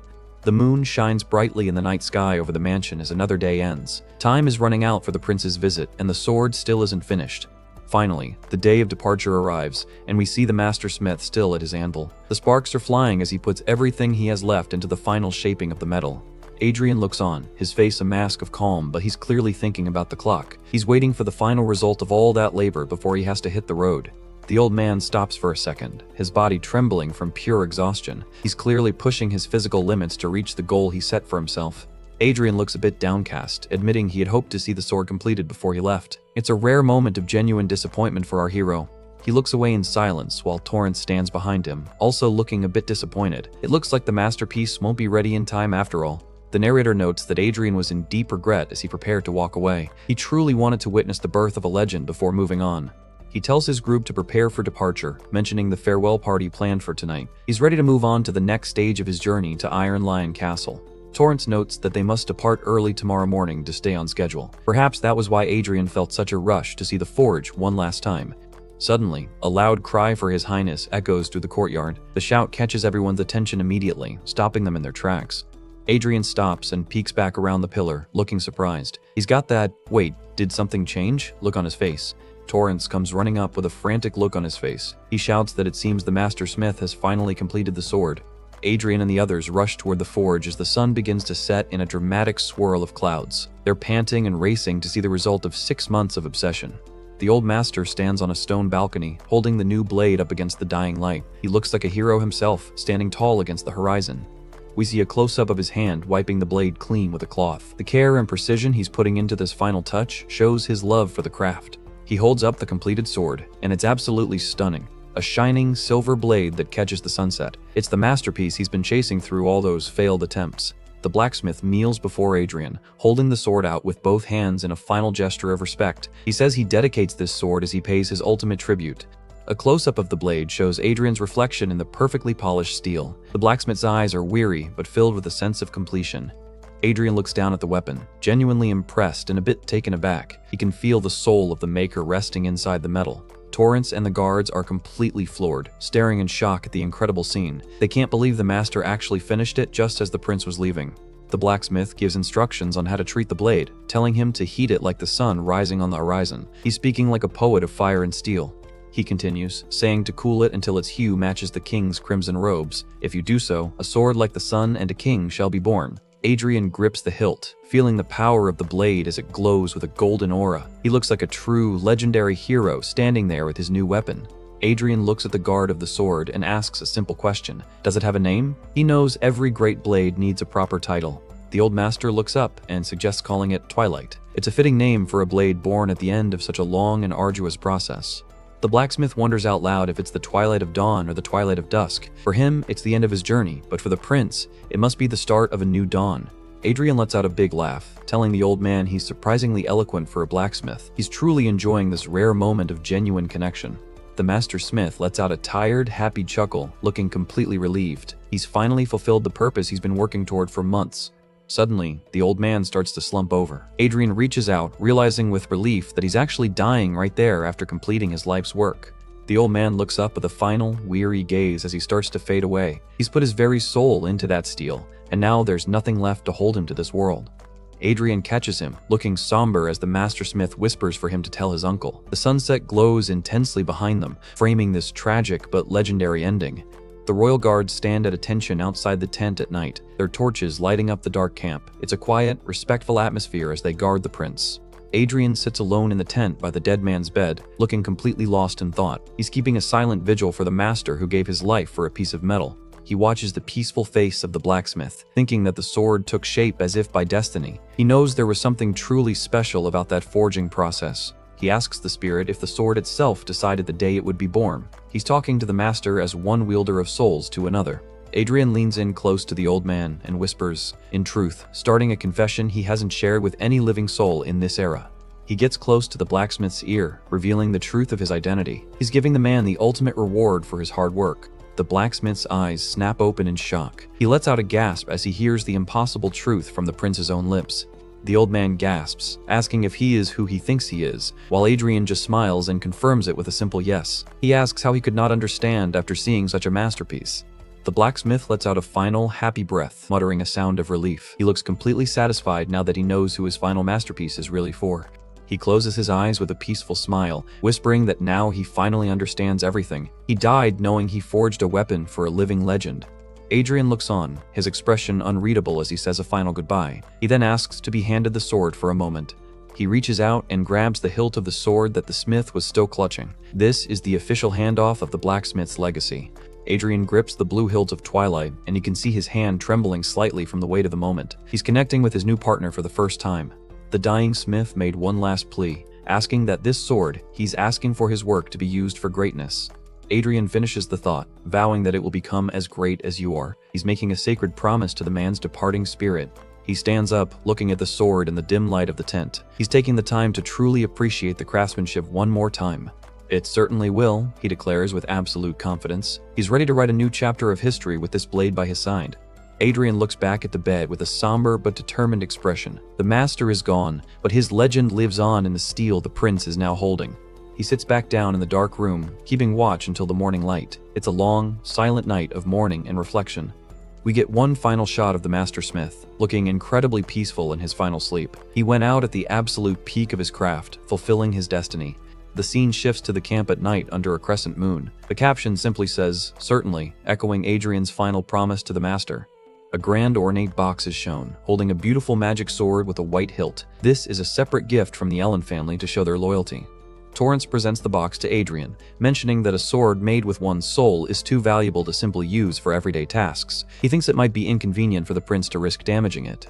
He offers this high-quality magic sword instead, begging the prince to accept it as a standard weapon. Adrian looks at it with interest, sensing the mana inside. Adrian holds the magic sword up, testing its weight and balance. He admits it's a good middle-grade sword even if it's not a legendary masterpiece like Twilight. He He notes that getting a soul-forged blade was already a tremendous gift, but getting a magic sword on top of that is exceptional. He's genuinely impressed by the Ellen family's generosity. Torrent smiles, saying that the loyalty of the Ellen family toward the royals is second to none. He looks quite proud of his family's contribution to the prince's cause. He stammers out that it's an honor for the family, while looking a bit intimidated by the prince's aura. Adrian is definitely acting like a proper ruler now. The scene shifts to the departure plans as the sun comes up. The carriages and infantry will follow slowly behind, while the faster units push ahead. The cavalry is ordered to ride ahead at maximum speed to make up for lost time. We see the troops preparing to move out on horseback through the valley. The soldiers shout their agreement as they mount up. They're behind schedule and need to hurry to reach Iron Lion Castle by the deadline. Adrian watches Uncle Vale, who looks incredibly busy managing the entire departure. He's clearly a natural when it comes to military logistics. Vale explains that His Majesty had given him a separate assignment to complete on the way. He's finally back in his element as a commander. Adrian nods, thinking to himself that his little excursion definitely wasn't free. He's starting to see the political strings attached to his recent fun. Vale mentions that they plan to ride fast to reach the castle by tonight, so Adrian will have to ride a horse instead of a carriage. He's already moving toward his mount. Adrian just stands there with a blank expression and drops the ultimate bombshell. I don't know how to ride a horse. Wait, seriously? Uncle Vale is left absolutely speechless, sweating and staring at his nephew in total disbelief. How can a prince not know the absolute basics of riding? Adrian thinks to himself, I was a sword. How could I have ever ridden a horse? He's having a minor human life failure moment. This journey just got a whole lot more awkward. Our boy is definitely not built for the equestrian lifestyle yet. He's back to heaving while Adilia watches with a worried expression. It turns out even a legendary sword spirit can get a nasty case of motion sickness. The journey had its fair share of twists and turns. We see a chibi Adrian clinging to a horse for dear life, looking like he's about to get bucked into the next kingdom. The struggle is real, folks. He's slumped over and absolutely miserable, proving that sword expert doesn't mean horse expert. Uncle Vale and the guards are just zooming past him while he wobbles in the background. He's cursing the horse, the road, and probably his own legs at this point. But through all the nausea and the bumping around, the destination is finally in sight. The sky is clearing, and the vibe is about to get a lot more serious. Adrian pulls it together, looking intense as he grips the reins. He might feel like death, but he's got a reputation to uphold as the kingdom's most improved scoundrel. Even if it wasn't exactly how they planned, they managed to reach their destination in just one day. They're standing before the massive, intimidating gates of Iron Lion Castle. Adrian looks up at the towering stone walls, letting out an impressed sound. He's finally arrived at the heart of the kingdom's military strength. The local knights aren't wasting any time, marching out to meet the royal party with heavy, metallic steps. The Iron Lions definitely live up to their name when it comes to intimidation. A knight named York of the Walladin family leads the greeting, bowing low with his squad. They're welcoming the noble blood of Leonberg, but the atmosphere feels more like a standoff than a welcome party. Adrian is practically vibrating with an intense blue aura as he walks past them. York notes that his spirit is overflowing more than necessary, which is a polite way of saying the prince is flexing on them. The other knights are staring him down with looks of pure suspicion and dislike. They clearly haven't forgotten the prince's old reputation, and they aren't ready to play nice just yet. York thinks to himself that the reason for the tension is obvious. He's eyeing the prince like he's a bomb waiting to go off in the middle of their castle. Adrian smirks, thinking he should stir things up a bit while he spots a familiar face. He calls out for Arwin, effectively ending any chance of a quiet entrance. Arwin approaches with her usual grace, but you can see the surprise on her face. She wasn't expecting her new master to show up at her home turf so soon. She drops to one knee in a perfect knightly salute, telling him she's been counting the days to see him again. The local knights look like they're about to have a collective heart attack seeing their flower kneel to the scoundrel prince. Oh, the reaction is immediate and it is salty. The knights in the background are literally fuming, with flames of jealousy practically erupting from their heads. Suddenly, the temperature in the courtyard drops as Adilia enters the frame. She's radiating a cold aura of her own, looking absolutely terrifying as she stands behind Adrian. Adrian places a hand on Adelia's shoulder, sensing her hostility. He knows that any disrespect directed at him is going to provoke his war maniac maid, and he's not ready for a massacre just yet. We get a close-up of Adelia's eye glowing with a dangerous yellow light, while her normal face looks totally innocent. She's a ticking time bomb of loyalty. Adilia snaps back to her polite self with a quiet, "Yes, Your Highness." Adrian thinks it's a good thing he developed her slave mentality early on, otherwise these knights would already be in trouble. Adrian stands between his two powerful female knights, looking like the ultimate gacha game protagonist. He's ready to get down to business. He tells Arwin to follow him, but then he glances back at the jealous mob behind her. He's got that "I'm about to do something fun" look in his eyes. Adrian flashes a wide, devious grin and says they have much to catch up on. He adds that it would be even better if those guys behind you came along too. He's inviting the haters to a front row seat of his power. The scene shifts to the training grounds where Adrian is casually leaning on a wooden practice sword. He's traded his royal coat for a simple shirt, looking ready for a workout. He stares down the group of Iron Lion apprentices, declaring that he wishes to witness the swordsmanship that's said to be the best in the kingdom. He asks who will show me the sword of the Iron Lions. The knights are all whispering and looking at each other, totally hesitant. They're caught between wanting to punch his smug face and being terrified of the political fallout. Adrian notices their hesitation and gives them a knowing side-eye. He can tell they're holding back because of his royal status.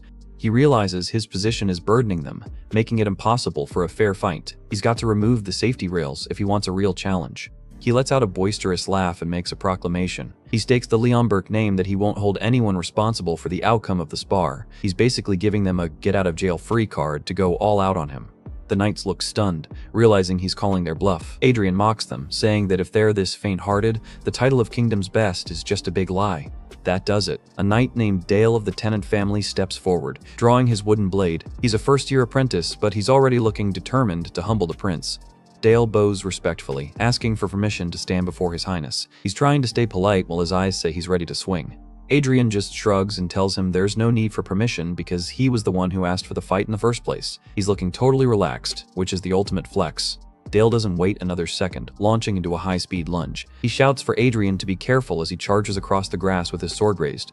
Adrian just stands there with a calm smirk, his eye tracking the movement effortlessly. He's seen faster strikes from actual monsters.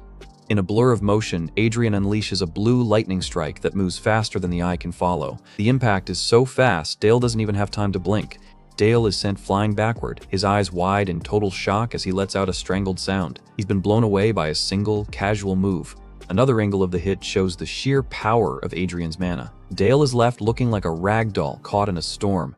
Adrian stands tall, his body glowing with remnants of blue energy. He coldly says, "Next," looking like he hasn't even broken a sweat. Dale is left sprawled out on the ground, unconscious. The other knights are absolutely speechless, realizing they might have massively underestimated this scoundrel. A new challenger named Paul Raheim steps up, looking much more serious. He notes that Dale is only in his first year, while he's already in his third. He thinks his experience will make the difference. Big mistake. Paul gets wrecked even faster, groaning in pain as he hits the dirt. Adrian is basically speedrunning these apprentices at this point.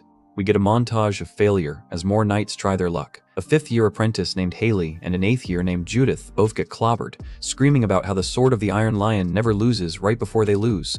Adrian is moving like a ghost, delivering a brutal elbow strike to a knight's jaw. The sound of the impact echoes across the courtyard. He finishes the round with a flurry of high-speed blows, leaving a trail of blue mana in his wake. The ground is shaking from the force of his movements. A wide shot shows a pile of defeated knights scattered across the training grounds. Adrian is the only one left standing in the center, looking bored out of his mind. Adrian lets out a sigh and says, "Good grief." He's looking at the pile of bodies and realizing that these trainees aren't even a warm-up for him. The other knights are whispering in fear, calling him a monster. Adrian tells them they're quite slow to move, and that he'd like to face the actual official knights now. He turns to Arwin, who's been watching from the sidelines with a neutral expression. He's done playing with the amateurs. Adrian tells her that when he returns to the capital, she'll be coming with him. He's making it clear that she belongs on his team, not stuck here in the castle. Arwin stays silent, looking at her master with a complex expression. She knows the weight of that command. She gives a respectful bow and says, "As your highness wills." The pact is sealed, and the Iron Lions have officially lost their flower. Adrian notices someone approaching and thinks to himself, too easy. He's sensing a much stronger presence entering the arena. A high-ranking knight with long silver hair walks into the courtyard, proposing a small bet to liven things up. This guy looks like he actually knows how to use a sword. The silver-haired knight offers to face the prince, saying that if he wins, he wants a specific reward. He's eyeing Arwin, clearly hoping to win back her freedom. Adrian shuts him down instantly with a cold denied. He tells the guy flat out that Arwin is not a tournament prize to be gambled away. Respect. He turns to Carl and orders him to bring the sword. Adrian is proposing a different kind of stake for this high-level match. Carl hands over a sword as Adrian prepares his counteroffer. He's got a look of absolute confidence on his face. He unsheathes the beautiful, ornate blade and tells the knight that if he wins, he will give him this sword right here. The steel glows with a magical light that catches everyone's eye. The silver-haired knight is stunned, realizing that Adrian is actually valuing him. The prince tells him that a swordmaster's value can't be compared to a mere sword. Arwin is shown in the background, looking deeply moved by Adrian's words. She realized he truly views her as a person, not just a weapon or a trophy. The knight smirks and says, "Very well, your highness." He's accepted the terms, and you can tell he's actually looking forward to this fight now. The knight introduces himself as Dunham of the Fahrenheit family. He's an official knight and is on the verge of achieving triple chain. This is the first high-tier opponent Adrian has faced since his uncle. Chibi Adrian is mocking him, asking if he's still a double chain after all this time. Dunham is fuming, letting out a grunt of frustration at the blatant insult. Dunham holds up his own blade, mentioning that his sword was the 17th made by the Master Smith of Swords. He's trying to flex his own gear to counter Adrian's legendary prize. Adrian flashes a sharp grin and calls it a coincidence. He's hiding the fact that he's holding the Smith's 100th and final masterpiece. Dunham grips his sword tightly, his eyes narrowing as he prepares to strike. He's not underestimating the prince anymore after seeing those trainees get leveled. We get a split shot of the two combatants under a vast blue sky. Dunham mentions he also has a sword from that Master Smith, setting up a clash of legacies. Adrian mentions that his sword is the Master Smith's 100th work. Dunham looks shocked, saying he's never heard rumors of a 100th sword ever being made. Dunham enters a focus state, his eyes glowing with teal mana. He admits that while Adrian follows a misguided path of the sword, he can recognize the ceaseless effort in his technique. The knight says he'll do his utmost in this spar as a token of respect. He's surrounding himself with a swirling storm of teal energy, showing off his near triple chain power. Adrian laughs at the idea of his path being misguided. He's glowing with his own blue mana, looking completely unfazed by the triple chain pressure. He flares his mana heart, blue flames dancing around his arms. He's ready to show this official knight what a real legend looks like. Adrian declares that his position was never one to call my own from the start. He's embracing his role as a protector, not just a royal. Adilia is watching from the sidelines, her eyes wide with awe. She's feeling the massive amount of mana being output by both fighters. Arwin is also watching, looking concerned as Dunham prepares his heavy strike. She knows how dangerous a triple chain knight can be when they stop holding back. Adrian looks at the crowd, saying that respect directed at me is enough if it comes from my people. He's officially won over his staff and his knights. He looks over at Adilia and commands her to watch closely. He's turning this life-or-death spar into a teaching moment for his protege. Adilia gives a frantic reply as a massive explosion of blue mana erupts from Adrian. The ground is literally cracking beneath him. Adrian stands in a whirlwind of absolute power, his blue aura forming the silhouette of a giant warrior behind him. He tells Adilia that this path is the path she must walk from now on. Adilia is caught in the shockwave, golden mana swirling around her as she responds with a quiet yes. She's witnessing the peak of martial arts right in front of her. The final panel shows Adilia glowing with a mix of her own gold and Adrian's blue light. She vows to surely do so. The teacher is about to show his student how a real dragon slayer handles business. Things are getting real tense over a cup of tea. It's a quiet moment, but you can feel the weight of the conversation about to go down. Uncle Vale is having a heart-to-heart with Lord Walladin. They're reflecting on how many times they've actually visited this castle, and apparently, this is visit number 4. The Count is looking pretty stressed out, resting his chin on his gloved hand. He's clearly got some heavy stuff on his mind regarding the royal family's reputation. We get a quick glimpse of the competition, the other princes. One won't even show up, while the others only bothered to visit when Adrian was in trouble. The royal family dynamic is basically a Shark Tank. The Count slams his hand on the table, fed up with the gossip. He points out that regardless of how trashy Adrian's past was, some things can't be ignored. Lord Walladin isn't having any of it, pointing a finger and telling Vale he's partially responsible for this mess. He thinks the Count let things get way too far before stepping in. Walladin drops a major truth bomb. If the Count had supported the first prince even a little, the kid wouldn't have become such a pariah. It's a brutal reminder that Adrian was essentially abandoned by his own family. The Count can't even argue, just looking down and admitting that Walladin isn't wrong. He's finally realizing that his own neglect helped create the monster he's now trying to fix. We get a flashback to the Pig Prince version of Adrian, surrounded by wine and acting like a spoiled tyrant. This was the guy everyone knew and hated, a total disaster of a human being. Uncle Vale remembers scolding him for being wasted on some weird potion, only for Adrian to completely lose it. The kid was basically a walking temper tantrum back then. Close-up of the old Adrian's sweating, angry face. You can see the pure malice in his eyes as he reaches his breaking point. Things got so bad the kid actually tried to stab his own uncle with a sword. He was a hopeless scoundrel through and through, with zero respect for his bloodline. A close-up of the Count's eye reflects the memory of that scoundrel. It's clear that betrayal cut deep and changed how he viewed his nephew for years. It gets even darker. The kid actually sent his uncle poisoned wine and had the nerve to call it a gift. That's some next-level villain behavior right there. Vale grips the bottle hard, probably remembering the exact moment he realized his own nephew was trying to kill him. The betrayal is still fresh in his mind. The Count actually drank the wine and used his mana to burn away the poison. He's so powerful he treated an assassination attempt like a casual afternoon drink. But as he burned the poison, he also burned away whatever familial love he had left. He was officially done with Adrian from that day on. But then we see the contrast. The current Adrian is enduring hellish training and getting stronger every single day. The man he thought would never change has become someone completely different. Lord Walladin is still skeptical, reminding Vale that he was the one who said the first prince should never be king. He's not ready to believe in a redemption arc just yet. A quiet shot of a teacup reflecting the current, much more serious Adrian. It's a symbolic look at how his image is shifting in the eyes of those around him. Vale grips his leg, admitting that the boy he sees now is fundamentally a different person. He's putting his own pride aside to advocate for his nephew. He begs Walladin to give Adrian a chance, at least enough of a chance to compete fairly with the other princes. He's finally acting like the guardian he should have been from the start. The Count literally bows his head in a desperate plea. Seeing a legendary warrior like him beg for a scoundrel shows just how much faith he's starting to have. Lord Walladin is just stunned, saying he simply doesn't understand the change. He's completely baffled by this new family dynamic. He notes that he has no clue who changed more, the Count or the Prince. It's a total 180 for both of them, and it's throwing the whole court for a loop. Suddenly, a knight bursts into the room in a total panic, shouting for Lord Walladin. Something big is happening outside on the training grounds. The knight gasps out that the first prince is doing something that's blowing everyone's minds. The lords rush out to see the chaos for themselves. Walladin tells Vale not to worry too much, thinking their knight Dunham knows his limits. He assumes it's just a standard spar that won't get too out of hand. Vale just smirks as they walk, noting that Dunham wouldn't dare beat a member of royalty senseless. He's surprisingly calm for someone whose nephew is in a duel. Then he drops the ultimate flex. It is not the prince you should be worried about. It is your knight. Talk about calling your shots. Walladin gives him a look like, you've really lost it, haven't you? He still thinks his knight has the upper hand against the weak prince. Then they see it. A knight getting absolutely demolished and sent flying across the courtyard. The ground is literally cratered from the impact. Walladin screams out Dunham's name in total disbelief. His top-tier knight just got folded like a lawn chair by the scoundrel. The crowd is going wild. Even Dunham got knocked out, and the prince is just standing there, surrounded by blue mana trails, looking like the final boss. Vale looks at Walladin with the ultimate, I told you so, face. He's totally enjoying his friend's shock after years of them both mocking Adrian. Adrian looks exhausted, sweating and panting, but his eyes are still sharp. He's pushing himself to the absolute limit to prove a point. He casually shouts for the next challenger while covered in dirt and mana. He's essentially telling them that one high-tier knight wasn't even enough to make him stop.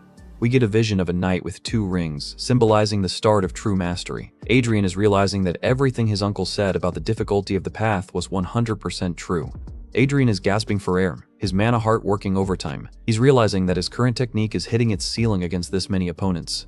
He's being swarmed by multiple knights, realizing his basic hymn of sparring just isn't enough to handle a group of professional soldiers at once. He grits his teeth, knowing he can't use his dragon-slaying hymn against regular people without killing them. He's stuck in a tactical deadlock. But then, a status window pops up. Trait Hyperfocus is activated. Our boy is about to enter the zone, and things are going to get very quiet for everyone else. Everything slows down as the blue mana trails create a literal tunnel of focus. He's moving in a world where time has practically stopped. He grips his sword, admitting that his body doesn't even feel like his own anymore. He's completely surrendered to his instincts as a legendary blade. He remembers that same sensation from his past life, the feeling of being a perfect weapon in motion. He's a total blur on the battlefield now. Boom, a massive shockwave of blue mana explodes as he carves through the line of knights. It's a total massacre, the non-lethal kind, of course.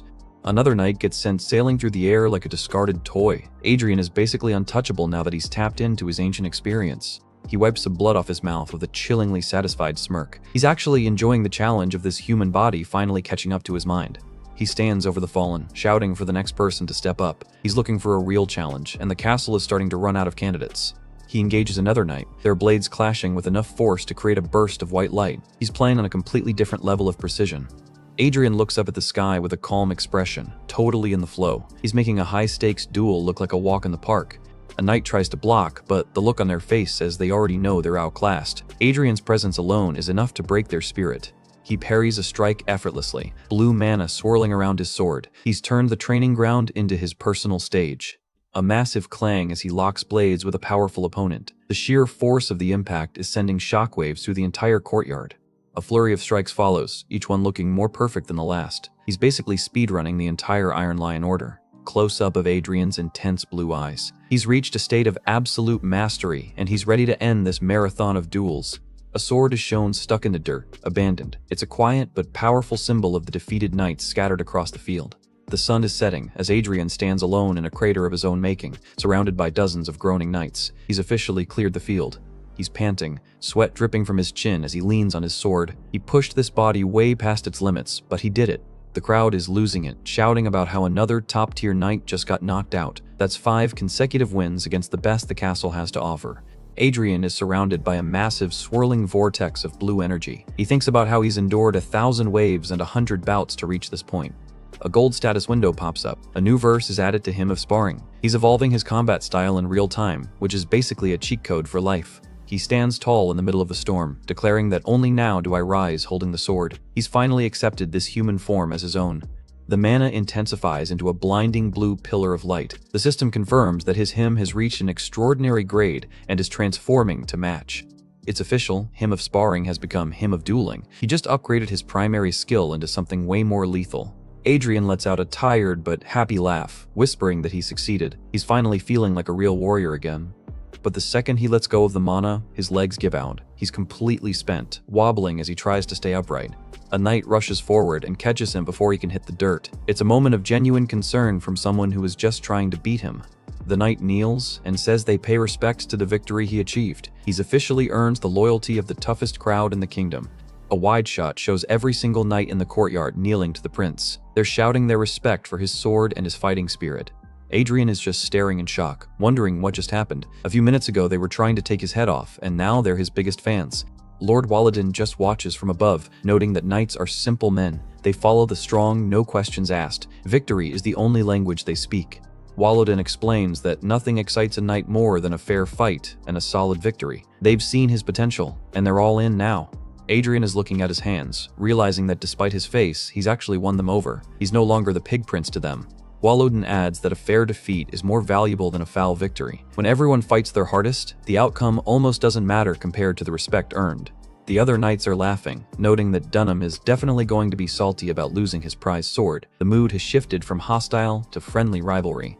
Adrian is sitting on the ground, thinking about how he thought everything was forgotten along with the old magic. He's being humbled by his own success. He looks up at the setting sun with a small, genuine smile. He realized there was at least one thing that hasn't changed over the centuries: the spirit of the knights. They still revere the strong and find grace in defeat. It's a beautiful, golden ending to a long day of ass-kicking. Recap's over. Stay tuned for the next beatdown.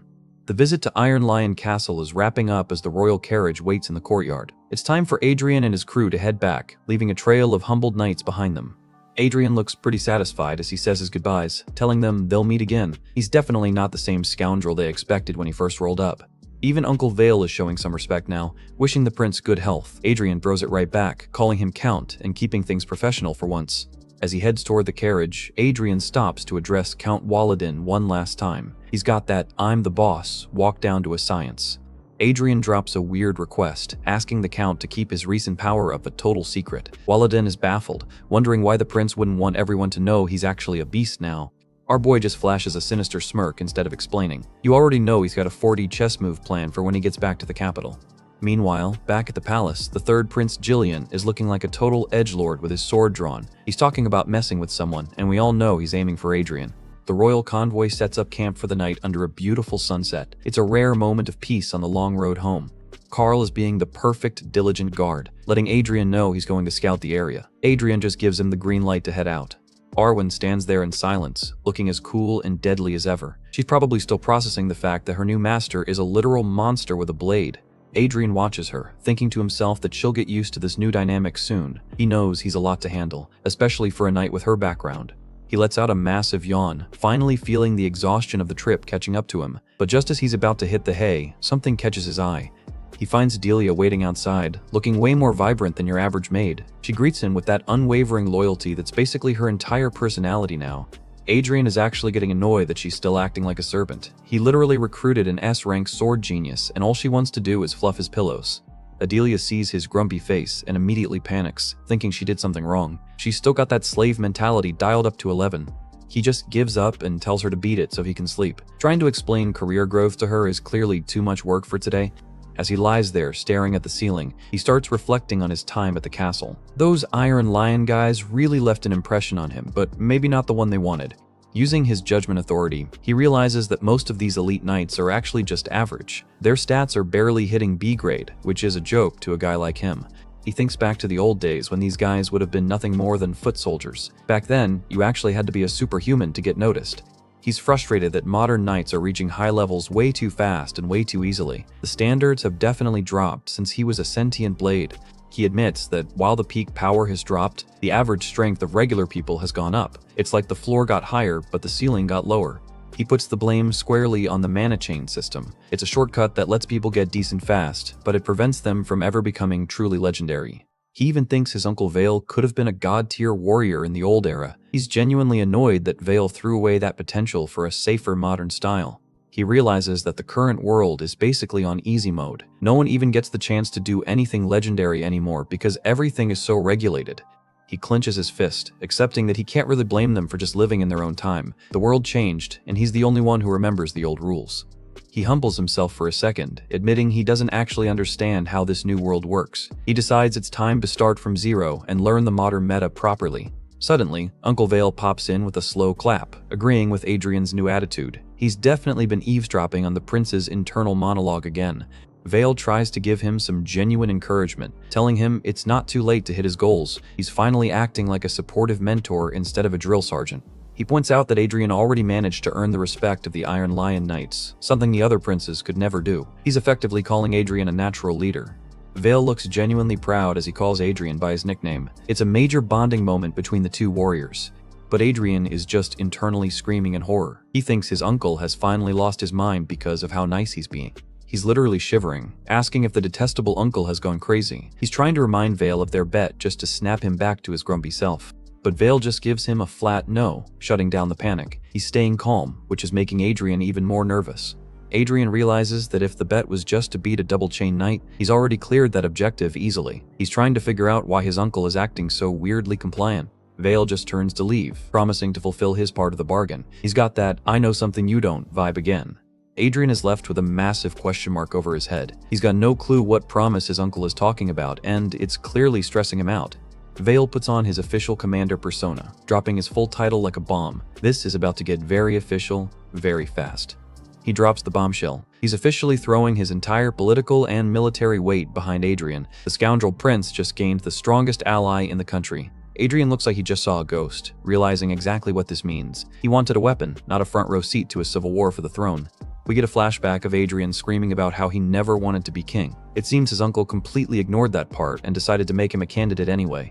The news of the Count's support hits the capital like a literal explosion. The entire kingdom is buzzing with rumors about the changed first prince. Suddenly, everyone is kissing his feet, shouting their congratulations. The sycophants are out in full force now that he's a serious contender for the crown. The palace is in total chaos, with new guards and soldiers being assigned to him. His private quarters are starting to look like a military base. Even a fresh batch of maids has been sent over to serve him. Everyone wants to be on the winning team before the succession war really heats up.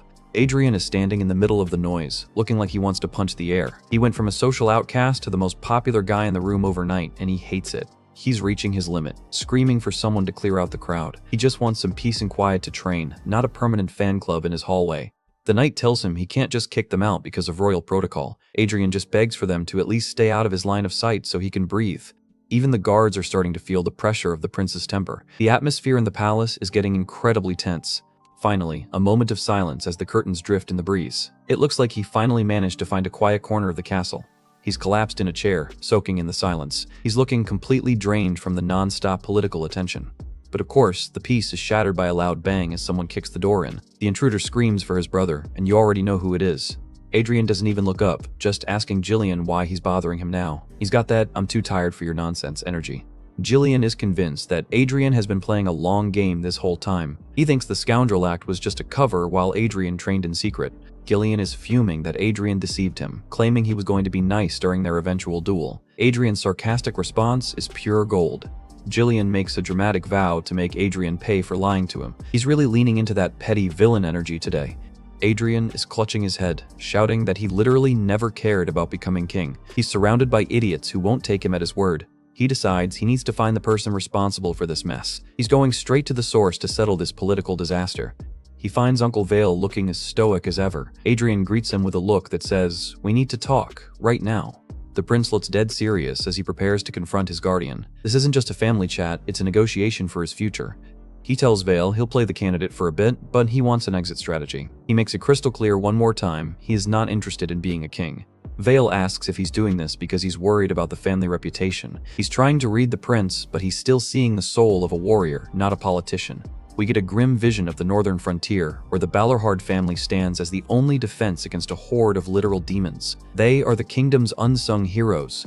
Vale says that as long as the kingdom remembers their sacrifice, the family will be fine. He's got that old soldier pride that's actually kind of inspiring. Adrian admits it's a relief, but he knows the political tide was going to turn eventually. He's way more aware of the world than he lets on. Vale gives him a brutal reality check, reminding him that firstborn princes who don't become king usually meet a tragic end. He's telling Adrian that he has to fight for the throne just to survive. He offers to give Adrian time to process, but warns him that the world won't wait forever. The tension is palpable as he leaves the choice to the prince. Adrian thinks about that last line. His very existence as the firstborn makes him a target. He realizes that as long as he's alive, he's in the game whether he likes it or not. He looks at his reflection, repeating that he won't change his mind. He's stubbornly holding on to his own path, refusing to be a puppet for the crown. His real goal is revealed. He wants to regain the transcendent power he had as a divine weapon. The throne of a tiny kingdom is trivial compared to the power of a god. He looks at the grand chandelier of the palace, seeing it as a symbol of the trivial life he's being forced into. He's got much bigger plans than wearing a shiny hat. The scene shifts to the official royal banquet hall. It's a massive, ornate space where the future of the kingdom is about to be decided. A heavy pair of boots steps into the room as the announcer begins the introductions. The weight of royal heritage is in every step. Adrian enters the ball, his red cape trailing behind him. He's the center of attention now, and he knows it. As the announcer shouts his name, Adrian scans the room with a cold, superior look. He's looking every bit the legendary warrior he used to be. The nobles are all whispering and staring, trying to get a look at the new prince. The tension in the ballroom is through the roof. Adrian stands tall in his full royal gear, looking absolutely majestic. The scoundrel is gone. In his place is a prince that the entire kingdom will have to reckon with. Get ready, the real battle for the crown is about to begin. Adrian makes his grand entrance into the banquet hall, his boots hitting the marble steps with the weight of a true king. You can already feel the shift in the room's energy before he even says a word. He stands at the top of the staircase, looking sharp in his red and gold royal uniform. Every eye in the building is locked onto him, and for once, they aren't looking at a joke. The noblewomen are already losing their minds, whispering about how he looks exactly like a young version of his father. Adrian isn't impressed though, thinking it's hilarious how much of a fuss they're making just because he lost a bit of weight. He scans the crowd with a look of pure boredom, judging every single noble in his path. He's starting to wonder if these people are actually the elite of the kingdom or just a bunch of fancy-dressed phonies. Using his judgment authority, he sees through their fake smiles. Every single one of them has the heart of a serpent trait, basically, a room full of backstabbing snakes waiting for their moment. He sees the evil karma swirling around them, describing it as a brand for those who steal and trample on lives. To him, the entire ballroom is just one giant, filthy pit of corruption. Adrian walks over to Taylor and his crew, noting that Taylor is pretty much the only one in the room actually worth his time. He's looking for potential, not just a pedigree. The prince calls out Taylor for not coming to greet him immediately. Taylor looks absolutely stunned to see the scoundrel acting with this much authority. Taylor and his buddies immediately bow, apologizing for the delay and thanking the prince for the invitation. They're finally realizing that the hierarchy in this palace has shifted. Adrian smirks, thinking that these guys will make perfect vessels for the seeds he's about to sow. He's not just making friends, he's building a power base from the ground up. Suddenly, a guard shouts for everyone to pay attention, cutting through the chatter. Something big is about to happen, and the atmosphere gets serious real fast. The announcer bellows that the ambassador of the Burgoni Empire is entering the hall. You can practically feel the collective intake of breath from the nobles. Adrian stops in his tracks, his eyes wide as he mutters a confused, "What?" He clearly didn't expect the Empire to show their faces here. The heavy doors swing open, and in walks the most arrogant-looking guy you've ever seen. The ambassador is a massive man in purple, looking like he owns the place. Meet Couillon de Bourgogne-Montpellier. He's got that "I'm better than you" smile plastered on his face as he makes his way through the crowd. The ambassador walks straight up to Adrian, greeting him with a casual, "It's been a while, Prince." He's treating royalty like a common acquaintance, which is a massive power move. Adrian's expression turns terrifying as he grinds his teeth. He's radiating a dark aura of pure hatred, and you can see the red killing intent starting to flicker in his eyes. We get a quick glimpse of the Burgoni army, a massive wall of steel and spears. This is the empire that humiliated Adrian's kingdom, and he hasn't forgotten a single second of it. Adrian thinks back to 400 years ago when he and his first wielder had to fight this very empire. The name Bourgogne is literally written in the blood and scars of his past life. Suddenly, a man in a gray suit accidentally slams into Adrian, spilling red wine all over his chest. The noble screams in panic as the prince gets soaked. Adrian just stands there in silence while the wine drips off his royal coat. He looks like he's about to explode, and not just because of the laundry bill.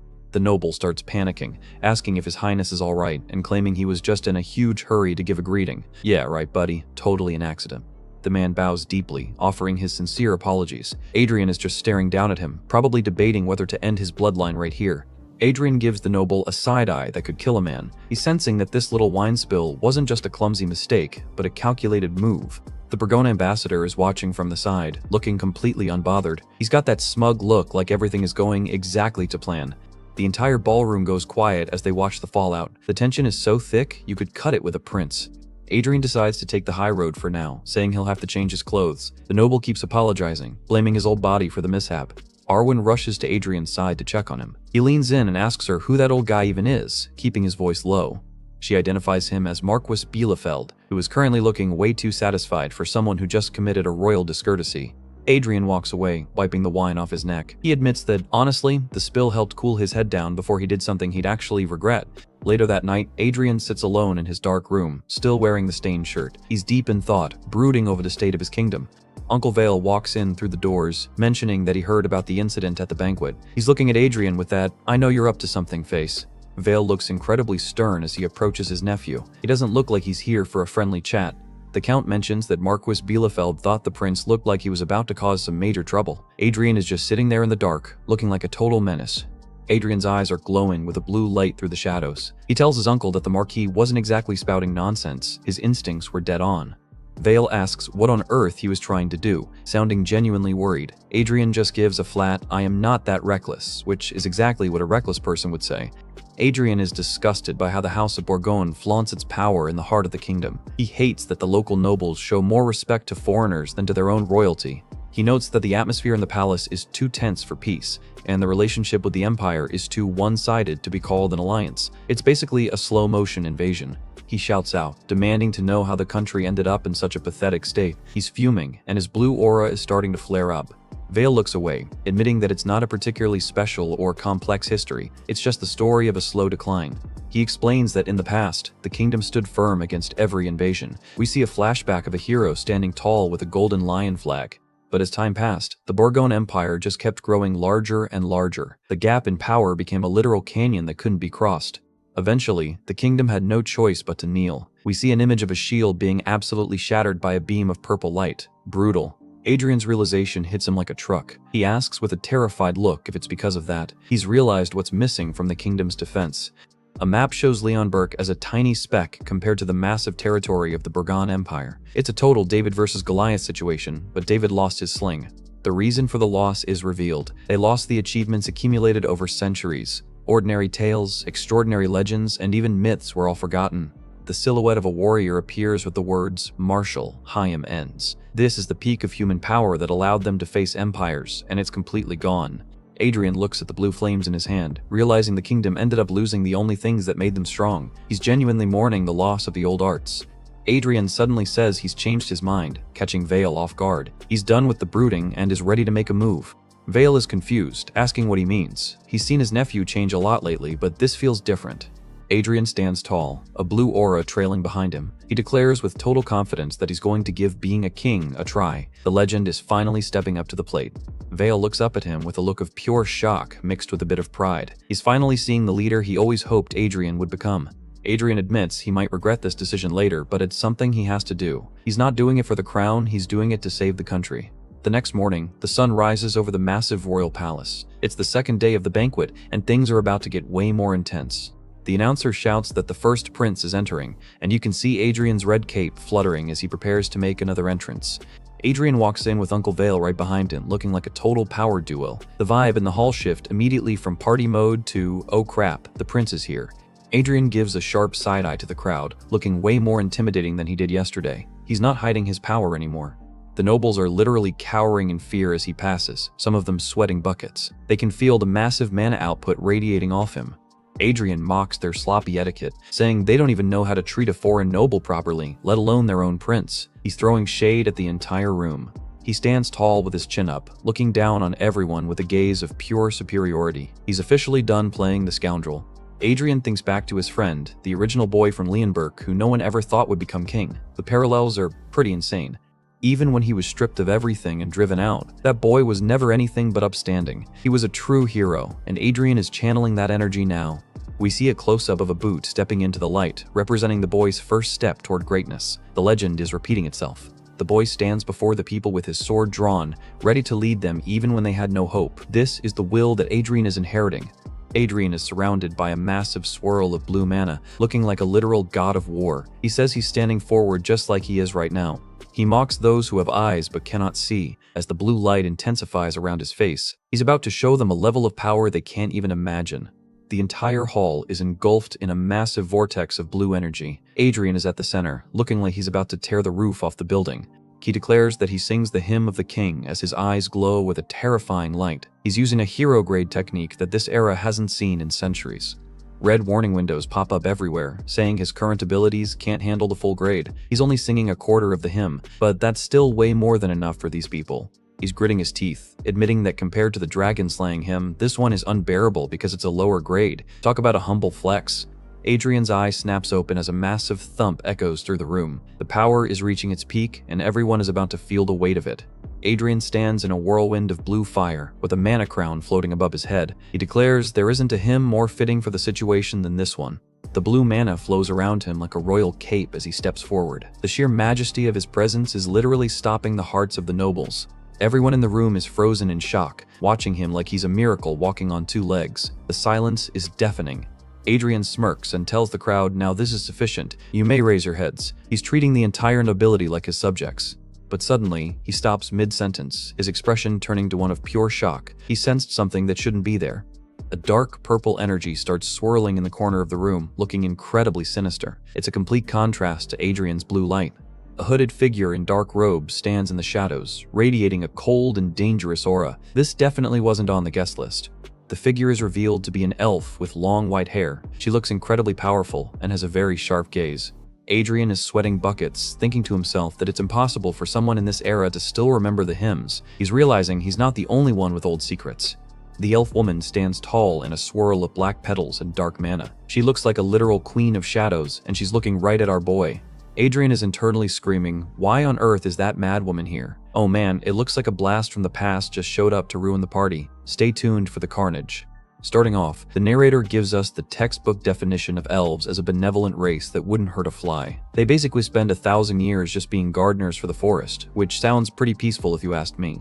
We see this gorgeous elf woman reaching out for a butterfly, looking like the absolute picture of grace. But there's a massive however hanging over this scene that's about to ruin the vibe. And there it is. She just straight up crushed that poor butterfly in her bare hand without even blinking. This isn't your average tree-hugging elf. We're dealing with a savage. Turns out, high elves are born as natural-born warriors with hero-grade stats right out of the gate. They are way more dangerous than people give them credit for, standing as shadows on the horizon. Adrian is standing there in the banquet hall, staring at this new arrival and realizing he's not looking at just any high elf. The realization that she's a predator is starting to sink in. Her name is Sigrun, also known as the Dancing Magic Swordswoman. She looks incredibly elegant in that purple outfit, but we already know she's got a mean streak. We get a quick glimpse into the past where Sigrun asks his legendary sword form if he'd come with her if his master died. She was literally promising him he'd never be bored again, which is kind of a weird way to hit on a weapon. She didn't care that he was just a piece of sentient metal. To her, being a legendary blade just made him more desirable, which honestly says a lot about her mental state. Adrian remembers her as the lunatic who tormented him for years back in the day. He's realizing he's face to face with his biggest nightmare, and she still wants a piece of him. Our boy is sweating buckets, hoping she doesn't recognize his soul in this new human body. He just recited the Hymn of the King, which is a total dead giveaway to someone who knew him 400 years ago. Sigrun leans in close, asking if they've met before because he feels peculiar. Should be Adrian in the background is shaking his head like, "Nope, definitely never seen you," which is peak comedy. Adrian tries to play it cool, claiming this is his first time seeing a real elf. Sigrun is giving him the most skeptical look ever, not buying a single word of his royal act. She's just staring him down, hand on her chin like she's trying to solve a puzzle. You can practically hear her thinking as she analyzes him. She flat out calls him a liar right to his face, making poor Adrian gulp in fear. This woman is terrifyingly good at seeing through his nonsense. Adrian thinks to himself that Sigrun was a total monster, even 400 years ago. He knows that regular humans usually either fall in love with elves or get totally freaked out by them, but his reaction is purely survival-based.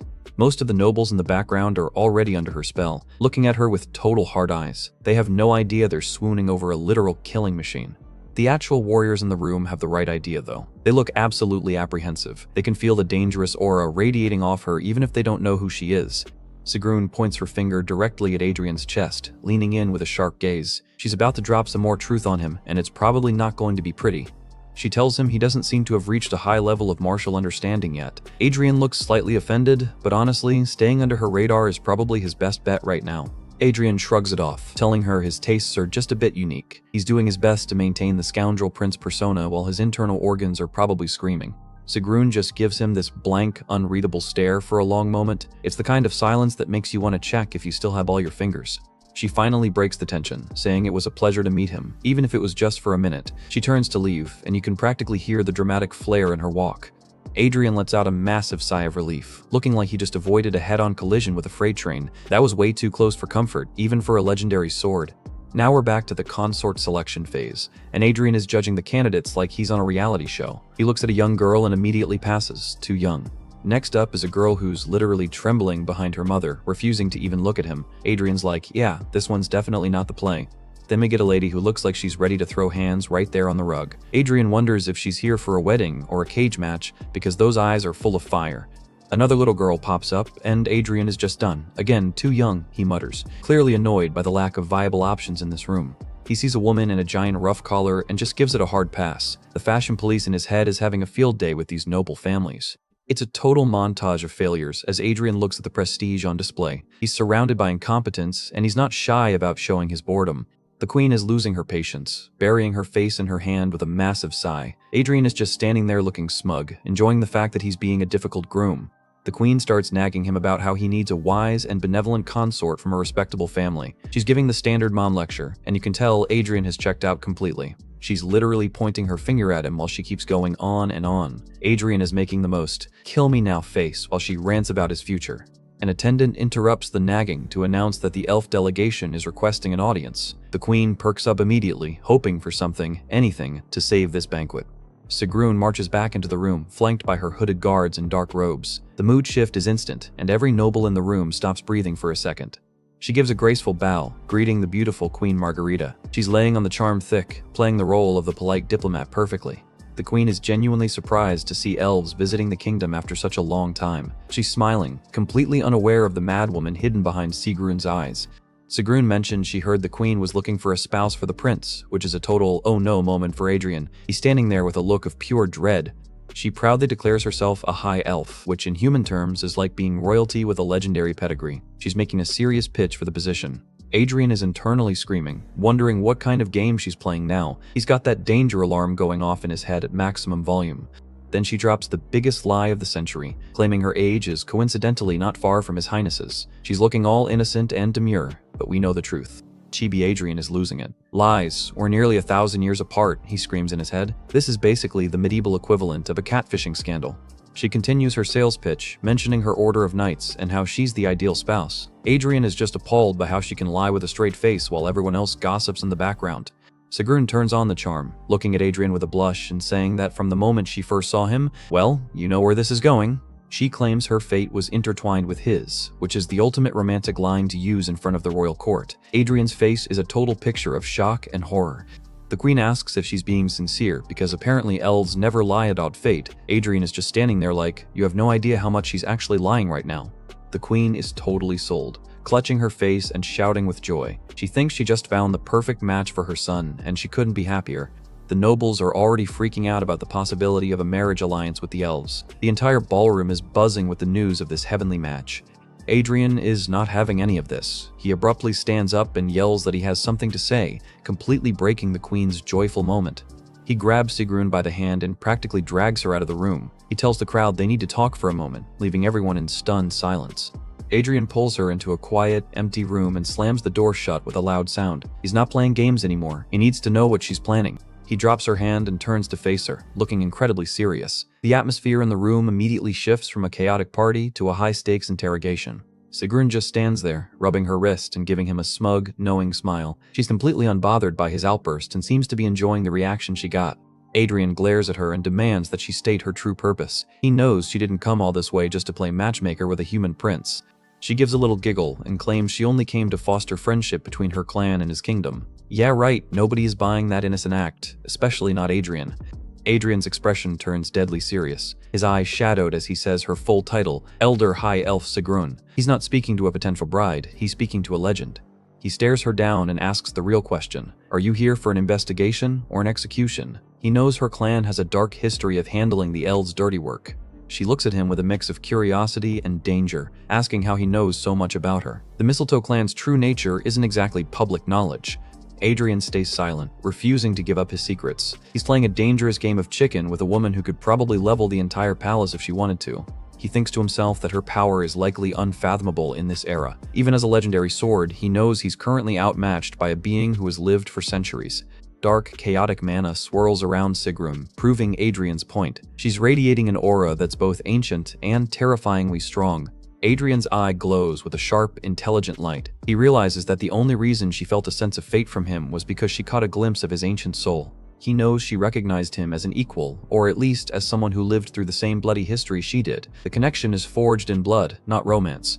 He commands her to drop the games, his eyes glowing with that intense blue mana. He's speaking to her not as a prince, but as the legendary dragon slayer. He tells her firmly to not interfere with his fate. It's a direct warning to back off and let him handle his own business in this new life. Sigrun looks at him, her expression turning serious as she absorbs his words. She's finally realizing that she's not dealing with a normal human. He knows that if he maintains the status quo, the fate of a lowly human will be torn to shreds by her lunatic tendencies. He has to stay interesting, but not threatening. He decides he must become a delicacy to be aged and savored, something she won't just casually destroy out of boredom. He's essentially playing the long game with a predator. He asks her, "Who are you, really?" turning the tables and demanding some honesty from her side. He points out that right now, he's just a pitiful prince abandoned by his own father, so he wants to know who she truly is beneath the high elf title. Sigrun gives a knowing smile, turning away slightly. "Who knows?" she replies, keeping her secrets close to her chest. She tells him that if he's curious, he should simply wait and see. It's an invitation to a deadly dance, and Adrian is forced to accept the terms. She turns back to him with a genuinely warm smile, a stark contrast to her earlier menacing aura. The tension in the room breaks, but the danger is still very real. Adrian looks at her, his expression a mix of relief and annoyance. He's survived the encounter, but he knows this is just the beginning of their complicated relationship. He thinks to himself that he knew something was strange. He's putting the pieces together, realizing why she was actually sent here. He had wondered why an elder elf was sent on a trivial diplomatic mission, but now it all makes sense. She wasn't sent for the kingdom, she was sent for him. Sigrun looks at him with a truly unsettling, almost obsessive gaze. Her eyes are wide, and she's smiling like she just found her favorite toy. Adrian is internally screaming again, clutching his head in frustration. He's realizing that he's not going to get rid of her anytime soon. Back in the banquet hall, the doors open, and Adrian walks out with Sigrun holding his arm. They look like the perfect, happy couple, which is exactly the opposite of how Adrian feels. The nobles gasp as they enter, with one woman whispering, "Oh my, the rumors are about to explode." Adrian looks exhausted, but he puts on a brave face as he addresses the crowd. "I have something to say," he announces, preparing to drop the next bombshell. He declares, loud and clear, that he will be engaged to Sigrun. The entire ballroom goes dead silent as the news registers. Sigrun is clinging to his arm, looking incredibly pleased with herself. The nobles are completely stunned by the sudden, massive political shift. Adrian is sweating, thinking to himself that it's crazy he has to call her name so affectionately. It's taking every ounce of his willpower to play this part. He adds that, for now, he cannot go against her interest, so an engagement is the safest play. It buys him time and keeps the lunatic happy. He tells the crowd that since this is too important a matter to decide hastily, they will take some time to observe. It's a smart political stall tactic. The queen agrees, saying it's best to take time to calculate the value of the engagement. She's back in politician mode, analyzing the benefits of an elf alliance. Sigrun gives Adrian a sly look, silently thanking him for playing along. She's got her foot in the door, and she's not leaving. Gillian is absolutely losing his mind back in his office. He smashes a tea set against the desk, screaming, "Damn it," because he just can't handle the pressure.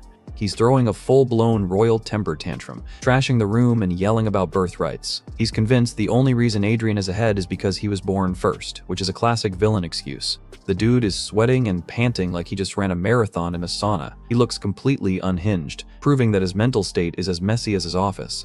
He's remembering the moment Uncle Vale declared his support for Adrian, and it's clearly eating him alive. That political move basically turned Gillian's world upside down. Gillian is also brooding over Sigrun, the High Elf. He used to think no woman could be that impressive, but her presence was something he never expected. A wicked grin spreads across his face as he remembers something important. He has a duel scheduled with Adrian soon, and he's clearly planning something nasty. He's thinking that killing Adrian would be too much trouble legally, so he's going for something worse. He wants to cut him up enough so he can't even function as a man, talk about a grudge. He starts cackling to himself in the shadows, looking like he just stepped out of a horror movie. This guy is way too excited about the prospect of mutilating his own brother. The scene shifts to a new heavy hitter, Sturmhilde Stuttgart, the commander of the Royal Knights. He looks like a seasoned veteran with that sharp gray beard and red cape. Sturmhilde introduces himself formally as the one who will notarize this duel. You can tell this isn't just a friendly spar, it's an official event with high stakes. The two brothers face off on a massive training field with soldiers lined up on both sides. The atmosphere is thick with tension as everyone waits for the first strike. Adrian is looking bored out of his mind, literally yawning in Gillian's face. He complains that there's way too much talking for what should be a quick sword exchange. Gillian tries to act all smug, mentioning that he even brought spectators for his brother. He's eyeing Adrian like he's already won, which is usually the first sign of a major fail.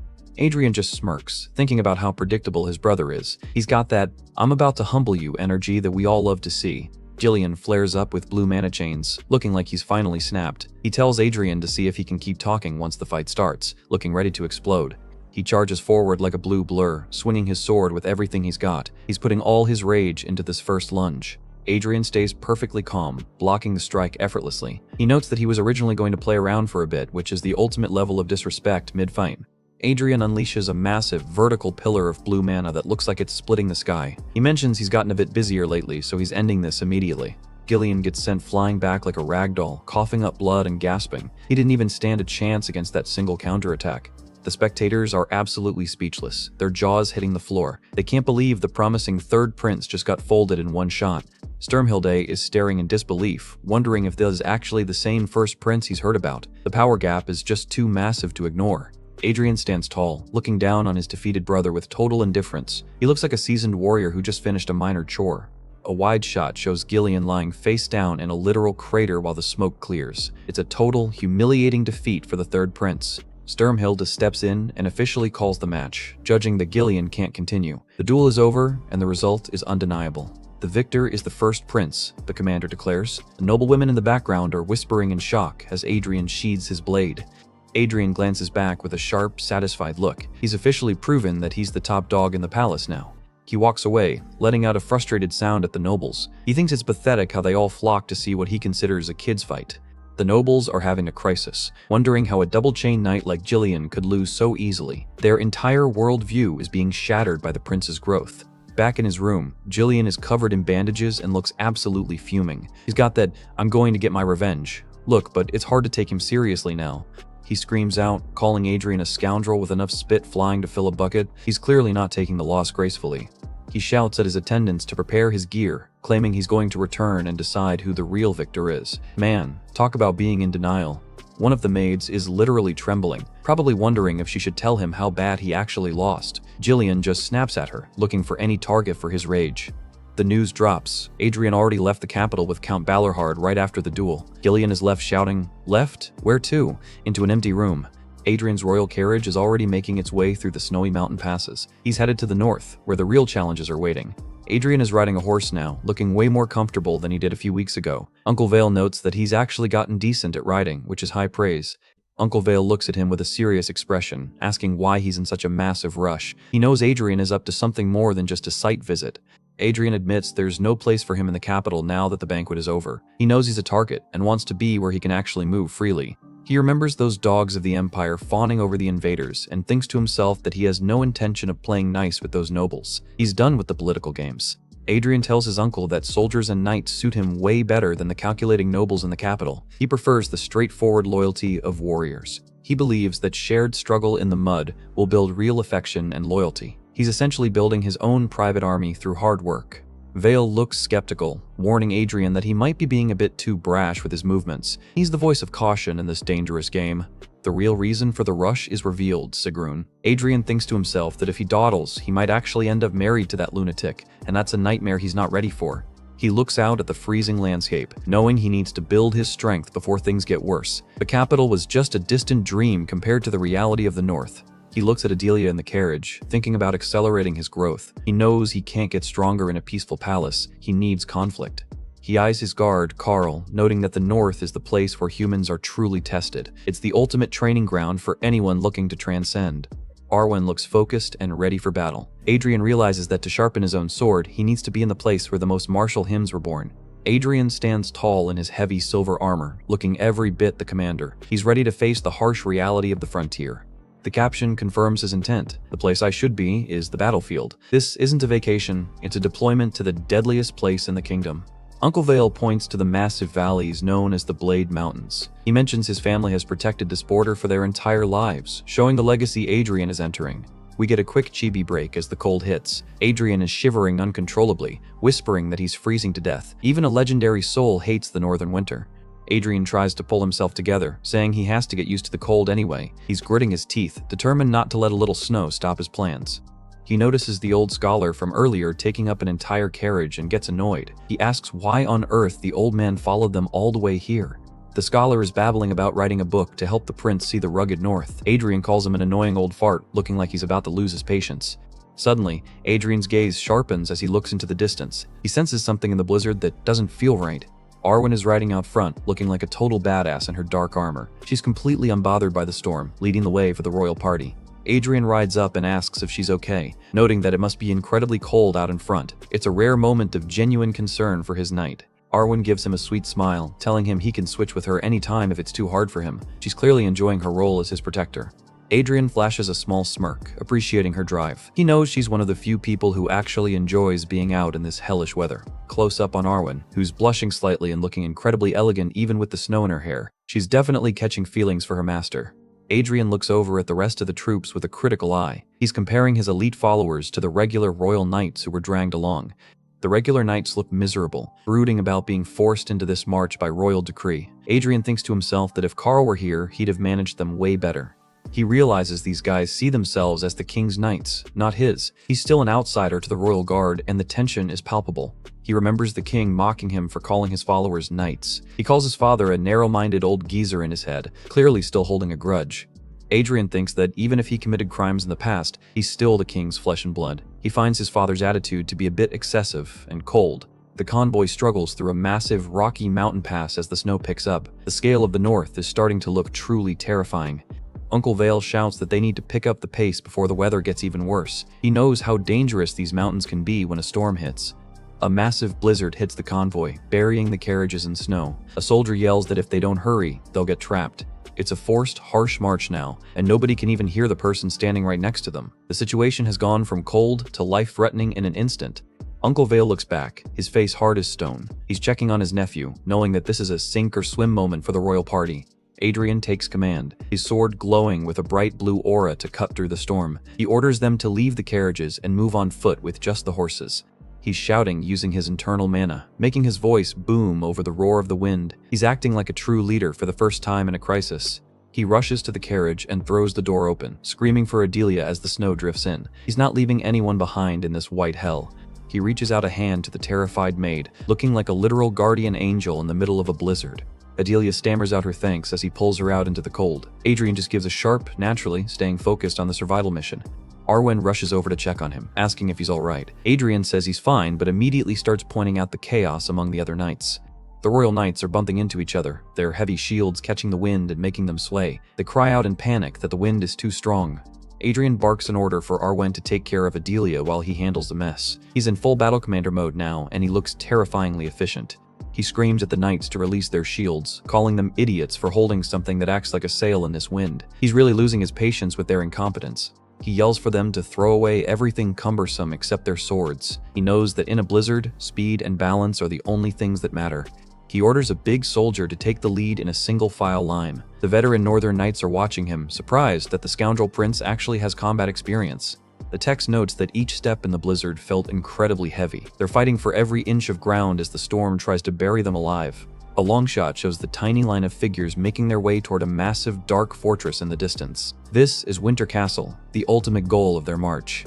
Everyone is panting and struggling for breath as they push through the deep snow. The exhaustion is visible on every face. Even the knights are reaching their limits. Suddenly, a soldier collapses and falls behind the line. He's getting swallowed by the snow while his comrades keep moving.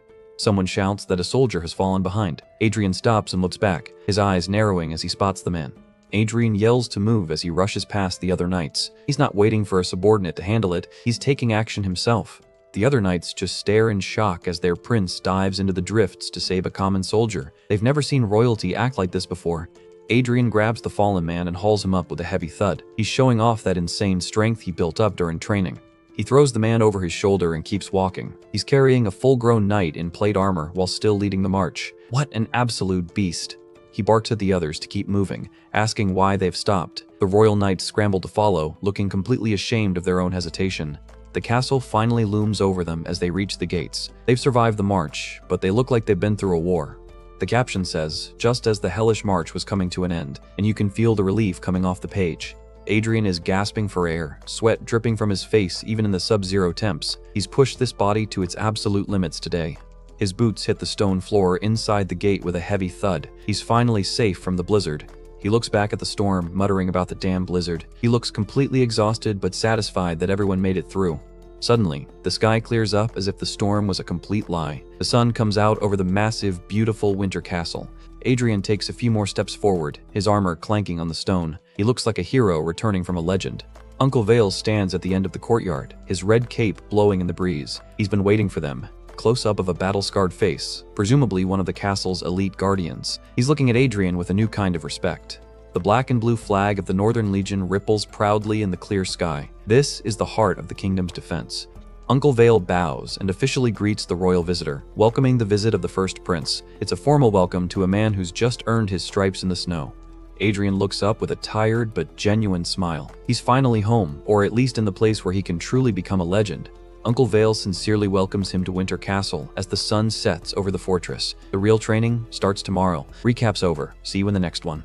Winter Castle isn't just some fancy palace. It's a brutal anti-monster fortress built at the absolute edge of the kingdom. Its only purpose is to stop the nightmares coming out of the Blade Mountains from reaching the civilians. The soldiers here are some of the toughest in the land, but even they admit the survival rate is a total joke. Most people who get stationed here are just praying they'll eventually get a ticket home.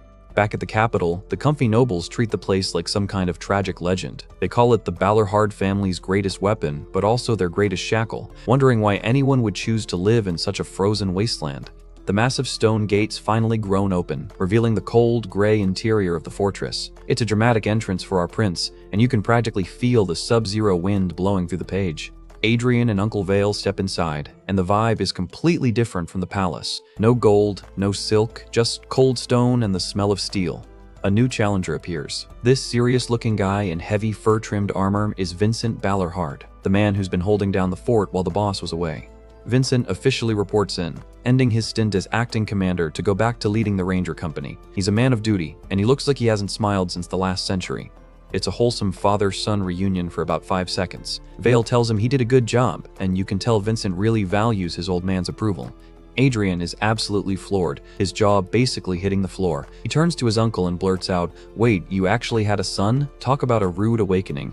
Vale just gives him a deadpan look, asking if Adrian really thought he'd be childless at his age. Adrian takes a closer look and realizes they both have that same stubborn-as-a-mule face.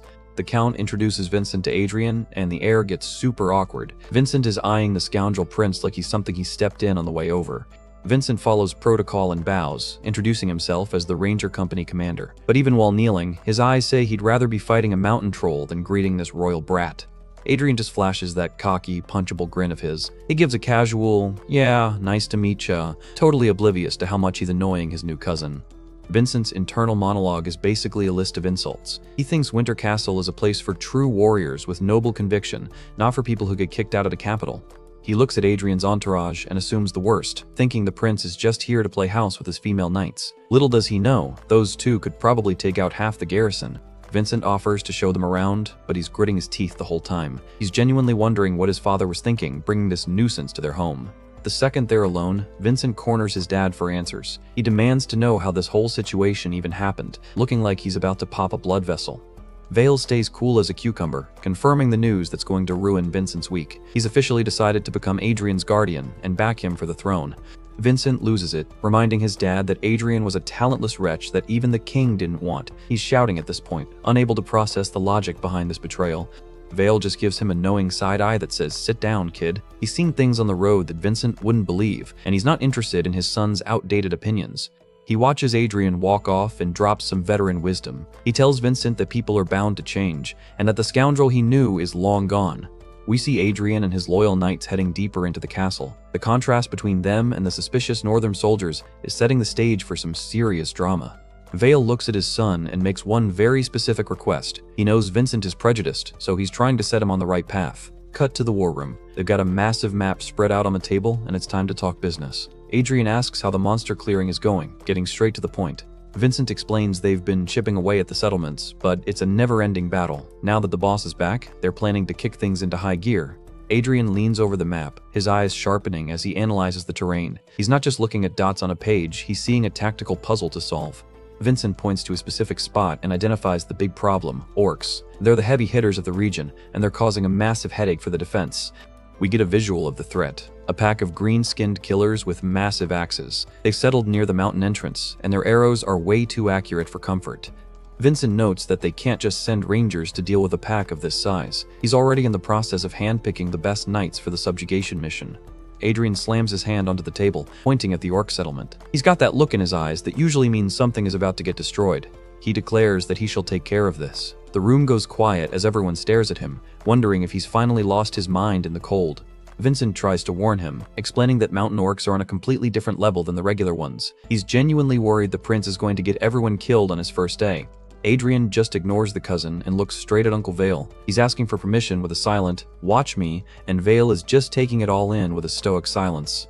Vale actually listens. He asks Vincent for the specific numbers and strength of the pack. He's entertaining the idea of letting Adrian lead, which is blowing everyone's minds.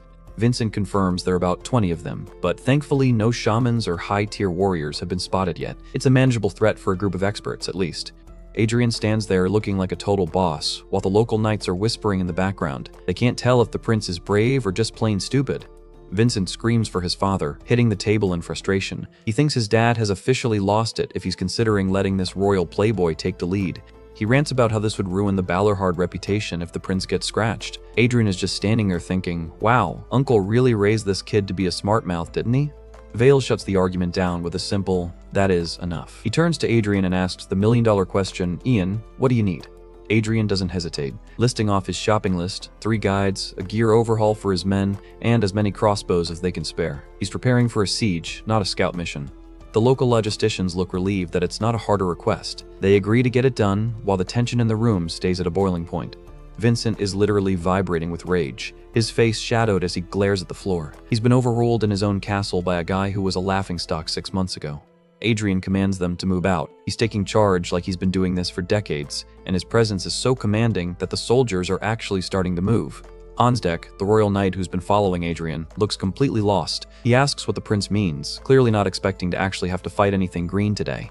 He points out that the 3rd Legion is right here, so why are they, the escort, being sent into the meat grinder? He looks like he's regretting every career choice he's ever made. Adrian tells him it's simple. They have to follow him to protect him anyway, so they might as well be useful. He's dragging them into the fire whether they like it or not. He barks orders to collect the equipment and report back. The royal knights are grumbling and looking miserable, but Adrian's aura is too strong for them to argue. Adrian watches them with a sharp, calculating gaze. He knows these guys aren't top tier, but he's determined to whip them into shape so they can at least survive the first volley. He scans Hansdeck's stats and sees a whole bunch of C ranks. Swordsmanship, drills, infantry phalanx, it's all pretty average. These guys are the definition of reliable but boring. Next is Joseph, whose stats are a bit more interesting with inquiry and disguise. Adrian realizes he's dealing with a bunch of support class guys in a tank's job. The scene shifts to the castle courtyard under a clear sky. Adrian lets out a surprised sound as he sees who's waiting for him. It's Vincent. He's standing there in full gear, looking as grumpy as ever. Adrian realizes with a smirk that his salty cousin is actually going to be his guide. Vincent is already annoyed, warning Adrian that if this mission fails, the consequences will be catastrophic. Adrian just cuts him off with a confident, "We won't fail," which clearly doesn't help Vincent's blood pressure. The air literally crackles as they stare each other down. It's an intense clash of personalities, and you just know one of them is going to end up in the snow before this is over. Adrian doesn't back down for a second, his blue eyes glowing with a calm, dangerous confidence. He's enjoying the fact that he's getting under Vincent's skin. Suddenly, a red system window pops up. Adrian can view Vincent's status. It seems his cousin is either too strong or has some serious mental protection. He checks the rest of the Rangers and realizes most of them are actually elite knights in disguise. They're basically a secret service group meant to babysit him if he messes up. Adrian realizes their plan is to push him aside and handle it themselves if things get ugly. He just smirks, deciding to overlook it for now because he knows he's going to outshine them all. The expedition officially begins. The troop of armored knights and rangers marches out through the gates, heading into the white abyss of the north. Adrian tells Adilia he's leaving her behind for this one, and the poor girl looks heartbroken. He thinks to himself that if her war maniac trait blooms incorrectly, he'll be the one in deep trouble. The march is silent except for the sound of boots in the snow. Someone whispers that you must walk while conserving as much stamina as possible, reminding everyone of the harsh environment. Vincent keeps the lecture going, talking about how feet stiffen and combat slows down if you lose stamina. Adrian is just walking along with his hands in his pockets, looking like he's on a casual stroll. Suddenly, a white rabbit hops across their path, a tiny splash of life in the desolate forest. It looks cute, but in this place, anything moving is a potential target. Vincent pulls out a telescope and scans the trees. He's completely focused, his ranger instincts taking over as they get closer to the danger zone. He spots them, a pack of orcs tearing into a fresh kill. It's a gruesome scene, and you can practically hear the wet sound of them feeding through the lens. Close up on one of the orcs, and man, this thing is terrifying. It's got red eyes, jagged teeth, and blood dripping from its chin. These aren't the guys you want to meet in a dark forest. Vincent lowers the telescope, his face as hard as stone. He's verified the target, and now it's time to see if the prince is all talk. He turns to Adrian and asks how he wishes to proceed. He's testing the prince's leadership under real pressure for the first time. Adrian just raises a hand, his expression turning stone cold. He's not even looking at Vincent. His eyes are locked on the orcs as he prepares to drop the hammer. He commands them to load. His knights immediately ready their crossbows, the sound of the mechanisms clicking into place echoing through the trees. The orcs finally notice they aren't alone, letting out confused sounds as they spot the line of human hunters. They're big, but they aren't exactly smart. Adrian stands at the front of the line, his cape fluttering in the wind. He looks like a literal god of war preparing for a routine chore. He flashes a terrifyingly wide, blue-eyed grin. "Hi there, long time no see," he mutters, clearly looking forward to the slaughter. Fire. The command is sharp as a blade, and a volley of bolts streaks through the air, leaving trails of white light behind them. The lead orcs get absolutely ventilated. Blood sprays across the snow as the bolts find their marks with lethal precision. It's a total massacre right out of the gate.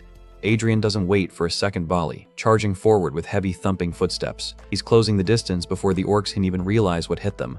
He draws his sword, Twilight, in a blur of motion. The blade glows with a sharp, holy light that illuminates the dark forest.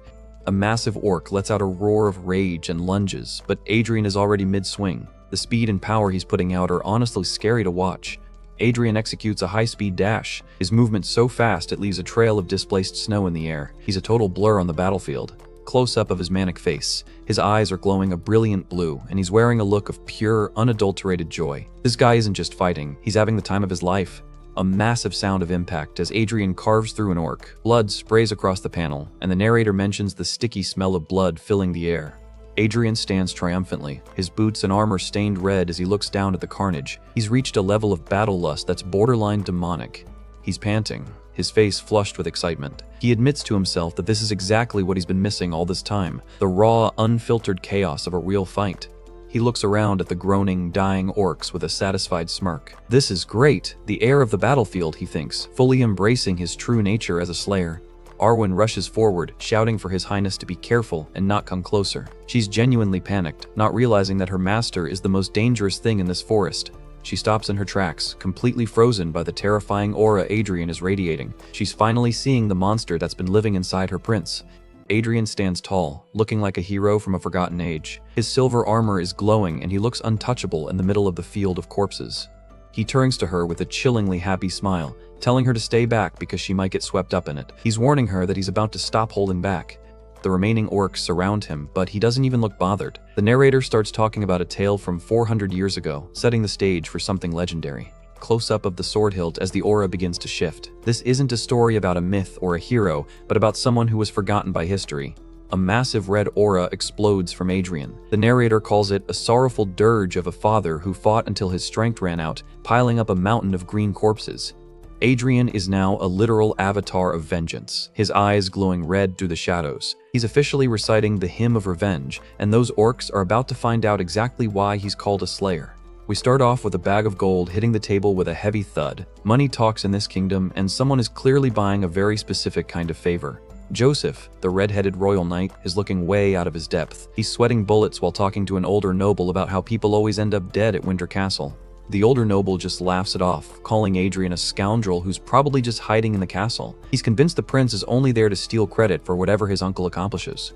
The old man leans back, claiming that the Balorhard family is the only thing that actually matters in the north. To him, the prince is just a nuisance that needs to be managed. Joseph reaches out and grabs that bag of bribe money, officially sealing the deal. He's sold his soul, and he looks like he's already regretting it. The old noble asks if he can do it with a look that says failure isn't an option. Joseph gives a nervous gulp, realizing he's just signed up for something way more dangerous than he thought. The noble flashes a creepy, yellow-eyed grin, promising to do his best for the excellency of the royal court. This guy is the definition of a snake in a suit. Fast forward to the front lines, and Joseph is looking like he's about to faint in his armor. He's surrounded by actual combat, and the reality of the situation is hitting him hard. A massive mountain orc is looming over the knights, looking like a literal wall of muscle and green skin. It's a terrifying sight that would make any sane person turn and run. The knights try to hold their ground, shouting for the first rank to maintain square formation. They're trying to act professional, but you can tell the pressure is starting to crack them. The orc swings its massive weapon, and it's absolute chaos. A knight gets sent flying with a pained grunt as the formation completely falls apart. Joseph is just standing there paralyzed, sweating and wondering what the hell he's supposed to do now. He's realized too late that orcs don't care about his bribes or his pedigree. Someone yells for the second rank to attack, trying to regain control. Joseph is caught in the middle of the screaming and the clashing steel, looking like a lost puppy. Joseph realizes that everything he heard about the prince was a lie. He's looking at the carnage and realizing he was totally lied to about how safe this mission would be. The massive orc is right on top of him, its shadow covering the terrified knight. Joseph is thinking it's not working at all as his life flashes before his eyes. Suddenly, a white-gloved hand reaches out and grabs a sword. It looks like reinforcements have finally arrived to save Joseph's cowardly hide. A massive burst of blue mana sparks as the rescue happens. Someone just parried that orc like it was nothing, and Joseph is just staring in total shock. It's Arwin. She's glowing with an intense blue aura, looking like a total goddess of war as she intercepts the strike. She's not just saving Joseph, she's taking over the whole fight. Arwin unleashes a high-speed slash that sends a trail of blue light through the orc's chest. The sheer speed of her movement is making the air around her vibrate. She finishes the move with a heavy impact that sends a shockwave through the snow. She's carving a path through the monsters with absolute precision and zero mercy.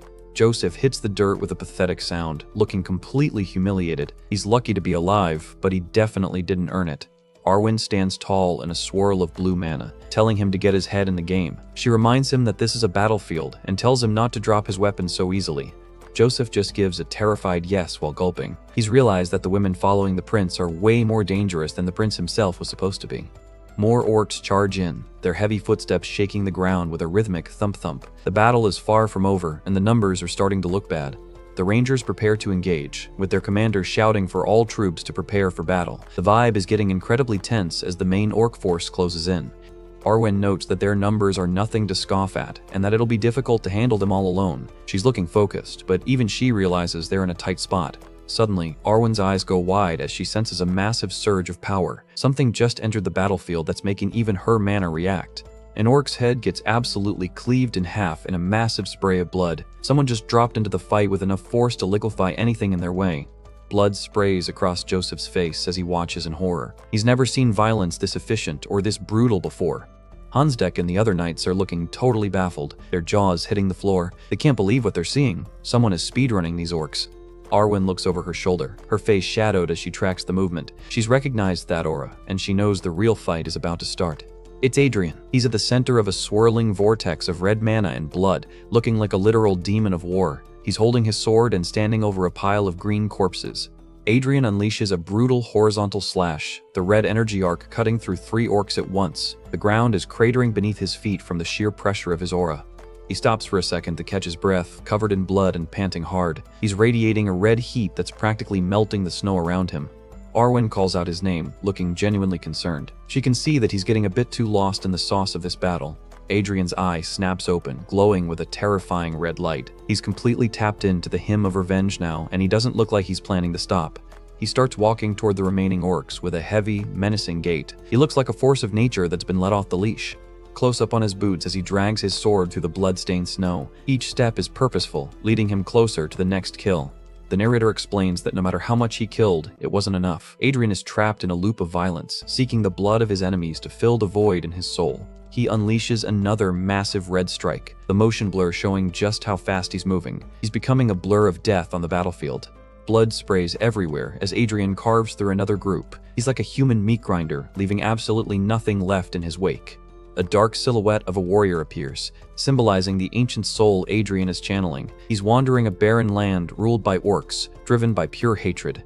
The figure stands alone against a horizon full of green monsters. This is the origin of the hymn he's reciting, a last stand from a forgotten age. The man in the vision leaps into the air, his silhouette outlined in red as he prepares to strike. He's fighting a war that history has long since erased. We see a flurry of high-speed strikes in a dark red void. It's a literal slaughterhouse as the man pours everything into killing every orc in sight. The Vision Man stands in a crater of orc bodies, looking like he's reached the end of his rope. The narrator mentions that the mana in his heart had long run dry. Yet he did, the narrator begins, showing the man's boots firmly planted in the bloody mud. He refused to stop even when his body was failing. The man is hunched over, his hair covering his face as red energy flickers around him. He's pushing himself through sheer willpower alone. He was drinking orc blood and chewing on their flesh just to stay upright. That's some next-level savage behavior right there. The man looks up, his white hair stained with gore and his face covered in scars. He's grown increasingly frail, but the fire in his eyes is still burning. Close-up of a golden sword hilt with a blue gem. This weapon was the only thing keeping him alive, acting as a demonic sword that sustained his final wish. He's shown burning his remaining life force, the red aura around him looking like literal flames. He's trading his very existence for one last act of vengeance. A vision of a humble wooden house appears. A man is standing in the doorway, looking out at a snowy landscape that used to be his home. Joseph is watching all this with a look of pure horror. He's realizing the prince isn't just strong, he's channeling a level of tragedy and rage that shouldn't be possible. A blood-stained picture frame shows a happy family of 3. It's a heartbreaking contrast to the violence we've just seen. The red aura forms a funnel of smoke, as the narrator calls this a requiem for his wife and daughter. The man lost everything to the orcs, and now he's making them pay. Close-up of a wide, bloodshot eye. The madness and grief are written all over his face. And finally, the narration continues. A red flag ripples in the wind over the battlefield. It's a symbol of the war that cost this man everything he loved. The text screams when he faced his lifelong enemy. We're reaching the climax of this ancient tale. The man stands tiny before a gargantuan, armored orc lord that looks like a literal mountain. It's the final boss of his life, and he looks like an ant compared to it. The man is already a total wreck, his face bloody and his expression weary. He's reached the end of his rope, but he isn't backing down. He lets out a simple sigh as he prepares for his final charge. This is the moment where the man becomes a myth. His eyes glow with a demonic red light from within a dark void. He's let go of everything except the need to kill. Boom! The two warriors collide in a massive explosion of red mana and dust. The ground is literally shattering from the impact of their final exchange. A blinding starburst of light erupts at the point of contact. It's a clash that would be seen from miles away, signaling the end of an era. The man takes a massive blow, his body outlined against the red-black mana. He's getting absolutely hammered by the giant's weapon. They're locked in a desperate struggle, with the man's tiny blade holding back a massive axe. The sheer force is crushing him into the earth. The orc lord lets out a roar of triumph as its weapon finally connects with the man's shoulder. It's a bone-shattering hit that should have ended it instantly. The man coughs up a huge spray of blood, his face a mask of agony. The caption coldly states there was no miracle. Ouch, that's a brutal reality check. The man looks tiny and broken in the shadow of the massive orc. It's a scene of total, overwhelming defeat. He lands in a crater of shattered stone, with his blood forming a spiderweb of cracks on the ground. He's reached the very end. Close up on the man's face, he looks so incredibly tired. He's lived a life of pain, and he's finally closing his eyes for the last time. The orc lord stands over him, its glowing red eyes watching the life fade from its tiny opponent. A truly grim ending for a hero. The man is half buried in the rubble, looking peaceful in death. The narrator notes that this was a story known by none, a forgotten sacrifice. Close up on the golden hilt again, now covered in blood and dust. It's a silent witness to everything that happened on this lonely field. Adrian snaps back to reality with a sharp gasp, his eyes wide with the shock of the vision he just saw. He's realized the weight of the technique he's using. The battlefield is silent now, with the sunset casting a long shadow over the pile of orc bodies. Adrian is the only one left standing in the center. Adrian looks off into the distance, his face smeared with blood. He's contemplating the story he just witnessed through his sword. Arwin barks orders for the knights to handle the remaining orc warriors. She's keeping everyone focused while her master works through his existential crisis.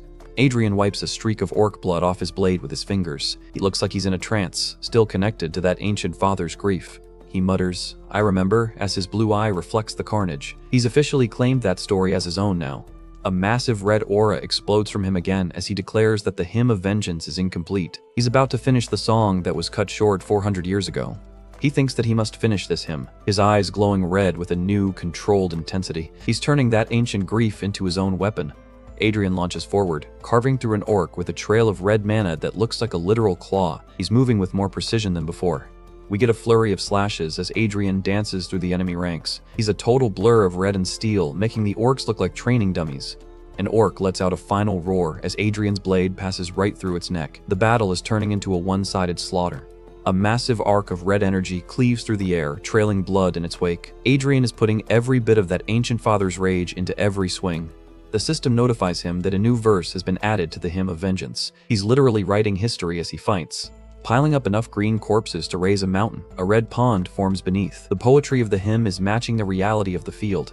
He stands triumphantly over the mountain of orc bodies, his cape fluttering in the wind. The caption says, and standing before it, "I honor your soul," he declares as the blue-white light of a new achievement washes over him. He's finally given that forgotten hero the recognition he deserved. The system confirms the evolution. Hymn of Vengeance has become the Hymn of Requiem. Talk about a massive level up. Close-up of Adrian's sharp blue eye. He looks calm and back in control, having successfully processed all that raw emotion into power. The other knights are gathered around, looking at the absolute carnage Adrian caused. The air is thick with smoke and respect. Vincent walks over and grabs the orc banner, snapping the pole with a satisfying crack. It's the final nail in the coffin for the green-skinned menace. Vincent stands tall with the broken banner, declaring that the orcs have been annihilated. He looks like a true northern commander now. The Rangers let out a deafening cheer. It is our victory. They've survived the mission and won a decisive battle against their old enemies. Adrian watches the celebration with a neutral expression, his mind drifting back to the name he just learned. That man's name, he thinks. Was it Vincent Ballarhart, he asks himself while looking at his cousin? Vincent is smirking, looking way more like a hero than a grumpy guide right now. The vision of the ancient hero appears again, looking up at the sky as he dies. The narrator calls him a man who cast his life away, wishing for the annihilation of orcs. The dying hero's final words were, "Even in the next life, I will surely once again." He died with an unfinished promise on his lips. The final panel shows the golden sword hilt glowing in the sunset. Adrian realizes how coincidental it is that he's now fulfilling that man's wish in this new life. Talk about a full circle moment. Recap over. See you in the next one. After that brutal fight, we see a ragged red banner held up as a trophy. It's the sign that the orcs have officially been cleared out of this sector. Vincent is standing there looking as stoic as ever, holding the enemy's colors. He doesn't look like he's in a celebrating mood, but you can tell he's proud of the unit's work. Adrian is just looking at him with a totally blank stare, letting out a confused, "What?" He clearly has no clue about the significance of what's happening right now. Vincent steps forward and tells the prince to take it. It's a pretty heavy handoff for a guy who was just trash-talking him earlier today. Apparently, claiming the enemy's banner is a deep-rooted tradition of the Third Legion. It's not just a piece of fabric, it's a physical representation of their victory. It's an honorable trophy that cannot be traded for anything in the world. Adrian is finally starting to understand the weight of the legacy he's stepping into. Vincent gives a little throat clear, looking slightly embarrassed. He admits that he misjudged the situation, and you can tell he's struggling to say something nice. He flat out tells Adrian that the owner of that banner is him. He's finally giving the prince the credit he deserves for that absolute carry job on the battlefield. Arwin walks up with a proud look on her face, addressing the prince. She's definitely enjoying seeing her master get some long overdue respect. She formally pays her respects to His Highness's incredible bravery in battle. She's making sure everyone hears just how much work he actually put in. Suddenly, all the knights are joining in, shouting their respects to the prince's bravery. The vibe of the whole unit just shifted from suspicion to total loyalty. Adrian is just standing there taking it all in, starting to speak. He's definitely feeling the hype of being an actual leader for once. He looks back and tells them to say it louder. He wants the whole mountainside to hear that the first prince isn't a joke anymore. He wants everyone to hear that they were the ones who came out on top. It's a major bonding moment for the Rangers and the royal escort. Adrian flashes a genuine smile, looking like a true hero under that sunset sky. The scoundrel is officially dead and gone. He screams that they are victorious while thrusting the banner into the air. Talk about a legendary pose to end the battle. The Rangers are going absolutely wild, shouting that they won and hailing the prince. He's officially won over the toughest crowd in the kingdom. They're finally welcoming him to Winter Castle for real. The transition from an outsider to a local hero happened in record time. Victory, cheers, and glory. It's everything the old Adrian wanted but didn't know how to earn. Our boy is finally living his best life. Adrian is still holding that banner high, declaring he's the owner. He's leaning into the role of the proud commander a bit too much. Vincent just mumbles 16. Adrian hears him and gives a confused sound, like he's about to get schooled on something. Vincent smirks and mentions that he also has orc banners, 16 of them to be exact. He just couldn't let Adrian have the spotlight for too long without a flex. Arwin is just watching this sibling-like rivalry with a massive sweat drop. She thinks the captain is being way too childish for a grown man. Adrian just gives a flat stare, clearly not amused by the flex. The bromance just took a petty turn and it's honestly hilarious.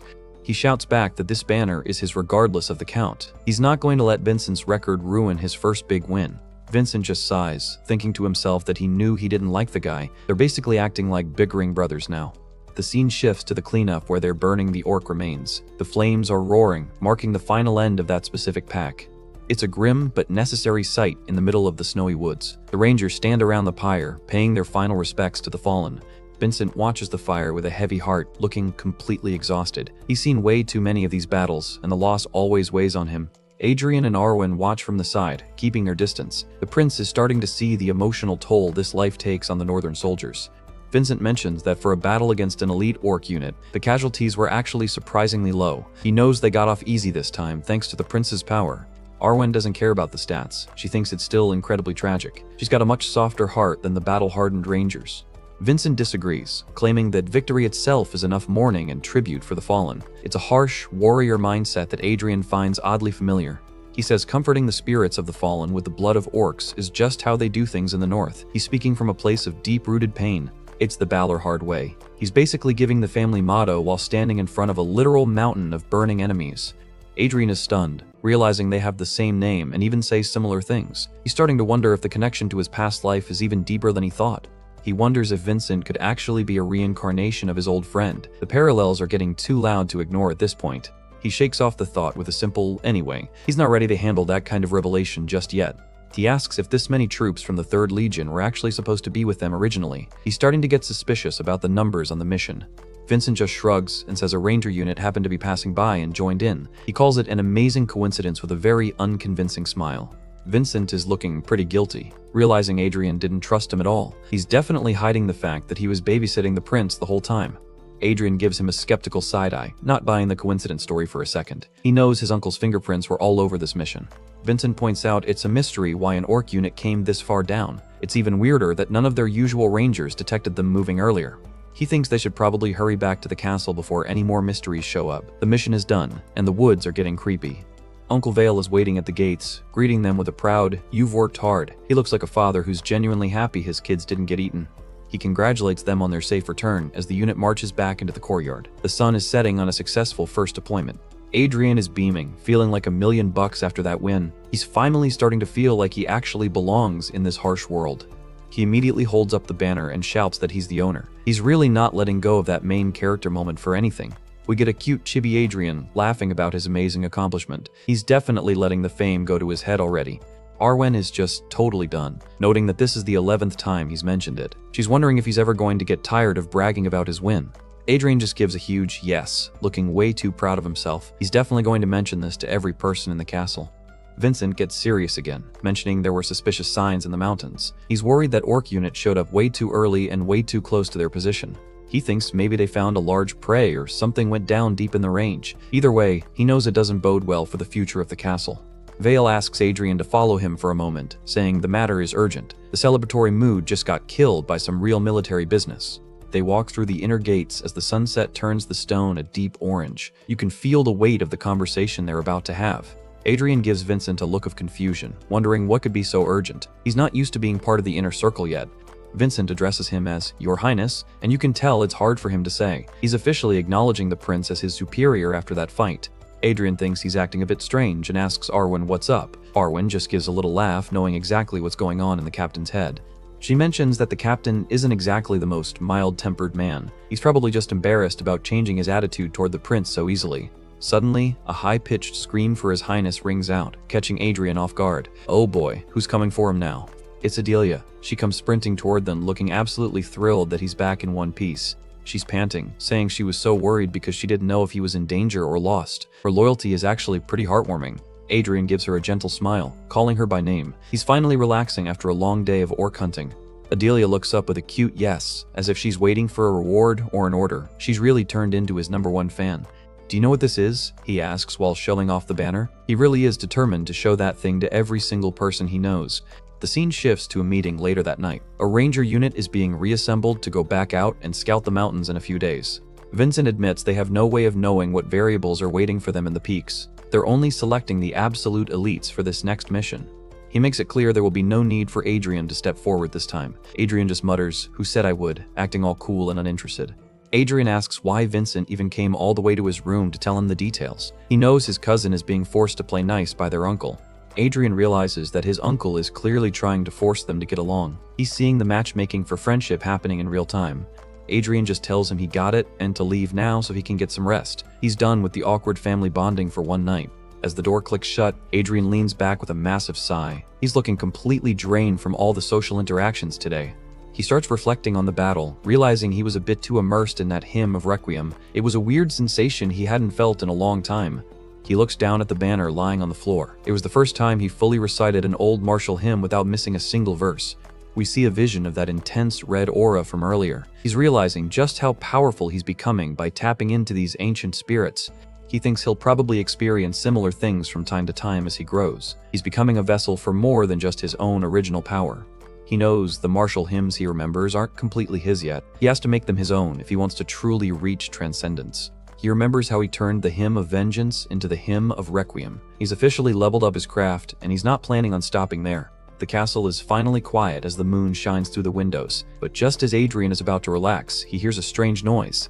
"A bird," he mutters, looking toward the window. He's sensing a presence that definitely doesn't belong in a royal bedroom at this hour. He looks absolutely horrified as the realization hits. He's got that "oh crap" face that we only see when things go seriously south. No, that's not a bird. It's Sigrun's bird pet looking like a literal nightmare. Oh man, the madwoman found him already. Recap over, stay tuned. That weird bird of Sigrun's is back, perched right on top of a ragged red banner in Adrian's room. It's making those annoying clicking sounds, letting him know he's being watched even in his private quarters. Adrian looks at the bird with a look of pure, "Here we go again." He knows exactly who sent this feathery little spy to haunt him. The vision shifts to Sigrun, the high elf, looking as beautiful and insane as ever. She asks if he liked the gift she sent, confirming she's the one pulling the strings behind the scenes. Adrian is sweating buckets, looking like he's having a minor heart attack. He's starting to connect the dots, and he really doesn't like where they're leading. The realization hits him like a truck. Sigrun was the reason that orc unit showed up out of nowhere. She's treating the lives of his soldiers like a casual game. Sigrun's hand appears, holding a glowing pink orb that reflects Adrian's face. She shamelessly admits she just wanted him to face opponents that were actually on his level. Sigrun looks all innocent and demure, hoping he'll accept her sincerity. This woman is the definition of a high-tier manipulator. Adrian is fuming, pointing out that dozens of rangers died because of her little test. He's disgusted by her casual disregard for human life. We get a quick vision of the bird watching the orcs slaughtering rangers. Adrian calls out the entire elf race as severe voyeurs who enjoy watching from the sidelines. Sigrun just lounges back, calling this goodwill toward the prince. She's completely detached from the reality of the blood she's caused to be spilled. Adrian has had enough of the small talk, telling her to cut the nonsense and get to the point. He's in no mood for her twisted version of romance. Sigrun acts all dramatic, leaning against a pillar while feathers fall around her. She laments how painful unrequited love is, making herself out to be the victim. Adrian is back in his room, looking dead inside while the bird perches on his shoulder. He's stuck with this feathery messenger whether he likes it or not. The bird is literally staring him down, its purple eyes glowing with a weird intensity. It's definitely not your average pigeon. A terrifying vision of an orc lord on a throne of bones appears. Sigrun's voice echoes, promising that if Adrian uses her lyrics, he'll create a truly wonderful hymn. Adrian looks skeptical, asking if it will be a wonderful hymn. He's trying to figure out what kind of high-level content she's trying to bait him into. The bird looks rough, with Sigrun mentioning that the poor thing doesn't have much time left. It's a pretty dark way to end a message. Suddenly, blood sprays across the screen as a blue eye reflects the carnage. Things just went from weird conversation to immediate violence, real fast. Adrian is looking disgusted, calling her displeasing until the very end. He's realized that her gift is just a prelude to more chaos. A vision of Sigrun holding a glowing blue sword appears. Adrian realizes her true motive. She wants him to write a new, powerful martial hymn for her to use. The text explains that elves can never be the speaker of a hymn themselves. They're a race of imitators who can only repeat the melodies of others through their sword dances. Adrian is clutching his head, realizing he's being used as a source of deeper flavor for her combat style. He's basically a high-tier chef being forced to cook for a lunatic. He clenches his jaw and decides to play along just this once. He knows he needs to get stronger, and if this is the path, he'll take it. The scene shifts to the massive castle gates in the daytime. Adrian asks his cousin if he's talking about going inside the mountains. Vincent explains that while rangers patrol the edges, nobody who's gone deep into the inner mountains has ever made it out alive. It's the ultimate stay away warning. Adrian looks totally surprised, asking if there's really no one. He's found the one place in the kingdom that's a total mystery. Adrian's eyes light up with that main character curiosity. He realizes that no one knows what's actually in there, which is exactly what he wanted to hear. A vision of ancient knights reaching transcendence appears. In the past, heroes scoured the world until all the mysteries were depleted, leaving nothing for the new generation. But a sort of forbidden zone remained right here in the north. It's the last piece of uncharted territory on the map. Adrian flashes a sharp smirk, thinking that coming to Balorhard was a good choice in many ways. He's found his new grinding spot. He gives a serious look over his shoulder, telling Vincent he's just saying this just in case. You can tell he's already planning his solo excursion. Vincent warns him not to even think about going deep into the peaks. He's trying to be the responsible older brother, but it's not working. Adrian casually waves him off, promising that he won't go in and not to worry. He's lying through his teeth and everyone watching knows it. Our boy is literally whistling and smirking as he walks away. He's got that "I'm definitely going in" energy that usually leads to disaster. A beautiful shot of the castle under the snowy peaks. It's peaceful for now, but we all know the storm is coming. A lone guard on the wall lets out a massive yawn. He's got no idea that he's about to be in the middle of a war zone. Adrian is sitting alone, cleaning his blade while wondering what kind of bastard is hiding inside those mountains. He's itching for a real fight. Close-up of the sword reflecting Adrian's intense blue eye. He's completely focused, wanting to rush out there right now even though he knows he has to wait. He stands on the battlements, looking out at the range. He's craving more battles and more victories to fuel his growth. The castle looks massive and intimidating under the gray sky. It's the perfect setting for a legendary showdown. Suddenly, the peace is shattered. A knight screams about another attack already as chaos erupts on the walls. The order goes out to call back the troops and bring more arrows. The orcs are making their move way faster than anyone expected. Adrian rushes to the wall, panting for air as he takes in the situation. He's finally getting the action he was asking for. The archers take their positions, their bows drawn and ready. The defense of Winter Castle is officially starting. Adrian finds Uncle Vale, who's looking as serious as ever. He greets him, ready for orders. Vale just points toward the horizon with a grim look. "Over there," he mutters, "and you know it's bad news." The snowy mountains loom in the background, looking like a wall of ice. Something is coming out of those peaks that's scaring the local veterans. Rangers are shown sprinting back toward the gate in a total panic. They're running for their lives from something in the blizzard. Adrian looks confused, wondering what on earth could make elite rangers flee like that. He's about to get his answer. The rangers scream for everyone to hurry up and run faster as they scramble for the safety of the walls. And there they are, orc wolf riders chasing them down. These things are fast, mean, and closing the distance in a heartbeat. The rangers are desperate, shouting that they're almost within bow range of the castle. It's a race against death in the snow. The orcs are relentless, and the rangers are wondering if they ever even get tired. It's a total nightmare scenario for an infantry unit. Adrian notes that something's off while watching from above. He realizes that the orcs are completely toying with the rangers, which is a chilling thought. A ranger collapses in the snow, gasping for breath while the castle gate feels a mile away. The exhaustion is visible on his face. One of them groans that at this rate they'll be wiped out. They're realizing they aren't going to make it back inside before the riders catch them. One brave ranger steps out, drawing his sword with a look of pure determination. He's going to buy his comrade some time, even if it's a suicide mission. He stands tall against the oncoming horde, shouting that he is a ranger of the Great Balorhard. That's some serious main character energy for a side character. He yells for the bastards to just come a little closer, trying to bait the orcs. He's ready to go out in a blaze of glory. A massive wolf rider lunges with a terrifying roar. The orc is huge, and the ranger looks tiny compared to it. The captain gets hit hard, sent flying backward into the snow. It looks like the buying time strategy just hit a major wall. Blood sprays across the air as a massive claw strike connects. The ranger is in serious trouble, and it's looking like game over. Suddenly, a hand lands on a soldier's shoulder on the wall. A calm, authoritative voice says no. Adrian is about to step in. Adrian starts walking forward, realization hitting him. He tells the others that the orcs aren't actually trying to execute the rangers right now. The orc lord stands in the snow, holding up a massive red banner. He's challenging us to a duel, which is a level of organization these orcs shouldn't have. Adrian stares down at the challenger from the battlements, his expression hard as stone. He's finally found the fight he was looking for. Adrian flashes a sharp smile, remembering Sigrun's words about the ancient existence in the mountains. "Now I know what that was," he mutters. The red orc banner flutters in the freezing wind, practically screaming, "Let us fight!" The gauntlet has been thrown down. The orc lord lets out a roar for the great king. He's reclaimed his legion's name and is ready for blood. This duel is about to be legendary. Recap over. See you in the next one.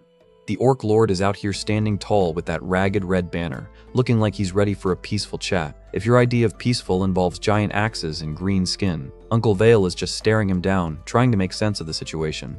Vincent is clearly not buying it, looking at Adrian like he's grown a second head. He asks if those orcs are actually requesting a duel with hostages on the line, and Adrian just gives him a stone cold, "Yes, they are." The silence is deafening as both father and son wear the exact same "you've got to be kidding me" expression. Adrian realizes that neither of them believes a single word coming out of his mouth right now. Adrian isn't in the mood to argue, telling them that if they don't want to believe him, he'll just shield them himself. He's taking charge whether they're ready for it or not. He takes a massive deep breath, centering his soul and preparing to tap into that ancient power again. You can tell something big is about to drop. Adrian screams from the top of the wall, accepting the duel and ordering everyone but the duelists to back off 200 paces. He's even telling the orcs to dismount their wolves. Now that's what I call a power move.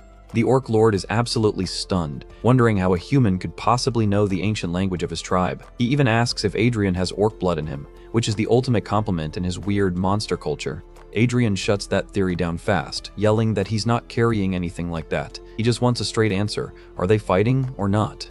The orc's eyes glow with a menacing red light as he agrees to the terms. They're officially doing this by the prince's rules, much to the shock of everyone else on the wall. Adrian turns back to his skeptical family with a smug look, asking, "Do you believe me now?" He's really enjoying proving everyone wrong today. Uncle Vale is still processing the fact that his nephew just had a fluent conversation with a giant green monster. He asks what kind of bizarre nonsense Adrian has been spouting, looking totally lost. We get a close-up of Vale's eye as the realization finally sinks in. The kid he used to call a scoundrel just performed a literal miracle in front of him. Vincent and Arwin are also stuck in a loop of just what in the world is going on. The entire hierarchy of common sense just got tossed out the window.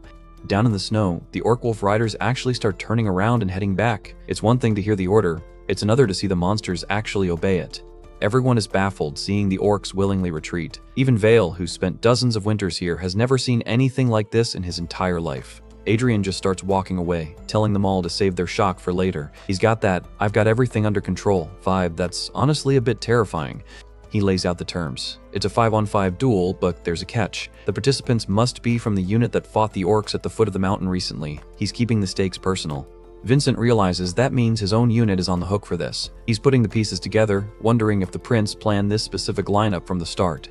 Vale gives the green light to Vincent, and the captain steps up with a resolute "Yes, Your Excellency." He's ready to reclaim his honor.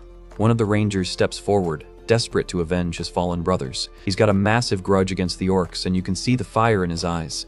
Adrian shuts down the recruitment drive, saying 2 spots are already filled. He and Arwin are locked in, and he's not taking applications for the rest of the team. The rangers are freaking out, saying it's way too dangerous for the prince to go. They ask if there's anyone else who can even talk to the orcs, but Adrian is the only translator they've got. They beg for at least one more spot on the team, but Adrian gives them a flat "I don't want to." He's being a bit of a jerk about it, but you know he's got a plan. He looks over at Arwin, noting that he can't possibly deny her this chance when she's been looking forward to it so much. He's definitely got his favorites.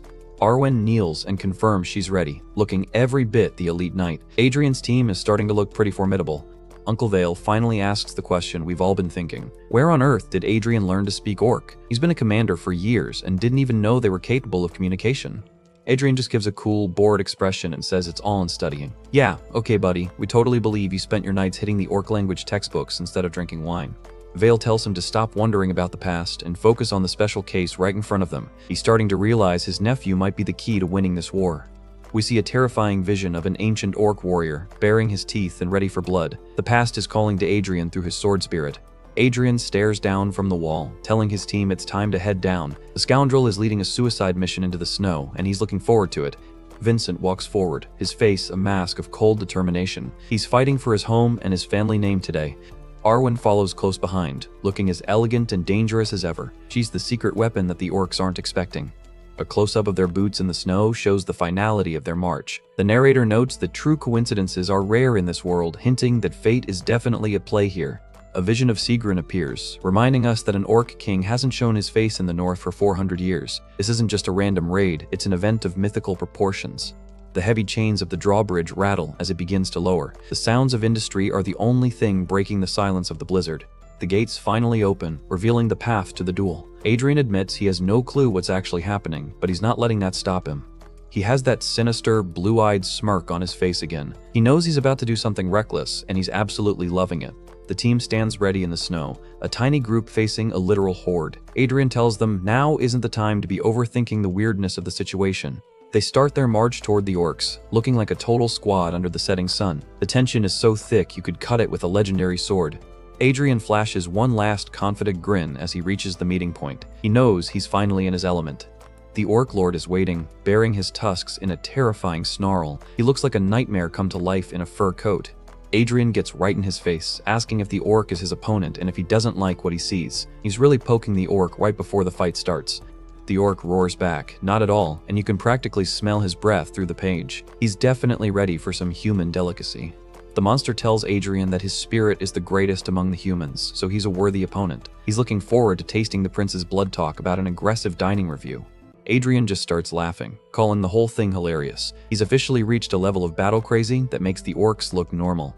A massive explosion of red mana erupts around Adrian. He thinks it's ironic that an orc is the first opponent to acknowledge his true self without any prejudice. Vincent jumps in, shouting that the Orc Lord is way too much for Adrian to handle. He's still trying to be the protector, not realizing his cousin is a literal nuke waiting to go off. The Orc Lord swings his massive axe, but Adrian effortless dodges, the impact shattering the ground behind him with a massive bang. That orc is not playing around. Two more orcs charge in with a terrifying grunt as the duel turns into a chaotic brawl. It looks like the 5-on-5 rules are being interpreted very loosely. Arwin and Vincent prepare to engage, their weapons drawn and mana building. The fight is officially on. Adrian flares his blue aura, telling everyone that orcs don't take turns in duels. He knows exactly how these monsters think. He jumps into the fray with a shout for everyone to survive on their own. He's basically saying, "Good luck, you're on your own," as he launches his own attack. Vincent clashes with a massive orc, his sword sparking against the monster's blade with a heavy clang. The power of the Rangers is finally being put to the test. Arwin is a total blur of motion, leaping into the air to strike down another orc. She's looking like an angel of death in the middle of the blizzard. She locks blades with an orc, the sparks flying as they struggle for dominance. These mountain orcs are clearly a different breed than the ones she fought before. Adrian is mid-air, looking like a total predator as he prepares to drop the hammer. His movements are so fluid, they don't even look human anymore. His blade hits the orc's weapon with enough force to create a star burst of light. He's using his him power to its absolute maximum. Close-up of the Orc Lord's face, and man, he looks absolutely demonic. He's actually enjoying the fight, which is never a good sign for the protagonist. The orc lets out a massive roar and delivers a crushing blow that sounds like a thunderclap. Adrian is being pushed to his limits for the first time since coming to the north. Adrian gets sent skidding back, digging his boots into the snow to keep from falling. He's taking a heavy hit, and he's definitely feeling it. The Orc Lord stands tall, mocking Adrian for having pitiful strength compared to his impressive spirit. He's trying to crush the prince's ego along with his body. Adrian just wipes his chin and mutters, "Well, we'll see about that." He's got that second phase boss look in his eyes now. He flashes a sharp, blue-eyed smirk as his mana starts to swirl around him like a literal storm. He's finally ready to stop holding back. A massive pillar of blue and red energy explodes from Adrian. The ground is literally turning into a crater from the sheer pressure of his soul. He stands at the center of the carnage, telling the spirits of the fallen to kill them. He's tapping into some really dark magic now. Visions of hooded rangers appear, screaming about resentment and hatred. They're shouting for the orcs to be hacked to pieces and have their eyes gouged out. Talk about a group therapy session gone wrong. The narrator explains that the emotions of the Rangers and the Ancient Avenger are surprisingly similar. Adrian is the one bringing all that forgotten rage back to life. The mana is getting so intense, it's practically vibrating off the page. Adrian thinks that no matter how much he looks at it, his decision to come to the north was the best one he's ever made. The northern flag ripples in the wind above him as he reaches a state of total battle flow. He's found his true home in the middle of a slaughterhouse. He thanks the orcs for waiting, looking like a total god of war with a terrifyingly calm expression. The scoundrel is about to deliver a masterpiece of violence. The Orc Lord charges in, but Adrian just calls him a noble aristocrat of the green skin with total sarcasm. He's essentially mocking his opponent while preparing to end him. He stands ready for the final strike, declaring this the sacrifice for the Requiem. He's framing the entire duel as a funeral service for his enemies. a gold status window pops up, announcing that the Hymn of Requiem is activating. Oh man, it's about to go down. Stay tuned for the next beatdown. The battle is reaching a fever pitch. The orc chieftain lets out a blood-curdling roar as he prepares to flatten anything in his way. This guy is a literal mountain of muscle and bad attitude. Vincent isn't backing down, clashing his steel against the orc's massive blade with a bone-jarring clang. Sparks are flying everywhere as the two powerhouses struggle for dominance in the snow. Arwin is a total blur of motion, carving through the orc ranks with a high-speed strike. You can see the blue mana trails following her blade as she weaves through the chaos like an angel of death. Vincent is taking some heavy hits, grunting in pain as he blocks a spiked club. These mountain orcs are clearly hitting way harder than the ones back in the forest. Check out that focus. Vincent is gritting his teeth, his blade crackling with blue lightning-like mana as he prepares to counter. He's definitely not the same grumpy guy we saw earlier. Vincent screams at the bastards as he pushes back against a giant orc. He's putting every bit of northern pride into this exchange, and it's honestly pretty badass to see. Wait, something's not right. Vincent realizes these orcs are actually using coordinated teamwork, which is basically unheard of for their kind. They're moving like a professional army instead of a mindless mob.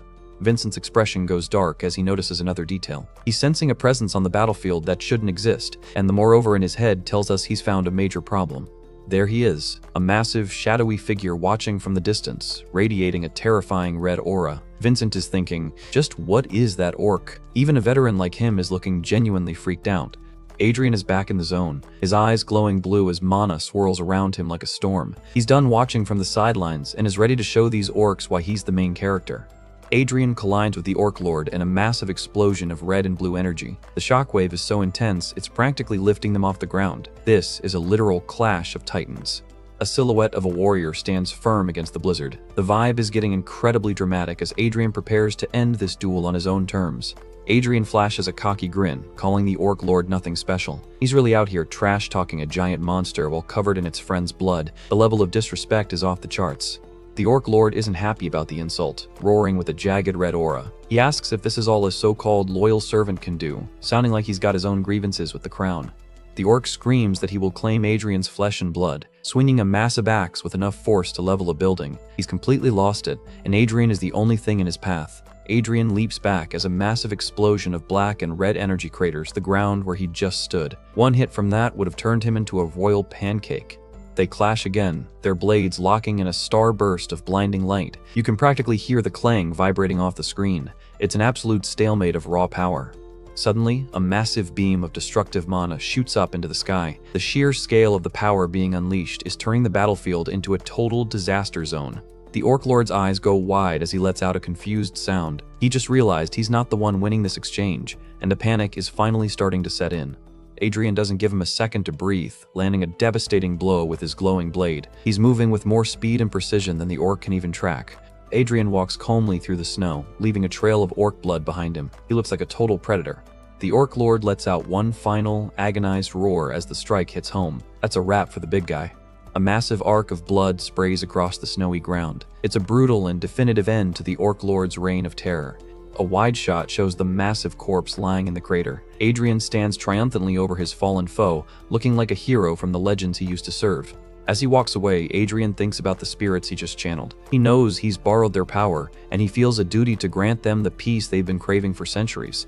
He sheathes Twilight with a quiet click. You can see the exhaustion on his face. Pushing that ancient power is clearly taking a massive toll on his new body. He mutters a farewell to his king, speaking to the empty air. It's a heavy moment of respect between a weapon and the souls it's used to claim victory. Suddenly, a massive surge of blue mana erupts right next to Adrian. Something just triggered a high-level magic reaction, and the atmosphere gets tense in an instant. Adrian looks down, his eyes shadowed as he senses a new danger. He's not in celebration mode anymore. His survival instincts are screaming at him. Adrian's eyes widen in total shock. He thinks about the gaze he feels, realizing he's being watched by something way more powerful than anything he's fought today, and he knows it. A massive red and black beam of energy streaks down from the mountain like a literal bolt of lightning. This isn't an orc warrior, this is a calamity. Adrian screams at his team not to come any closer as he prepares to take the hit. He knows if they get caught in this, they're dead for sure. Arwen is frozen in shock, looking back at her master with wide eyes. She wants to help, but the pressure of the incoming attack is keeping her rooted to the spot. The entire valley is engulfed in a massive shockwave as the projectile hits. It looks like a nuke went off in the middle of the mountains. Arwin is sent flying back by the force of the blast, letting out a pained grunt. It's a total miracle she's still conscious after that kind of impact. Vincent is also struggling, holding his arm and groaning in pain. The Rangers are being scattered like leaves in a hurricane. A gargantuan red and black spear is shown embedded in the ground, exactly where Adrian was standing. The thing is glowing with a sinister heat that's melting the rocks around it. A bright light flashes from the very top of the highest peak. Someone just took a shot from miles away and almost sniped the prince. Adrian is staring at the distant mountain with a look of pure dread. He mutters to himself as he realizes the scale of the enemy he's now facing. A tiny silhouette is visible on the distant ridge. It's a chilling sight, a silent hunter who can throw mountains from across the map. The spear is revealed to be a literal giant's weapon, carved with ancient runes. This isn't just technology, it's ancient, high-level magic. Adrian grits his teeth, telling himself he has to block it. He's reaching for every drop of mana he has left for one last desperate defense. Adrian holds his blade against the massive flying object, but he looks tiny compared to the spear. The sheer wind pressure is enough to tear the skin off a normal human. Close-up of Adrian's eye, his pupils are dilated, and he's shaking from the effort. He's pushing this sword-expert body way past its breaking point. Boom. A massive starburst of white and red light fills the screen as the spear finally hits Adrian's guard. The explosion is so big it's probably visible from the capital. Adrian is losing the struggle, wondering if it was too much for his current strength. He's realizing he might have finally bitten off more than he can chew. The impact zone is a total nightmare of shattered ice and burning ground. Everything within 100 yards has been turned into a crater. Arwin lets out a desperate scream for his highness. She's terrified that her master just got vaporized in front of her. A huge cloud of black smoke and debris hangs over the crater. The silence that follows is even scarier than the explosion.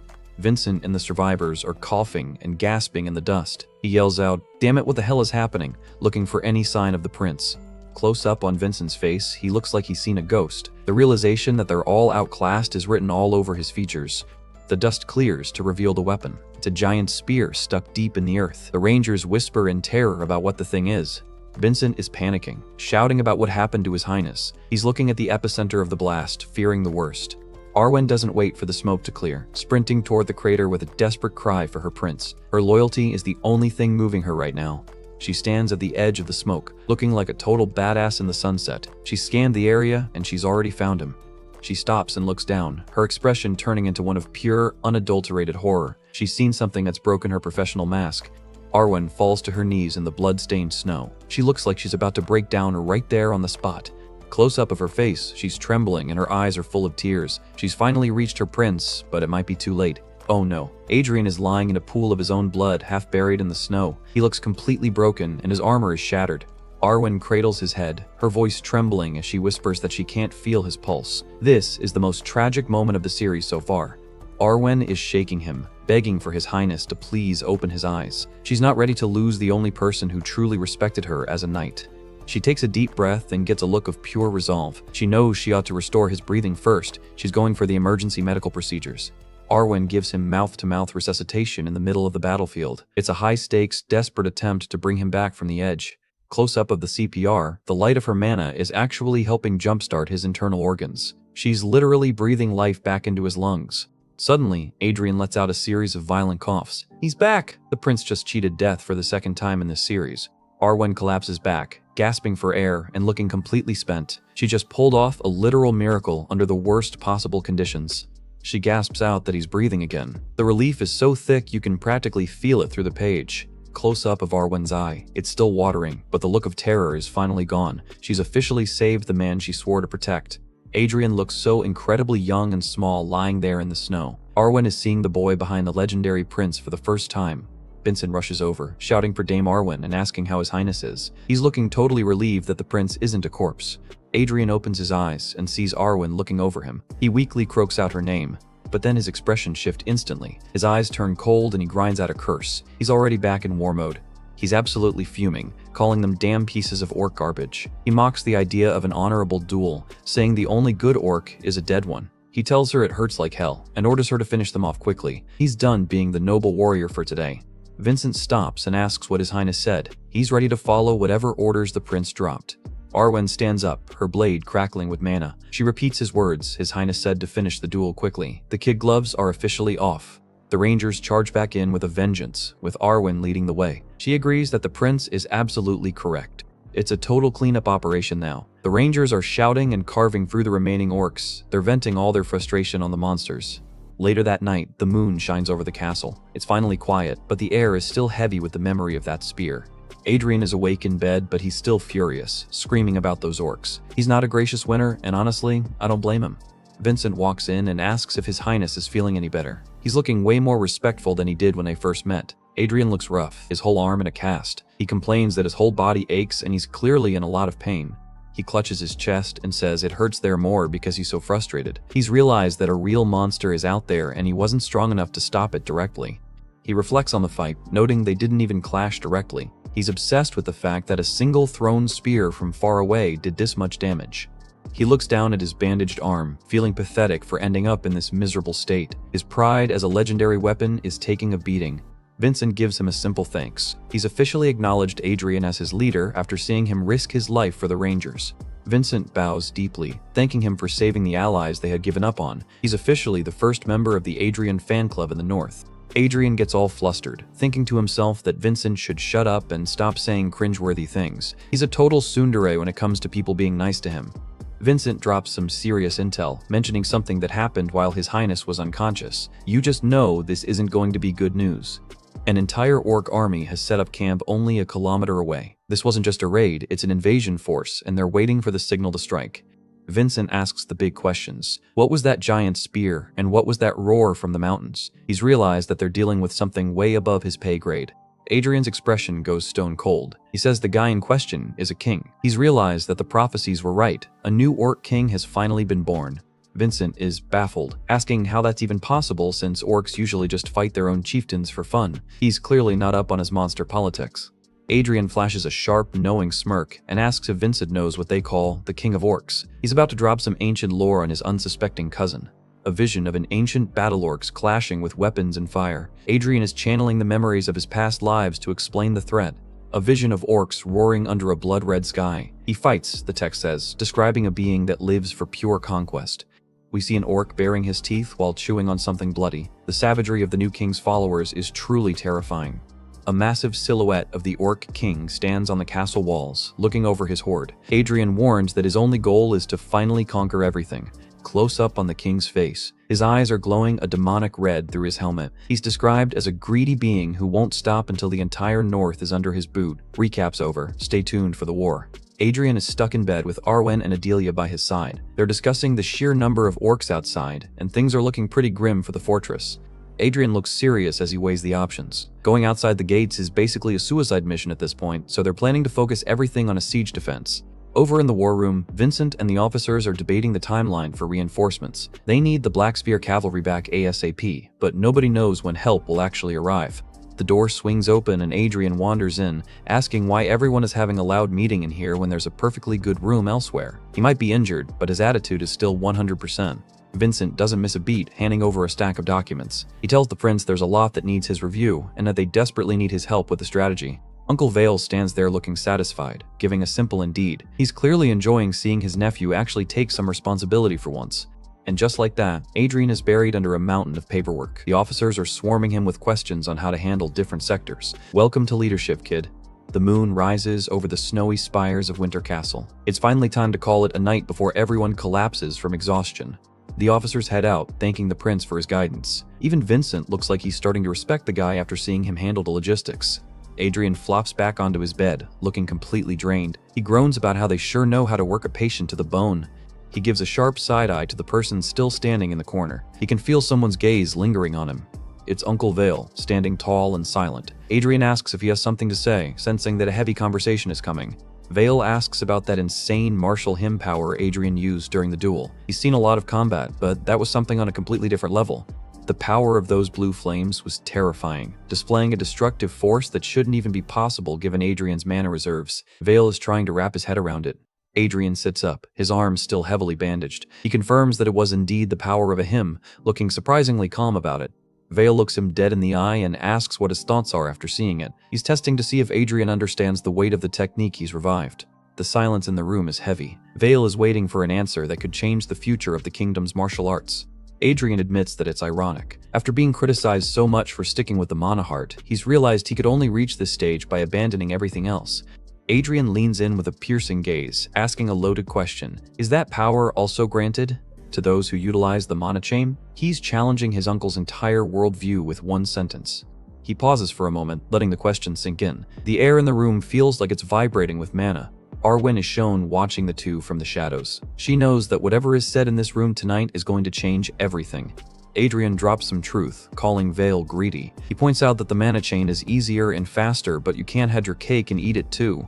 He flares his blue mana, explaining that reaching transcendence through hymns is a privilege strictly reserved for those who cultivate a mana heart. The modern system is basically a dead end. Vale looks at the mana swirling in his own hands, realizing the trade-off. Transcendence is not permitted for the Knights of the Ring. Vale just takes the hit and asks, and? He knows there's more to this lecture. He realizes Adrian is trying to teach him something fundamental. The prince is acting more like an ancient master than a nephew right now. Adrian reflects on how Vale used to ignore him, but now the uncle is showing a burdensome amount of trust. He's definitely feeling the pressure of being the family genius. Adrian leans forward with a smirk, asking if he knew that elves go crazy for martial hymns. He's dropping some deep lore knowledge here. He's about to share a secret that only a legendary sword would know.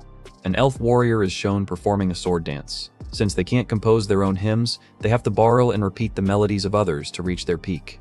He tells Vale that even if it's impossible for a ring knight to personally voice a hymn, there might be another way. He's dangling a carrot in front of the veteran commander. Adrian looks at his uncle, who has spent his entire life training. He's hinting that all those years of effort aren't necessarily a waste. Since mana rings naturally resonate with one another, Adrian suggests they might just become an excellent instrument for someone else's hymn. He's proposing a total combat overhaul. Adrian walks away, leaving Vale to process the idea. He's basically told a master pianist that he's been playing the wrong instrument for 40 years. Vale stands there in shock, his mind racing. He admits he has absolutely no clue if such a thing is even possible. Arwin looks serious as she takes in the conversation. She's starting to realize that the scoundrel prince is building something far more dangerous than a simple kingdom. Adrian stands by the bed, stating that discovering a new path is a task for the ring knights themselves. He's laid the foundation, but he's not going to do the work for them. He looks tired again, the strain of the conversation catching up to him. He's done being the professor for one night. Vincent enters the frame, looking equally serious. The whole Balorhard family is currently having a collective existential crisis thanks to one teenager. Adrian just makes a face, wondering why everyone keeps having these deep, dramatic meetings in his bedroom. A guy just wants to nap in peace. The moon hangs high over the mountains as the night finally settles in. It's the calm before the storm. Adrian is finally out cold, getting some much-needed rest. But you know the peace isn't going to last. Suddenly, he snaps awake with a sharp gasp. Something just triggered his danger senses. Adilia is right there by the bed, looking worried. The silence of the room is heavy with anticipation. Adrian looks around and asks Adilia where his uncle is. He can feel a change in the air. She tells him that Vale left while he was sleeping. Adrian has a feeling his uncle went to go test out that instrument theory. Adrian takes a sip of water, wondering if Vale actually managed to gain some kind of special enlightenment. He's curious to see if the old dog can learn new tricks. A shadow appears in the doorway as a voice says he's awake. Speak of the devil. Adrian gives a tired huff, looking at the man standing before him. He already knows the answer just by looking at the vibe. A formidable presence that fears nothing. A soul that doesn't flinch even in front of 1,000 foes. This is the new Vale Balorhard. Vale is literally glowing with a blue aura, looking like a total final boss. He's finally tapped into that transcendence Adrian was talking about. Adrian realizes it worked. His uncle has finally moved past his limitations. He thinks to himself that Vale finally possesses a soul that's worthy of his powerful body. The veteran has officially evolved. Vale bows his head and says thank you so much, calling Adrian by his nickname. He's genuinely grateful to the kid who fixed his entire martial path. Adrian just mocks him, saying someone's about to die if they suddenly change their personality like that. He's definitely not used to polite, Uncle Vale. He asks if the old man is sulking, still poking the bear despite the massive power-up. Old habits die hard. He remembers his own past as a legendary blade. He was once a caliber that no one dared to challenge, but now he's just a measly sword expert. His ego is hurting.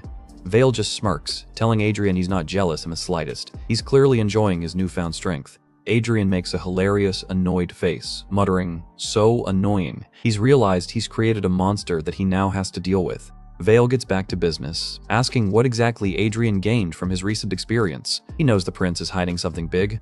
Adrian admits he hasn't quite grasped reciting yet, but he's managed to set a faint guideline in his mind. He's still a work in progress. He looks toward the window, his expression going cold. The conversation is about to take a dark turn. He says he plans to walk toward that place, staring at the mountains. He's already planning his next move against the orc threat. Vale warns him that if you give those monsters an inch, they take a mile. He's worried Adrian is underestimating the enemy.